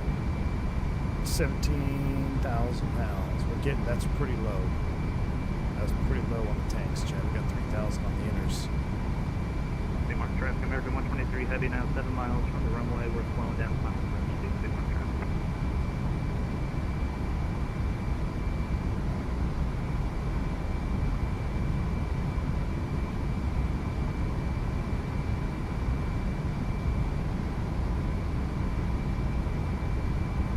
Alright. 138 inbound. Here it comes. So once we do that, we're then going to twist 10, turn 10. We're going to join the arc. We can actually probably join it at about 12 miles. I'm going to turn right to about heading 210. Oh, you can actually see our little cheater map. Slightly left, of course, there, but that's all right. We're looking good. By 1979 standards, we're looking good. There comes 210 knots. Let's go flaps 4. Flaps 4.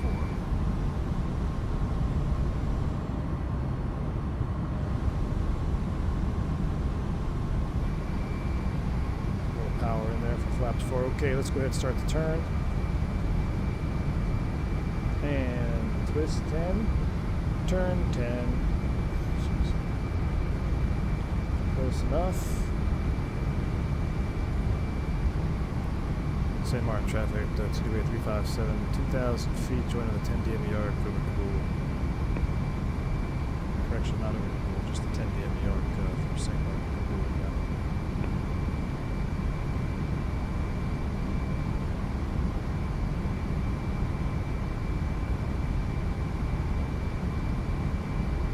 Yeah. Should have started our turn about a mile earlier. Okay, so inbound course line 096, which is set up on the FO side. You can actually see his course needle over there barely.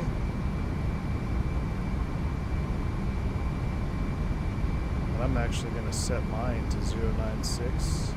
It's within limits. 096. I'm just going to kind of heading bug our distance.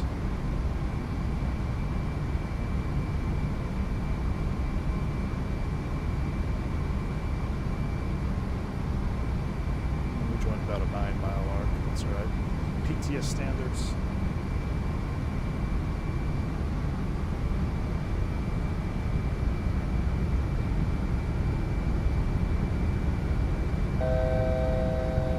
Having a hard time maintaining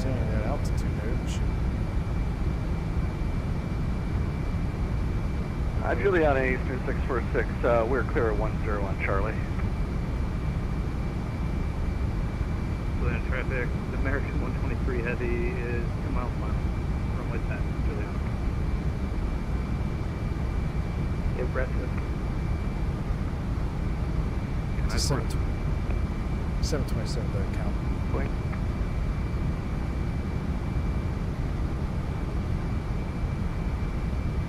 Check the brake temperature.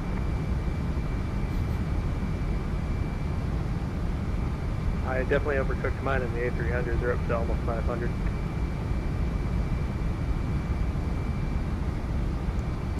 Well, let's go VOR capture.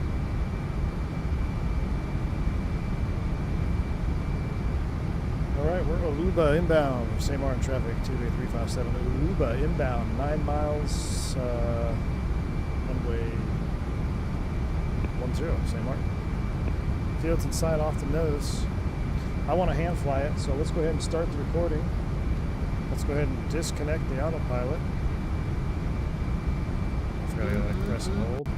Let's get rid of our flight directors. We can see the runway. We're looking for 149. Same mark traffic, American 123 back taxiing.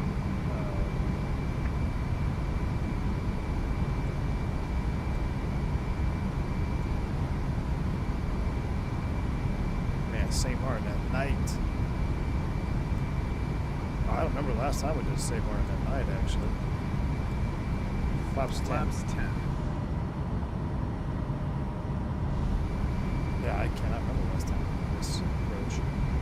It's clear the utility light. I don't need you anymore.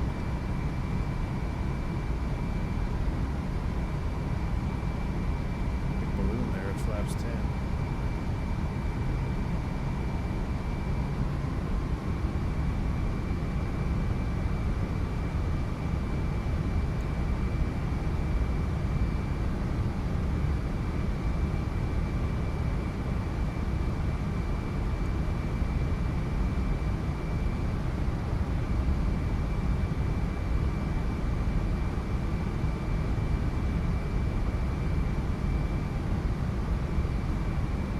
Gear down. Flaps 14. Flaps 14. Same mark traffic, TWA 357, 5 mile final, 35. Or 10, sorry. Black hole effect, man, I'm coming in high. Flaps 18. Flaps 18. Same mark traffic, American 123 Heavy is clear of the air. And Flaps 22. 22. DLC is going to be activating here shortly. Flaps 33. It's locked in. Traffic Delta 8894. We are around 13 miles from Yubaki. We are proceeding directly to Yubaki and then going the approach RNAV 10 is on this line.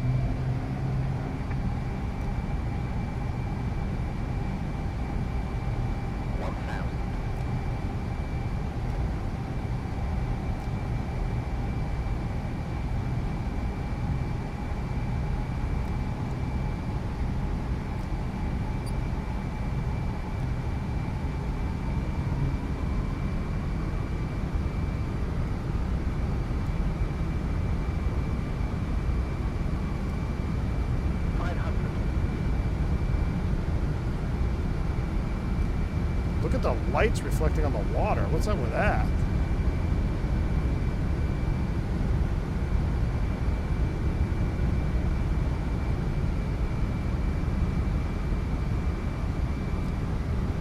Three reds, wherever we want it. My goodness. Is it windy out here?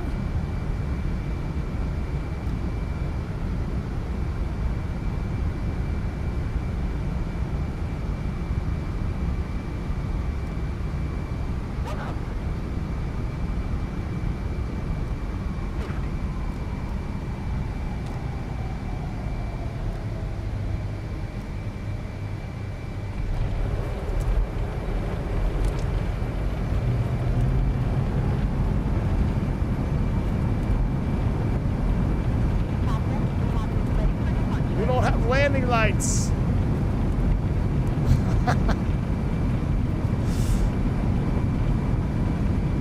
That's Sim Update 6 lighting? I was so distracted by the lighting on that freaking hotel, man. Alright, that's an reverse.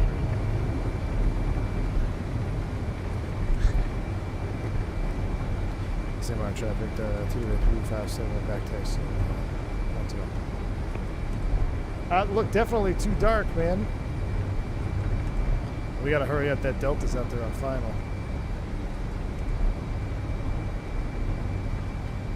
Spin her around.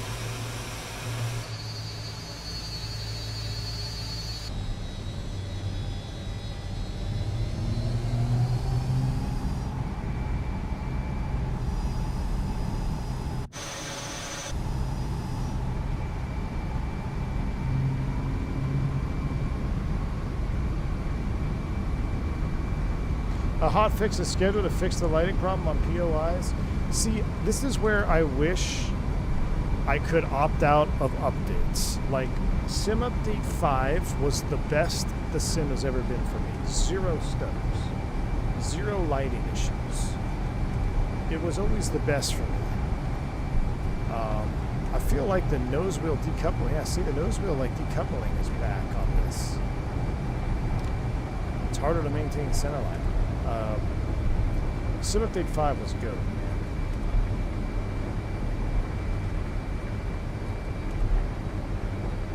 No, JBS, this is Saint Martin. We made a destination change. The chat wanted to come to Saint Martin. Which is fine by me, because it's already 10 o'clock. We'd have another 45 minutes. I would go ahead and clean it up. Flaps 10, flaps 4, flaps 0.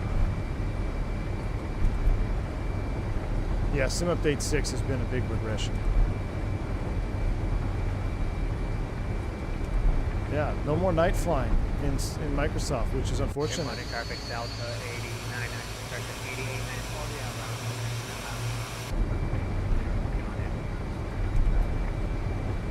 Missed out how far ahead he said he was. I don't see him out there. We can take this, we'll take the next turn. Yeah, definitely not what I had hoped for a sim update, man. Not good. Turn off light there so you can see. Same are trying to 357 clear F10.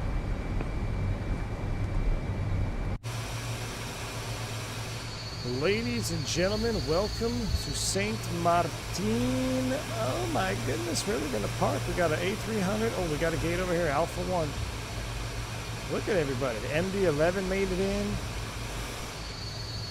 We do have to fly the MD-11 again. The new sound mod.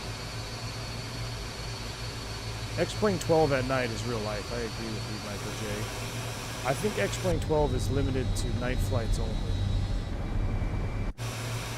Alright, Alpha 1, let's park it here.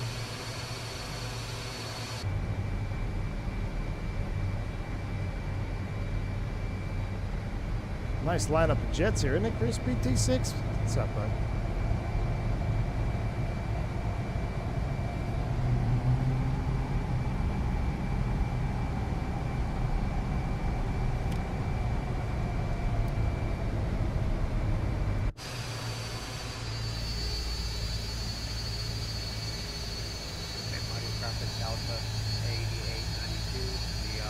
We'll park on the DC-10 MD-11 line. Oh, I can't see it.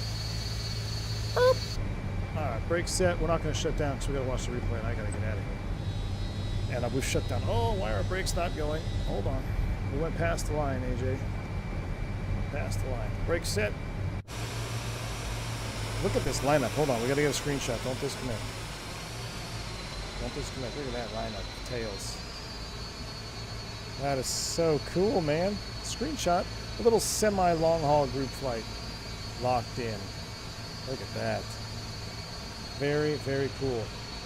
Well, thank you all for tuning in tonight. Let's go ahead and watch our replay. Let's zip over and see. Is this guy landing? Is he close? I don't see him out there. He's a long way off. Look at this POI though, man. The light was blinding me. I was so there was so much illumination from this hotel that I didn't even need landing lights. It sounded like an airplane. just went by us. That was weird. There's so much illumination. Like, you're blinded. 1983. It's actually 1979. It's the late summer of 1979. All right, let's lock it. Uh-oh. Delta's down. He didn't make it. Delta's in the water. Delta was in the water. I saw him in the water. All right, let's set up our cameras right here. Let's disconnect. Ladies and gentlemen, it was an honor flying with you. We'll catch you on the next one. Sick lineup. Good flying with you, man. See you. All right, disconnected. Replay. Fire. Flaps 4. Let's watch this in the daytime a little bit. Blue light hour, so it's not quite pitch black. Flaps 33. All right, here we go. DLC is weird, man. It feels so weird. I gotta get used to it again. This airplane's great. As many problems as it gives me because I don't know what I'm doing. It's still a great airplane. Just gotta practice. It's one of the airplanes I can't just show up and fly. I gotta do a practice flight. Yeah, you almost missed Easter 7-2. Crazy Flyer, thank you for the $5 super chat. I know it was a challenging one, but thanks for sticking around. Clipper 362 signing off. Hey, Crazy Flyer, thank you for the super chat, man. Thank you for sticking around. Yeah, it was tough there. It was real touch and go there in the early part of that stream for sure. But thank you, man. I appreciate it. I'm glad I stuck around. I hope you guys are glad I'm stuck around. I think we did an okay landing there. Probably could have flared a little bit more. Man, where's my wing? Where's my flap shake? I'm missing flap shake and stuff on the level up. X-Plane 12, man. Is there an L1011 for X-Plane 12? All right, let's see how we did. We were way high over the fence. I wanted to be much lower. Oh, that was a good landing. Look at that. That was a creaser. Right on center line, too. That was a absolute creaser.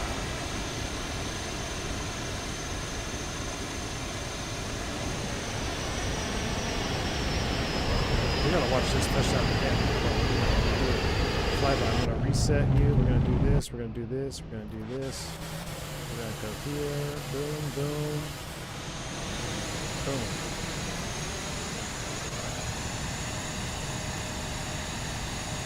That was one of my best L1011 landings. Despite all of the hiccups we had earlier, let's watch it in the daytime because it was that good, and then we'll wind it back for you.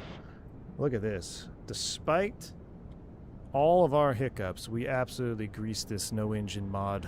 There it is. Look at that AOA, man. Sick.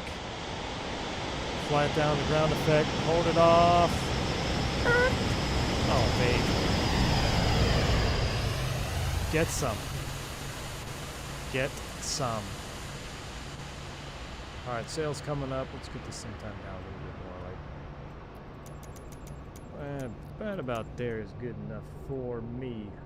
Alright, I'm signing off for the next couple days. I think I'm going back to work. I may swap out of this 3-day and push it back another day. If that happens, we might do another day of streaming. Who knows? We shall see. If I do see you next time, I don't know what we're going to fly. Maybe a GA, mix it up, or maybe in the MD-11, or maybe in the 727. I don't know. I'm going to take tomorrow off, hang out with the kids, and play some Hell Let Loose Vietnam. Go want to rage. Go rage on that game. All right. It was fun, though, man. You guys were great. Thanks for sticking with me on that. Again, I apologize for almost crashing out. Just been a long day. I still love this airplane. I really wish we had flap shake. Look at that wing flex. The wing flex though is freaking nice. Wing flex is nice. This is my favorite part of the L1011 wing right here. The leading edge, where the leading edge splits off of the tip. It just looks so old school. W Aircraft, W Stream. Thank you, Thomas Garage. I appreciate the $2 super chat on that. Very kind of that as well. Oh man, listen to those sounds going into reverse. Freaking love it. All right, I'm I'm signing off. Enjoy the replays. Until the next one, stay safe, stay healthy. I'm V1. We'll catch you next time. See you.